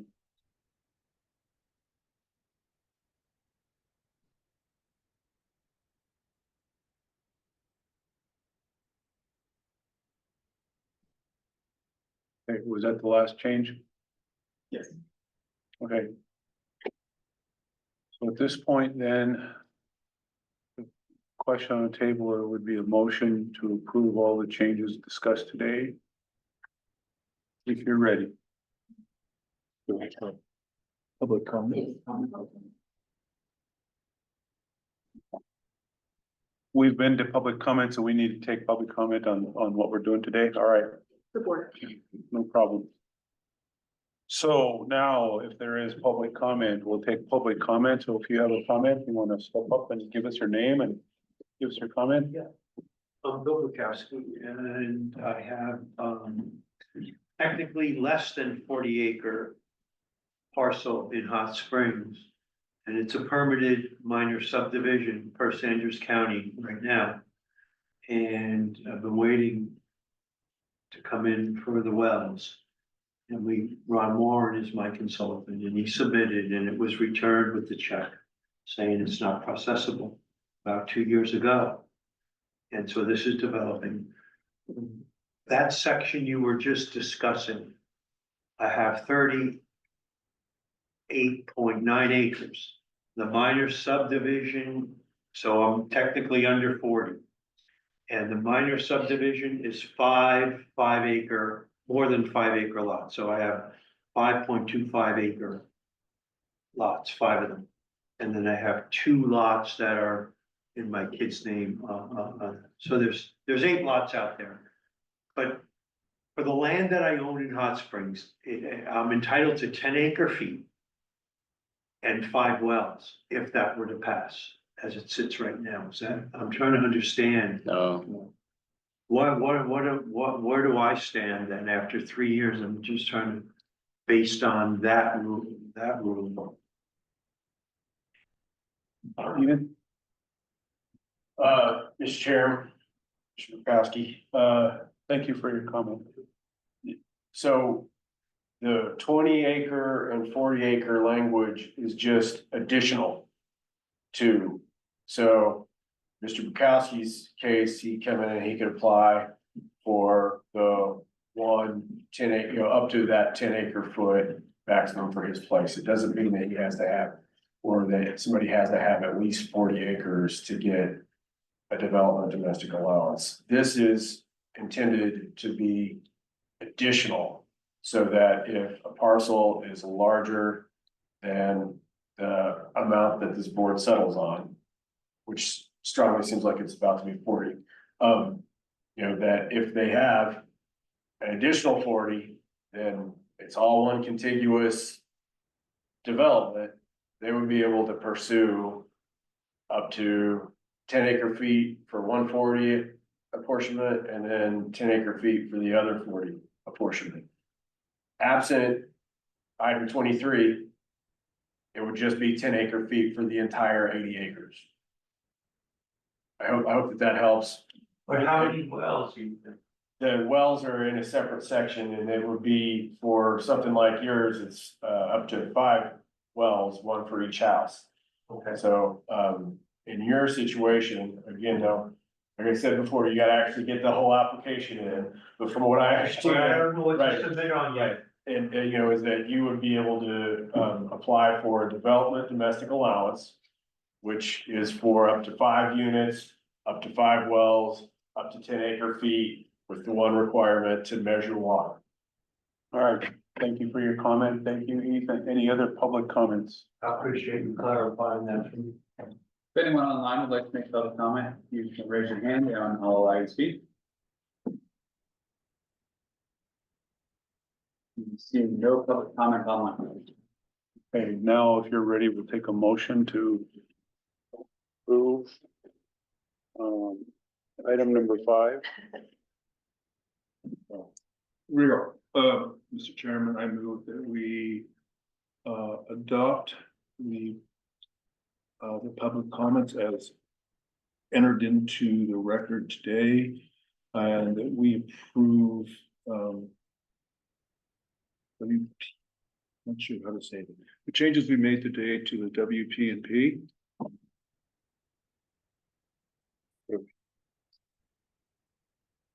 For domestic allowance. Yeah, those allowances. I'll Okay. second. Motion by Ken, second by Georgia. So we'll do a voice vote on this one. So, Ken, Yes. George, Yes. Georgia, Yes. Roger, No, and I'm a yes. So this motion approved. All right, thank you. We have that. Now we can move on. So given the lateness of the hour, do you want to continue? Try to tackle something here? Is there one that would be worth trying to tackle shortly here? Mr. Chairman, board Doesn't member. Mr. Chairman, board members, you did the hard thing, that is in the WP&P.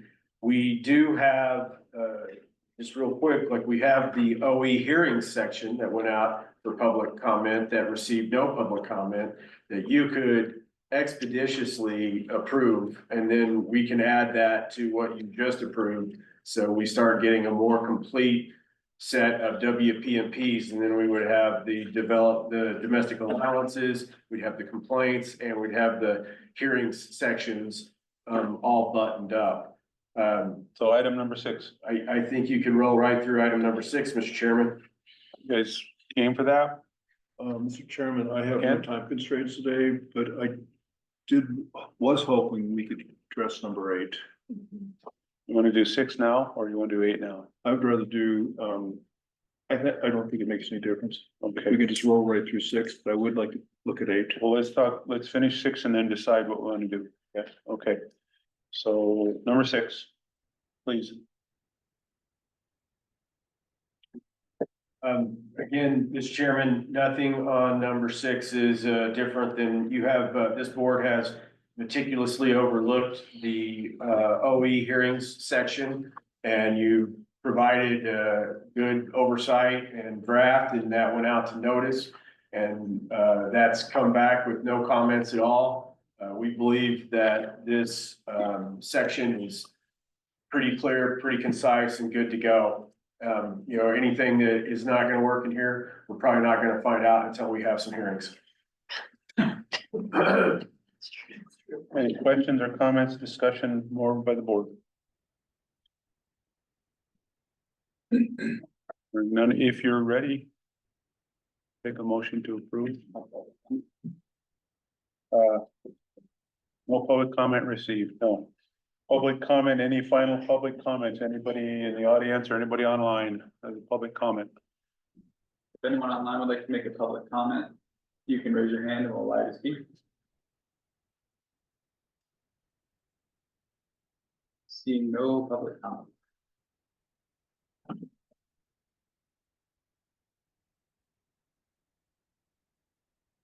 No public comment received, additional public comment received, so if you're ready, we'll take action on this. Okay, Mr. Chairman, I move that we adopt the WP&P OE hearings section. Motion by George, Second. second by Ken, all in favor, say aye. Aye. Anyone opposed? Hearing none, that's approved. All right, item 6. All right, do you guys wanna, Yeah, I did guess you wanna jump to 8? we have to amend the agenda? No, okay, yes, But if you would just hear me out for a second, Mr. Chairman, Board Member Pitt. I will tell you that our request to send this, number 7 stock water allowance out for a 15-day public comment, you've already gone through all of the stock water stuff. You could roll through this just saying like, and it just goes out to the 15-day, public comment, it comes back to you. So, worth considering.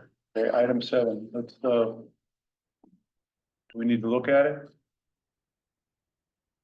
Yes. I'm seeing the legal counsel's got a head shake over there. Could you pop open, is this, something you think's significant? Yeah, I mean, I think we should hold this off for another meeting, given the fact that the board has now heard the presentation from the CITT today. Okay. So there's just some tweaks that might need to happen, maybe some other considerations that might need to happen. There was some language that I believe you put into one of those sections, correct? I need a reminder. Sorry, if I'm rushing. So hold on, Haley, thank you. Your recommendation is we hold off because of that. So if we hold off and make any additional changes, do we need to go back out to public comments? Yes. Well, so it hasn't gone out. So yes, it needs to go out. So how much effort is it gonna be to go through these This is, comments? How many are there? Not much. it's just one. Well, so we don't have public comments on this. This has not gone out to public comment. No, Right. you're proposing some language to go through so we can send it out, Yes, but you want to wait. I think the board needs to take into consideration the presentation that occurred today. Because this section affects or can interplay with what's going on with that. Is, just for discussion purposes, is there specific language in here you're thinking about? Yeah, I mean, all of that is added, that's not been in this, you haven't seen this before. So I mean, that entire section needs to be relooked at.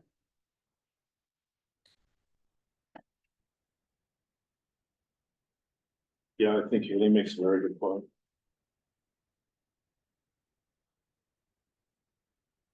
What I would state is that I strongly encourage the board to take a look at this, given the freshness of that presentation. Mr. Chairman, might it be useful if the office engineer took a look at it first, kind of identified where this might be cost changes based on today's presentation? And bring it back for the next meeting? Yeah. Okay, Yes. George? Roger? That's fine. Sure, okay, let's do that. Okay. Item number 7, postpone till next meeting and further review by technical and legal staff.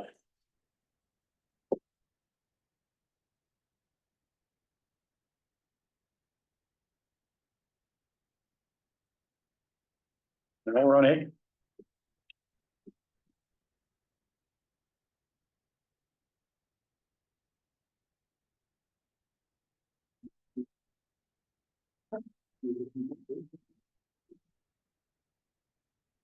Eight.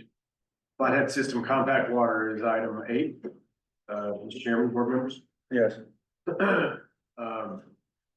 James, if you could pop that guy up on the screen for us.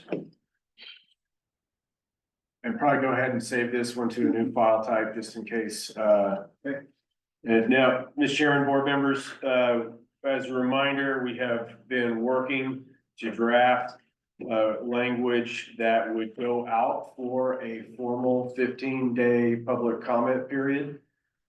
This particular draft section does have a fair amount of changes based on informal discussion that happened after there was a presentation made to you by by Seth Makepeace about Flathead System Compact Water, and the response from that information, led to some modified, language that would be here for your consideration. Just for more information as well, there was discussion that took place. George and myself spoke with Water Quality Department for CSKT. And so some of these changes do reflect, integrating that department.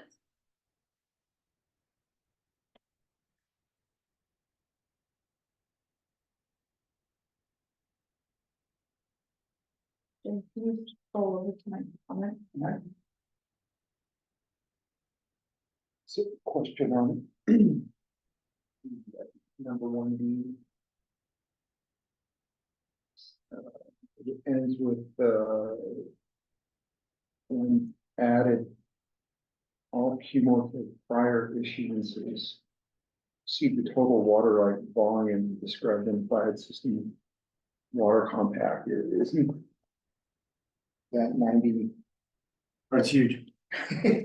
But that was specifically language that was generated in here and recommended by the board.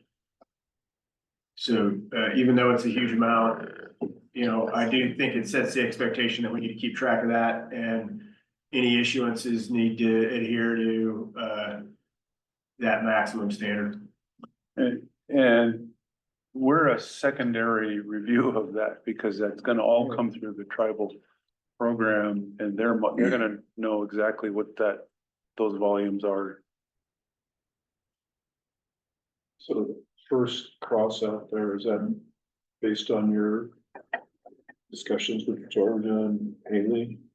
Because I'm glad to see it gone personally. So it's actually exempted, within the ordinance, which is why I struck it. Okay.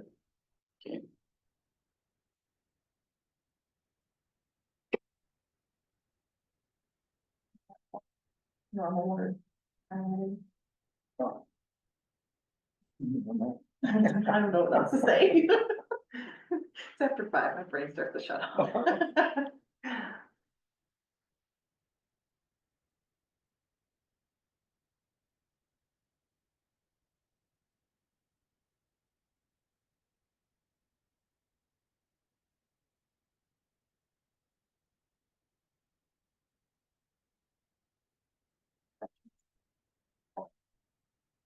So on D, we've said tribes previously, should we be saying tribes again? I would need a re-reference. I do believe it's actually specifically the tribal council on this particular type of water use, but it's a good catch. I think though that it's spelled out for us already. Okay. It's specifically tribal council or its delegate. Okay. So I just want to make sure that that language is also included in there too. Yeah.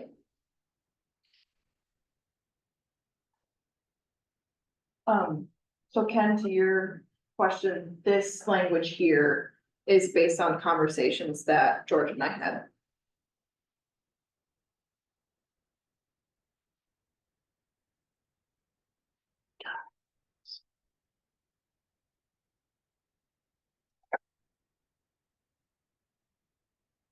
So what does one actually mean for a lay person?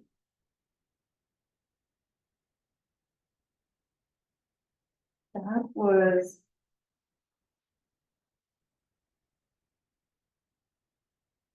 We didn't want to take the responsibility, right? Yeah, so essentially it's just like a checkbox type review, because the water quality department goes into all of the other analysis that is involved in a quality determination. So the impact, degradation to the source, point source, anything like that. They do all of that technical analysis. And so essentially one is saying the OE will not be responsible for doing any of that further evaluation. That is like beyond the scope of this office. So what would a direct effect be? So if somebody applies water and there's like some kind of muddy runoff that goes into somebody else's ditch, That's a pretty direct effect. And So that's not something the other agencies would address? They would, but it's something that's very visual and recognizable that the office doesn't have to go into a technical report or analysis. Yeah. Okay. so we wouldn't have to go test to see that they've mudded up somebody else's diversion. It's a common standard with the NRC as well, when they're looking at water quality for water right. So just wanted to make that statement again. One slight change that I think might be needed is number 2. The OE will notify the water quality program of the CSKT Natural Resources Department. Do we need number 2? So this was based on conversations that we had with that department.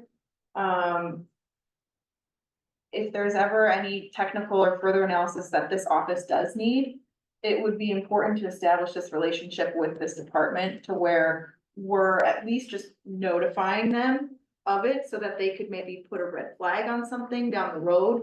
Maybe they could look at it or monitor it. And so it's kind of essentially just giving them a heads up of potential impacts to or degradation potentially. But there's no technical data that the office could provide. They're just basing it off of what they see. And that makes sense to me, but if it's already coming from the tribal consent, it should have gone through their review process already. So it doesn't. But that's what they should do, right? I mean. You wanna speak to that point? Because I think you probably know that history a lot better.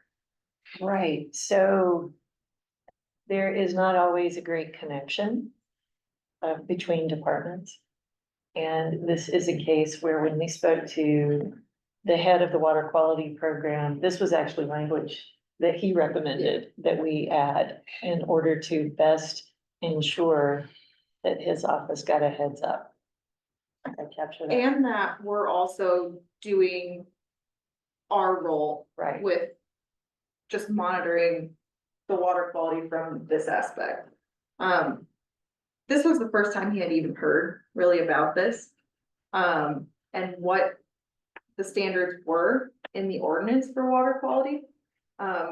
So there's clearly a connection that's missing.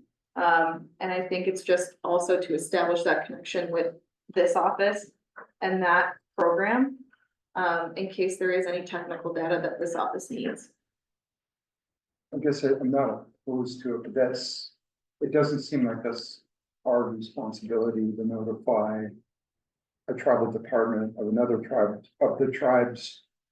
You know. If it makes application. it easier for you, when we get our database up and snugged away, it'll have standards on there. So what we'll do is we'll be able to include departments and their addresses on, you know, X, Y, and Z types of water rights. And so in addition to them, we will be notifying, typically like the counties want to know what's going on for applications in the county, you know, that kind of a thing. So this feature is, you know, is pretty manageable for us. So it just seems like this is the one spot we spell this out.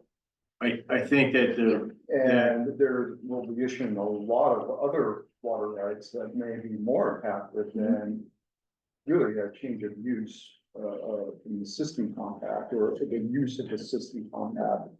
So this seems the least likely place I would put that language. And it would be more important included in the new uses or the new changes that haven't been through the compact of the system. And it could be, right? It could be in both. I think the reasoning behind it is, one, there's already a responsibility of the office to notify interested parties in applications that come through. So that wasn't something that was a huge tangent from the responsibilities. And it was also something where this is a section and a requirement in the ordinance that this office does not have the technical expertise to evaluate at all. Other sections, this office could evaluate on a technical basis, water use, consumptive use, anything like that, adverse effects, possessory interest. This office could evaluate and has the technical expertise to do that. The water quality, especially the water quality standards on this reservation, are just a multitude of depth. And so I think it was more so pointing that out, that this office does not have that technical expertise. And so it is going to take that into consideration, and that consideration is to notify the department or the program that is more adept to it. Another nuance to this too, Shane, because you bring up a good point, and I hear you. A lot of times we'll default to what the state says on various issues. In this case, the tribe's water quality standards are far more stringent than the state. So even if Ethan had a copy of state water quality standards, they would be non-effectual on the reservation. And so roping Evan's office in on this becomes really important. That was the other part. So it gives an additional safeguard, I think, at least getting it started. I get all of that, and I don't think it's incumbent upon this board to inform the tribe, a tribal application in this case, or a tribal approved application, that one of its departments should know about this. If it's moving through council, it's incumbent upon the tribe to have vetted that out. And then in our general mailings, we should have that relationship with the water quality division of CSKT anyway. Regardless of whether this language is in this piece of the, this ordinance or not, we should have that relationship standard. And I don't think it's needed here because if it's coming from council, then that's what it is. That's just where I'm at in that. I'm not opposed to it being in here, but it seemed out of context for it to be here by itself without it expressly. I think we should go back into the other ordinances and add the same too. Particularly the new and change, as we change water use on the reservation, and that could affect water quality. For what it's worth, this language is something that when you see the WP&Ps for permits and changes, you'll see an exact copy of this put into there, because the same requirements, water quality requirements, will happen there. And so, although I get that it's a tribal approved water use, having that nice consistent way that we're gonna deal with this obligation for water quality for permits and changes and flathead system compact water is, it's neat and tidy for me. I don't have any problem with that language being in there, but for the purposes of flathead system compact water, I agree, and maybe at a minimum, we should communicate in writing to the tribe that we recommend that the flathead system compact water process coordinate with the tribal water quality program. That way we're on the record saying that, and they can do it or not. That way, if it gets here and they haven't been notified, at least it's a safeguard that we notify them in the event that it's been missed. Roger. I would tend to agree with that too, and I would. This number one too, I remember we had quite a discussion about this whole section. And number one, if you go down to number two, an applicant is required to comply with the water quality management ordinance. So that's the onus put on the applicant, not on this. We don't, and just what Haley said, we don't have the technical expertise to go out and look at what the effects are. I think all of that should be struck. I think if there's a problem, then they can come in and file a complaint and go through the complaint process rather than us going out there and policing everything. So just to clean that whole thing up, I would delete 1 and 2. George.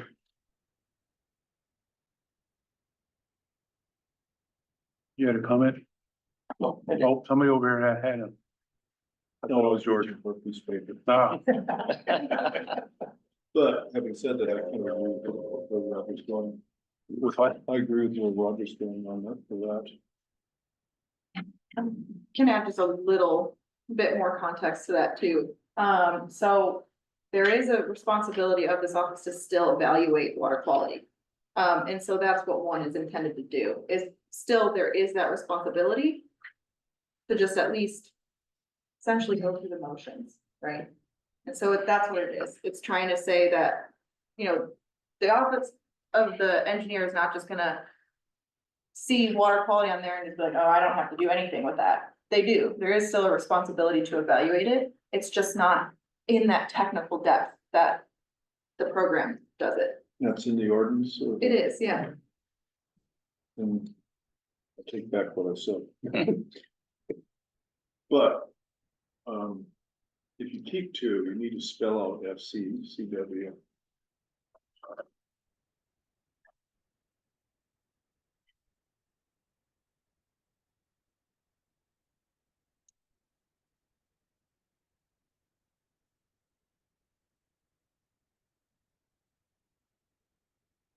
It's, I still don't think it addresses Shane's point about notifying.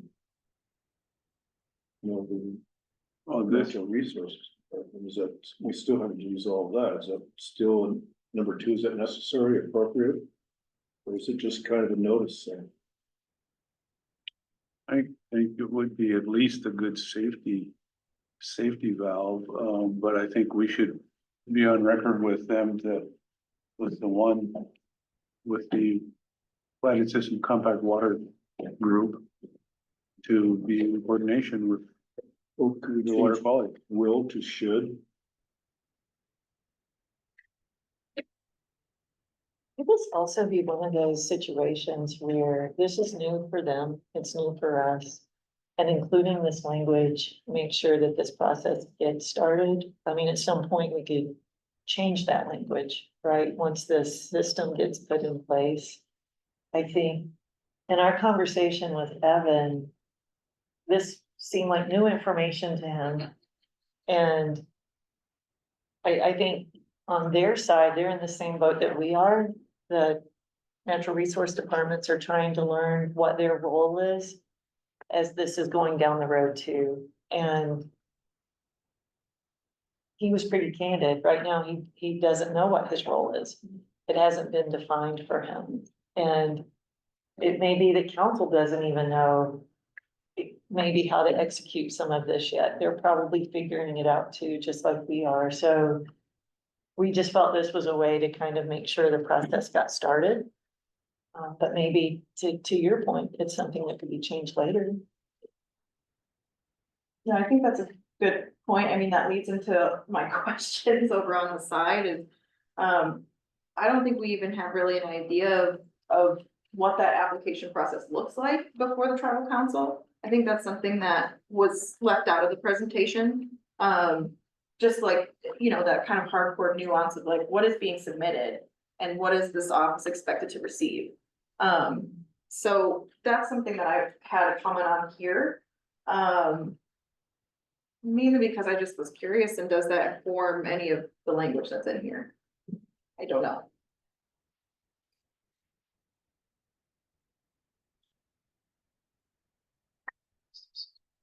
If you change, if you leave the double I in there, I think it should be.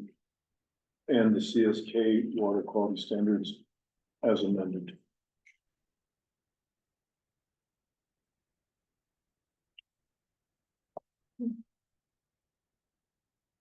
From a guy named, use the water quality, department. Term needs to match the edit up above. Water quality program. Water quality program of the CSKT Natural Resources Department.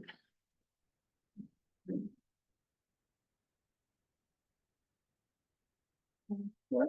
No. Right there, yeah.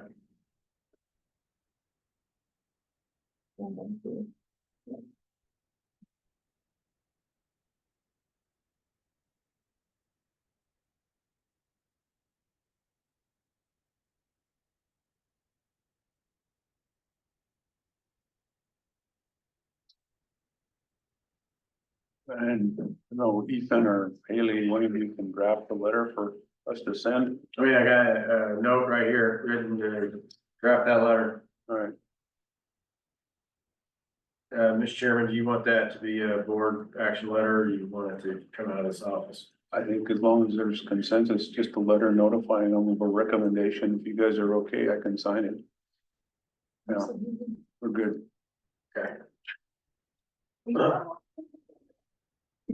David, look at it. Oh, whoops. Too fast. Cause Shane, I thought the same thing, but it's like, you know. At least whatever we're doing will be good safety net to that in the event. They haven't received anything, which they should. Well, I like. to Which they change should. The should from Will, that it softens it for enough for me to be comfortable with that. And I get there's miscommunications or non-communications between departments, but that's, in my opinion, not our responsibility. No, it is. I would definitely advocate for that too, in other circumstances, but this section of the ordinance is so complicated that I think if we can establish that any sort of connection that's beneficial to this office, maybe it will help. I don't know. Hey, James, on one at the end, after CSKT, it needs to be as amended, I think.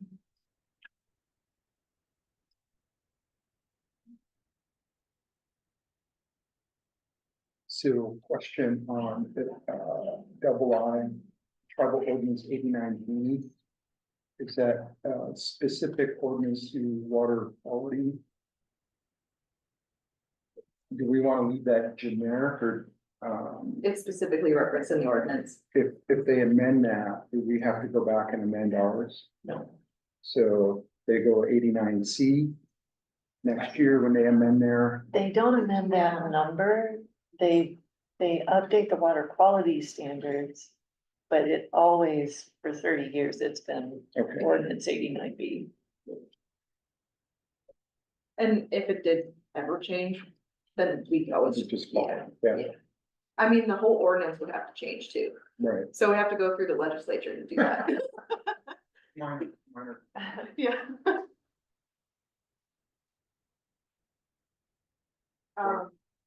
Well, sorry. I think down under that 3 is like, Oh, well, can I first Oh, speak on yeah. 1 and 2? Sorry. So those also came up from our conversation. Again, 1 is essentially just creating that relationship between this office and that program. So if there was ever a situation where this office really needed that technical data, they could communicate with the program to receive that data. And Evan was on board with that relationship too.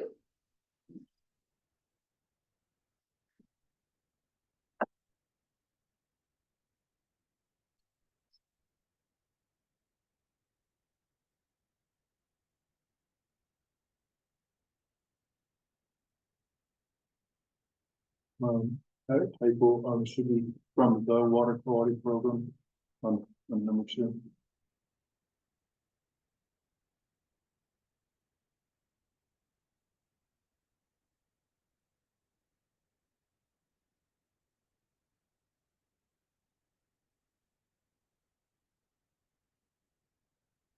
That's gonna be in the first portion of double I. The water quality management. No, no, it's not good.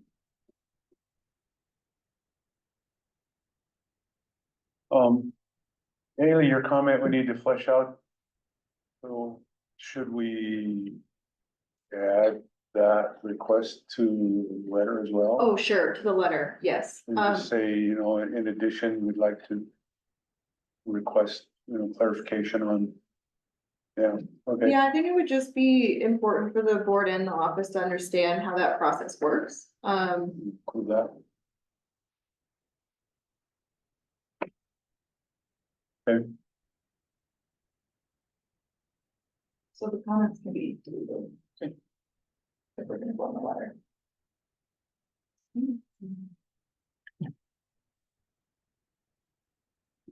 No, hold on, you have more. Where are you going? Good try.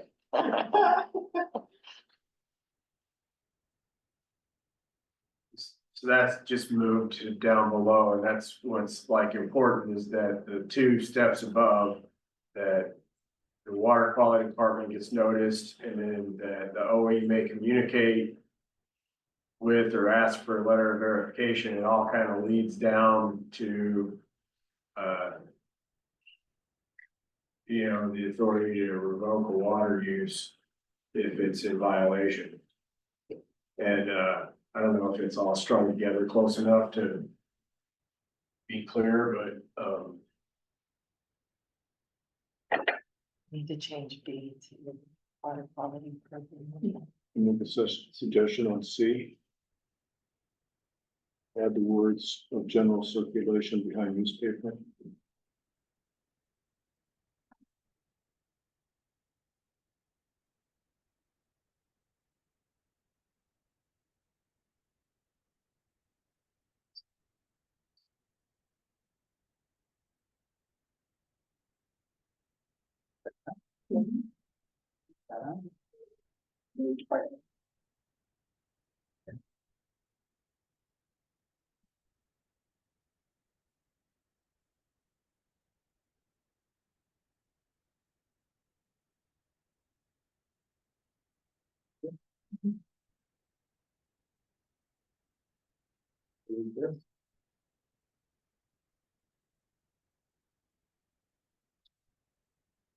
Yeah, I think that.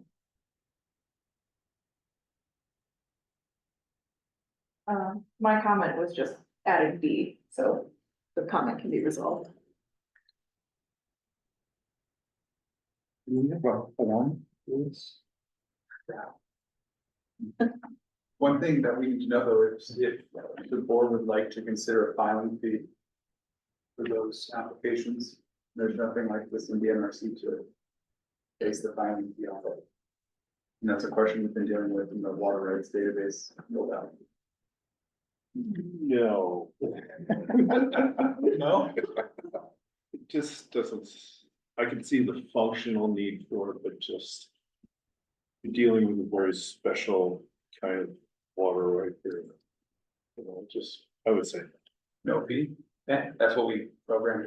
I mean, that's just me, it's not a legal matter, it's more of a. Other type of. And one of the things about our filing fees is that we at least loosely base some of them on the amount of work they cause. How much work is this gonna cause? Equivalent to what? I think it's between an allowance and a permit. Or change. Yeah, similar to which, oh no, it's gonna be less than a change because there's no adverse Right. effects analysis on it, so. What are those fees? Domestic allowance is $250 and a permit is $160 now. Or sorry, 1,600. 160. yeah. We gotta go up from there. That's the cheap permit. If they come in and meet with the office in advance. I guess it's more of a cultural concern, maybe I shouldn't be talking about culture, it just seems somehow. Less than right for somebody to have to pay for something that's already theirs. And I get the practical side of it, totally. Well, I get both sides, but I'm trying to find a balance here. I'm with Ken. It looks like the tribes were already asked to give up a whole bunch of water, right, for the compact. And now we're like, we're gonna pay you. You have to pay us for what is yours, but I don't know. I'm not comfortable with it either. I get it that, yeah, it doesn't seem right to charge it, but at the same time, we're operating on a budget. And it seems like a nominal fee is, whatever it takes to make it real equitable, I guess. So if the state applied for a water right on the res, they would have to pay too. or the United States. or the United States. Okay, Or this water might be used for some mitigation use too, so, and for some other type of application besides irrigation, so. And it's not, and if you go back on it, you had individuals making these applications. It's just a tribal process to get it here. So that's an individual who's actually applying, not the tribe. It's tribal water. They're just agreeing for its use. I don't know if the tribe's taking any, is applying any fee to those, I heard, no, so. Are they leasing the water? They're leasing it out, so yeah. So that's, I mean, so that's like, Yeah. so you can't, I mean, there may be no application fee, but they're leasing the water. So there's a different kind of fee. We would need to, for us at our level, we would need to verify that the amounts are adequate. So we would do a technical analysis for diverted and consumed volumes, which are required components for the database. We would do flow rate assessment to ensure that the flow rate being requested is adequate for the need. That could be easier or harder depending on whether or not there's a long ditch, there's ditch loss, or if it's a pipeline, and the type of water use application that is being proposed will be a factor in how difficult it is to determine whether or not, it's a technically appropriate amount. And then we have to do the notice in the paper. And I'm just giving you a laundry list of times and expenses. We don't need to put even if we decide we want a fee, we're not gonna put it in here. No, it's gonna be when you see the form. Yeah, so let's, I'd like to ask, I mean, maybe pose it to Seth to start with, say, would they oppose us imposing a filing fee to the applicants, because the applicants is really gonna have to pay, Right, Yeah, not the tribe. right.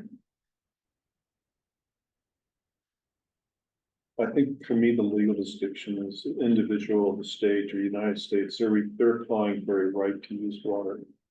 And I think you can make the argument that a tribal member already has that right. Well, and the right exists because it's a special kind of right, Flathead compact system water.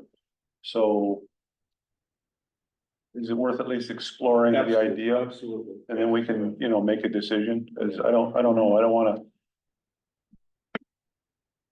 so this would affect Mr. Claremont, right? He's the first one through the chute on this. Yeah, Just puts a face to it. but I don't know how else to, approach that. I just think, at least personally not willing to flat say no fee, but I'm not willing to set a fee yet. I think we should explore it. And if we in the end decide not to, have a fee, that's fine, but we should at least explore it. do you have the form built yet? It's still in draft form, but we have a version of it. We have learned that we need to get the policy approved before we can give you the form. So, we're not gonna do that backwards again. You wanna touch base with Seth and see what his response is to that? Happy to, yep. I mean, if he bumps it up the ladder, then at that point, we might wanna have legal decide to talk to their legal and say. Where would you guys We stand? could also possibly just have Amanda run that trap line as she is right here. I can do that. You wanna run the trap line? It's in the guys that we're exploring the question of whether or not we should have a filing fee for that. All right, thank you. I need to jet off. I mean, we got a 6 o'clock. Okay, all right, well, how close are we here?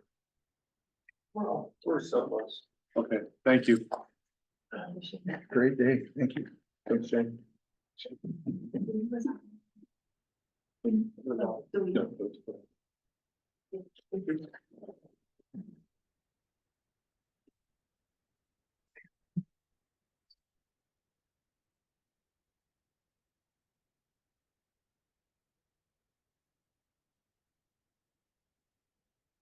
So what are we looking at, C now? It's just the citation clarification for in this document. Yeah, sounds good.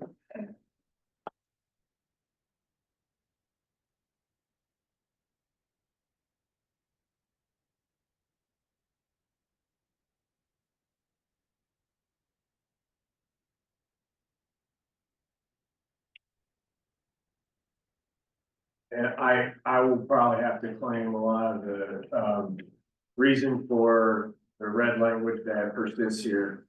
So, I wanted to make it clear that we could impose a water measurement requirement the way we could on any other water right.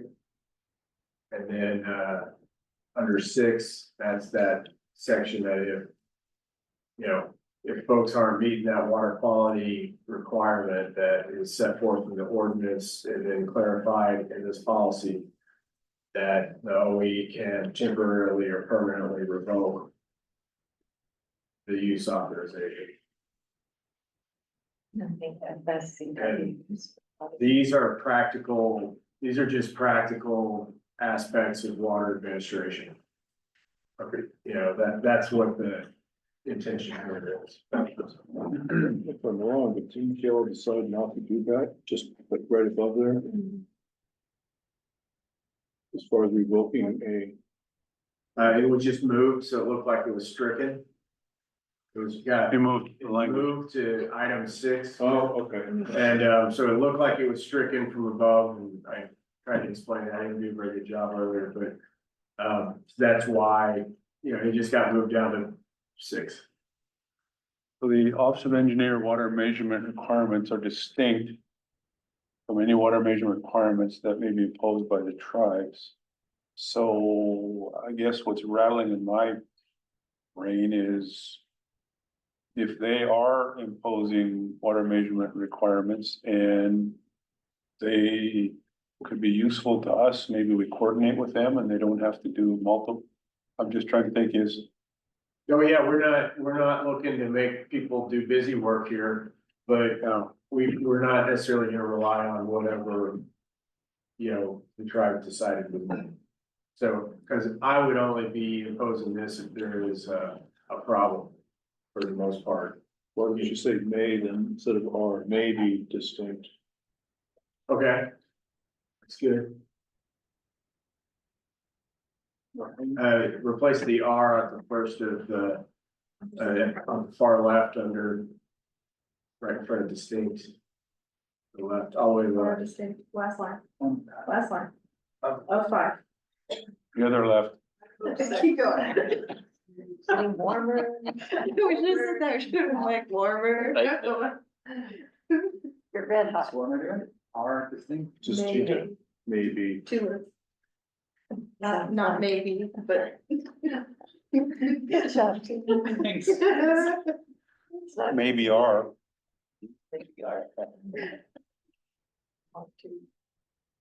So number 6, that seems a little pushing on the jurisdictional front. Like, what's your rationale, I guess, for? The rationale of the ordinance says that these uses have to comply with the Okay. tribe's water quality. I mean. Okay, that was my only concern. Yeah, the only, so like the addition to this is we're essentially adding language that says temporarily or permanently revoke Okay, that application, that use. well, should be temporary suspend or permanent revoke? Yeah, Yeah, it should be temporarily suspend or permanently revoke, yeah, But that kind of, so jurisdictionally, we're okay. yeah.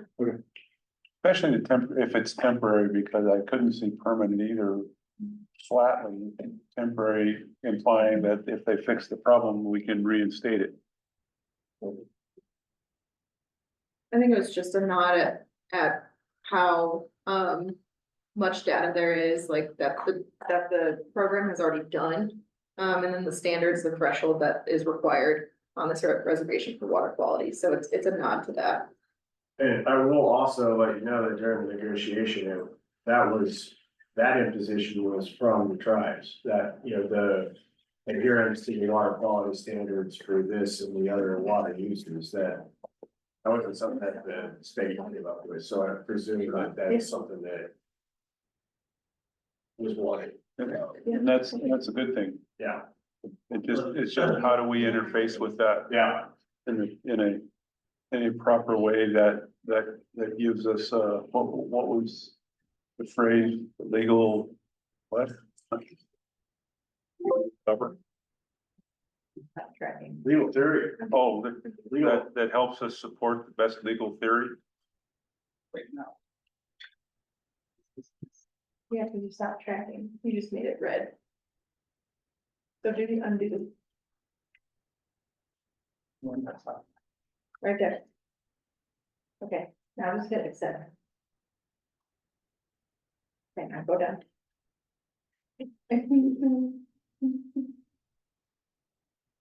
We're accepting it, right? Yes, So I should just be able to go like this. you should just be able to click accept all. But why is that? And before you fire us for adding a period, we do typically read this over and typos that you might be able to find before we Just leave it. post it to It's the fine. notice and, Clean it up. we will be doing that. That's all. If you stop tracking it.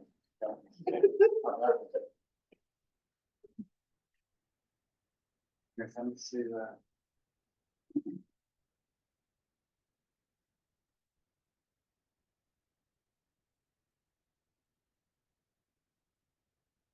Is this ready for public comment? Yeah. Is that where we are? Okay. Are we done? If, Sure. Sure. Good job, James. You got the hardest job ever. so do we need public comment to send it to public comment? Yeah. Okay. All right, are we ready for public comment? All right, any public left out there that want to comment on this? No public online. No public online. No public in the audience, no public comment. Ready to send a public comment. So anybody want to make a motion? Mr. Chair, I move that we accept all changes to the WP&P section on the Flathead system compact water. And send to public comment. And send to public. And send to public comment. Thank you. Second. Motion by Georgia. Second by Roger. All in favor, say aye. Aye. Aye. Okay, unless I lose a quorum, I'm gonna keep pushing through here. 9. Board business, travel approvals. Okay, who's got what? Oh, Mr. Chairman, board members. Haley sent out a memo on behalf of the board that requires board approval for travel. That's how you want to operate until you've got some additional clarifications to the travel policy. Okay, you wanna review these? Sure. We have a few folks that will be going to Jocko for a field work project potentially on 9/11. That would just be mileage. We have 4 staff members who will be going to a DNRC new appropriations training at Fairmont Hot Springs on 9/12 and 13. That would include mileage, lodging, and meals for breakfast and dinner. I believe that the lunches are provided, but I would want to have the option that in the absence of having the lunches provided, the staff members, we would be able to, they would be able to know that they can get compensated per diem for those lunches. Okay, let's hit pause on that one. Any questions on that one? Who's all going? We got James, Sydney, Christie, and Scott.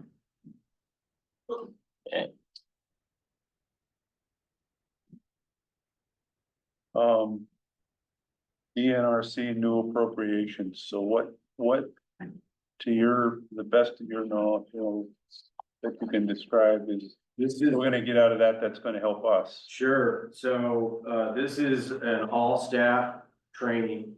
So all of the staff around the state that are water resource specialists will go to this training. They're gonna talk about standardizations for things from geocodes to how permits and naming database and things like that are run.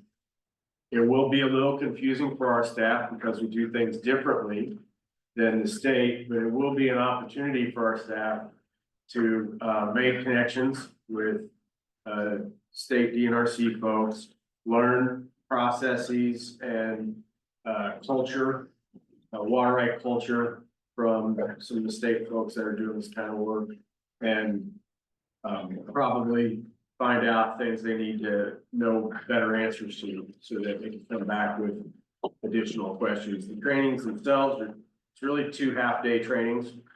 It's nothing crazy, but How is that gonna jive with our meeting next week? it's just being me and you. Okay.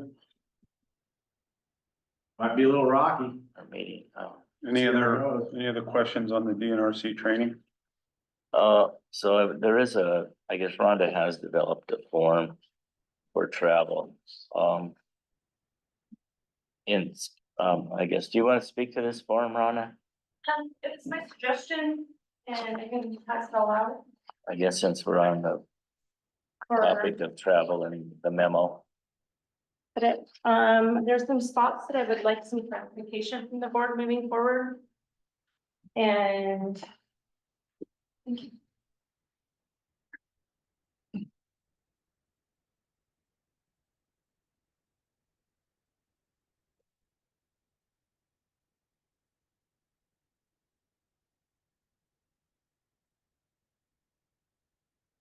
So the clarification that I'd like to have the board's direction on moving forward is, are we paying per diem for lodging, or are we paying actual rates?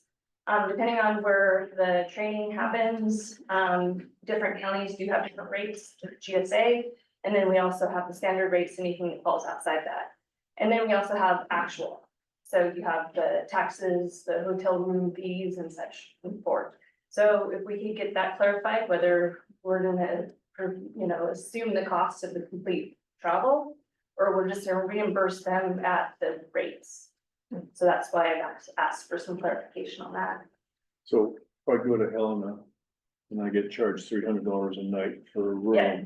that's gonna be way above state rate. Yeah, Helena right now is paying 122 per night.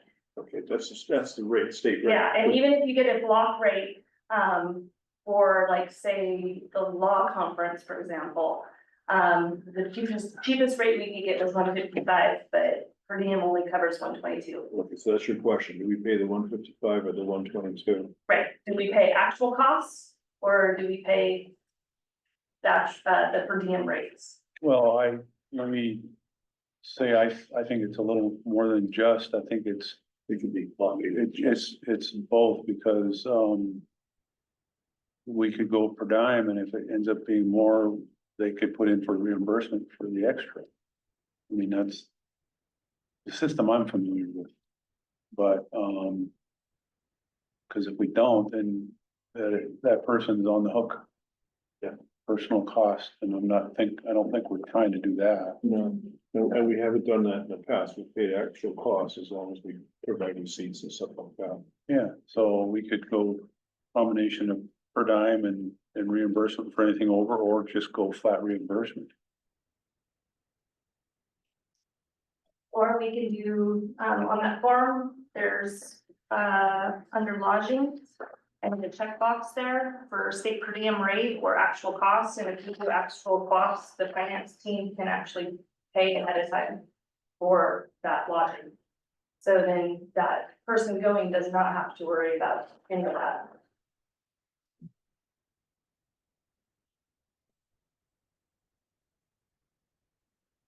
Well, I'm in favor of actual cost.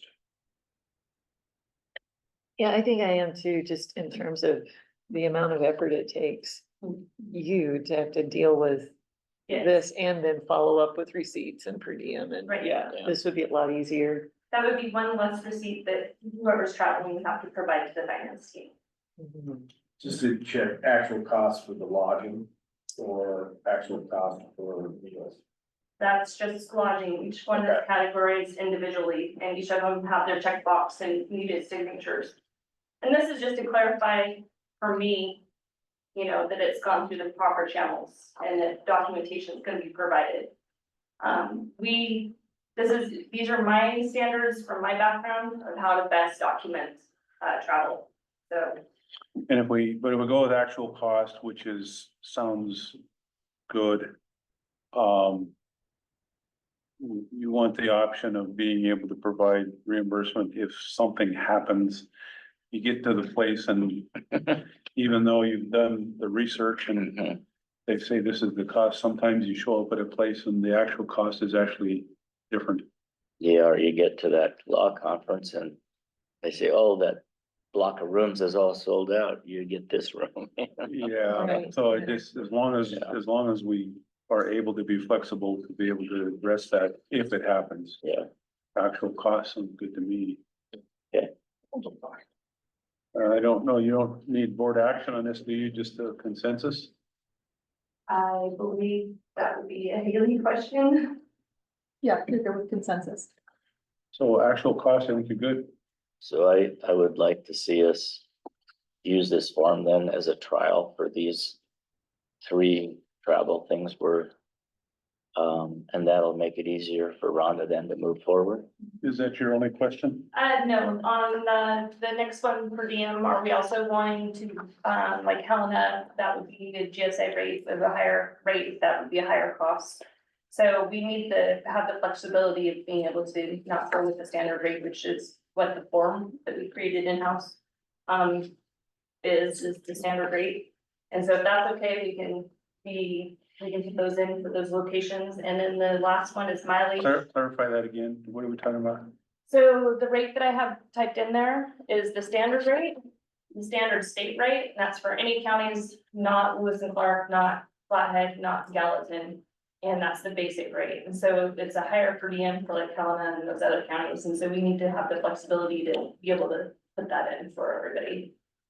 So what are we agreeing to? Is that lodging or That's just per diem. meals? I thought, Yeah, so if you go to Helena, it's gonna be almost $60 per diem. yeah, but we operate under state. That is Base. state, that's Yeah, just a different county within the state, and I think that's where the I thought- confusion when the forms were printed out. I thought state rates were for per diem, they're uniform across the state. No, they're by location. Haley, can you clarify it for me? I know, that's as much as I know too. I'm familiar with, yeah, I mean, different counties have different rates now because of the fact that food is more expensive in different counties. Right. Yeah. And don't even Bozeman. Our system was always based on wherever you're going to. Yeah, and so the form that we have needs to be flexible to reflect the GSA rates for where you're staying, and so I wanted to make sure that that's okay with you guys. Well, That you're talking GSA. Yeah, And yeah. you're talking state. You guys are talking about 2 different. Two different things. Okay. Yes, we are talking 2 different things. Yeah, it's not, because if you go into the GSA, you type in the location and it pulls it up for that state, and it also pulls it up for that zip code. But that's the thing, Rhonda, so with all board reimbursement under one of those resolutions or whatever we've already approved, we're using state-based rates, and those are set as to these numbers right here. If you go up and to the Department of Administration and Google travel per diem for Vermont, you'll find that. So when you have the standard rate is the 107, and this is the state travel. Right. And then you have the high cost rate, and then you go to the GSA website, and that brings up your location So, for you. yeah, But that's is lodging, the see? state using the This GSA is what website per for diem those? is. See, this is, When I pulled up their travel policy for state, and I have printed the whole policy up, it looks like they're still using GSA rates, that's what I'm familiar with. Okay. So Roger, did we actually agree to a number in the resolution or we just agree to go to the state rate?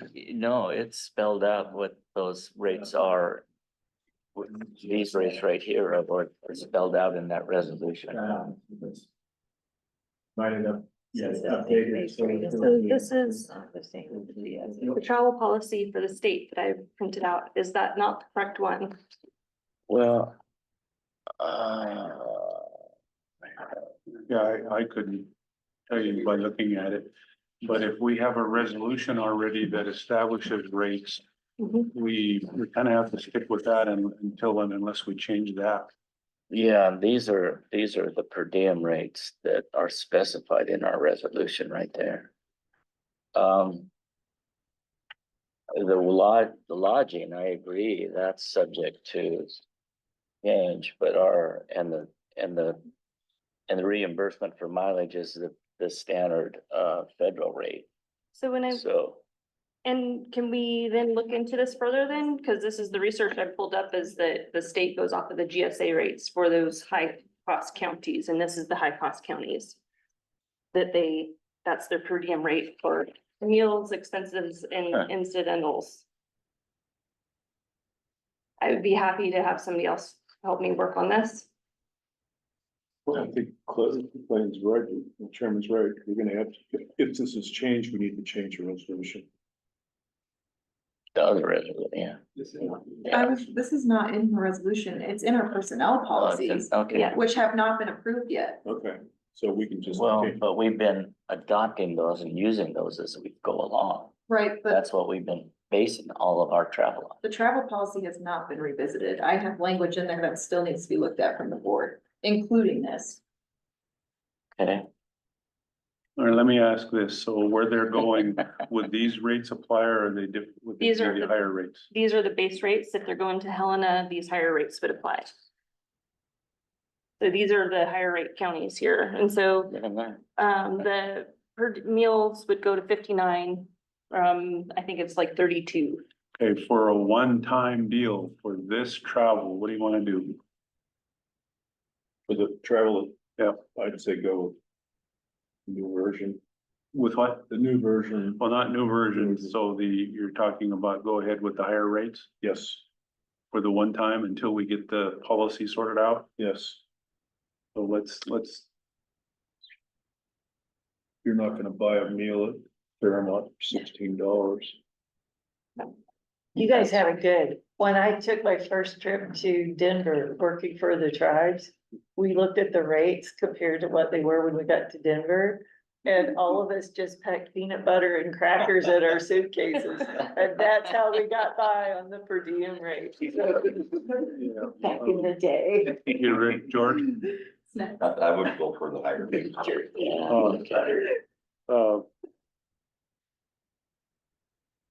Good. yeah, I didn't know that existed, so I'm not following either. So Georgia? I'm okay with it. Okay, so consensus too for now until we get the rules and policy clarified for this trip, we're good to go to the higher rates. James, I don't want And this you is to for peanut the butter and Fairmont? beef jerky on your trip. Or all of them. your current travel, all the current travel. Off travel, or travel. Yeah. No, that we're talking about approving right here. Okay. travel. Those three travels. So there any more questions? We also have board travel, that's coming up too, for the water conference. Does that apply to that? yes. Yes. Okay. But do you have more questions on the form? That's not the philosophy. I Yes, described. mileage, James, we love that's it. gonna need to be approved via Haley's, letter that came out. Gonna be needing to be approved by the board. So if we approve all of these three travel things, then we basically approve the mileage. Yes. So, but you don't have a question on any different number, just No. approval. Okay, Just approve. all right. You can. So, Thank you, Rhonda. thank you. So Yeah. we're looking for, approved travel requests, so.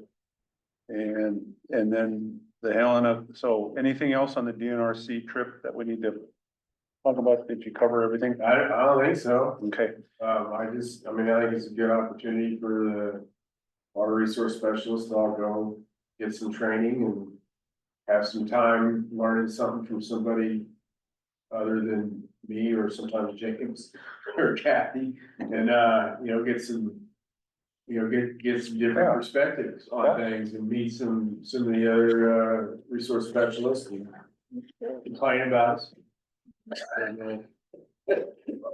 all right, But just also to be clear, that the Helena Law Conference that's on here doesn't relate to the board. We're thinking we would send one or two staff members to the Helena Law Conference. Yeah. Okay, I didn't want to no, that's fine, confuse the situation. that's fine, well, Okay. unless board members wanna go, but. Yeah, Two board members are going. yeah, You One can board sit at a member's table. going, you're remote.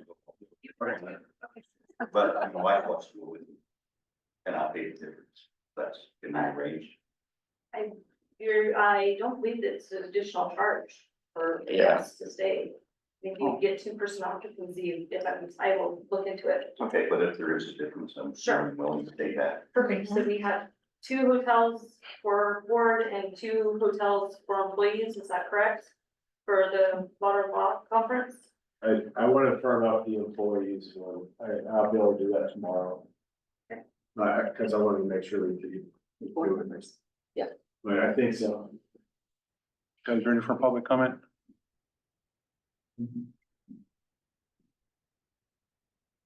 Ready for public comment on this? I'm ready for public comment.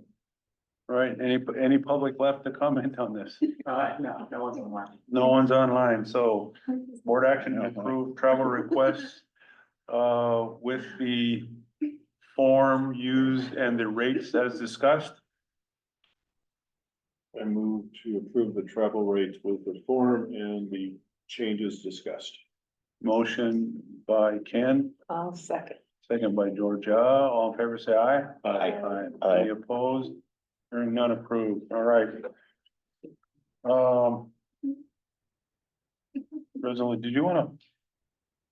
Yeah, on this resolution, I talked to Georgia, she hadn't had a time yet to review it, but when Georgia and I wrote our little letter on some of the financial stuff, there's a lot of good stuff in there that I would like to take and incorporate into this resolution, so I'd like to get this in Word format if I could.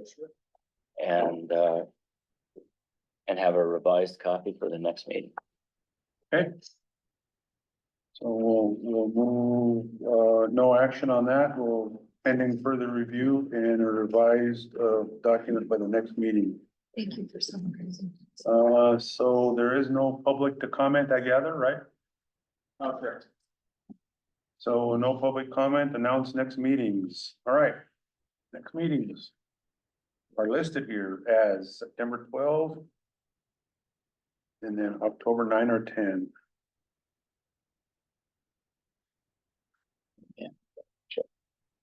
September 12th.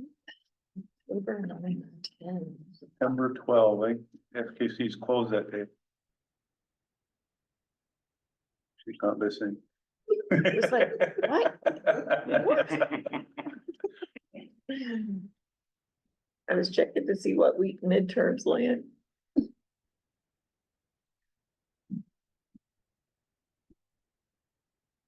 Are you sure this case is closed?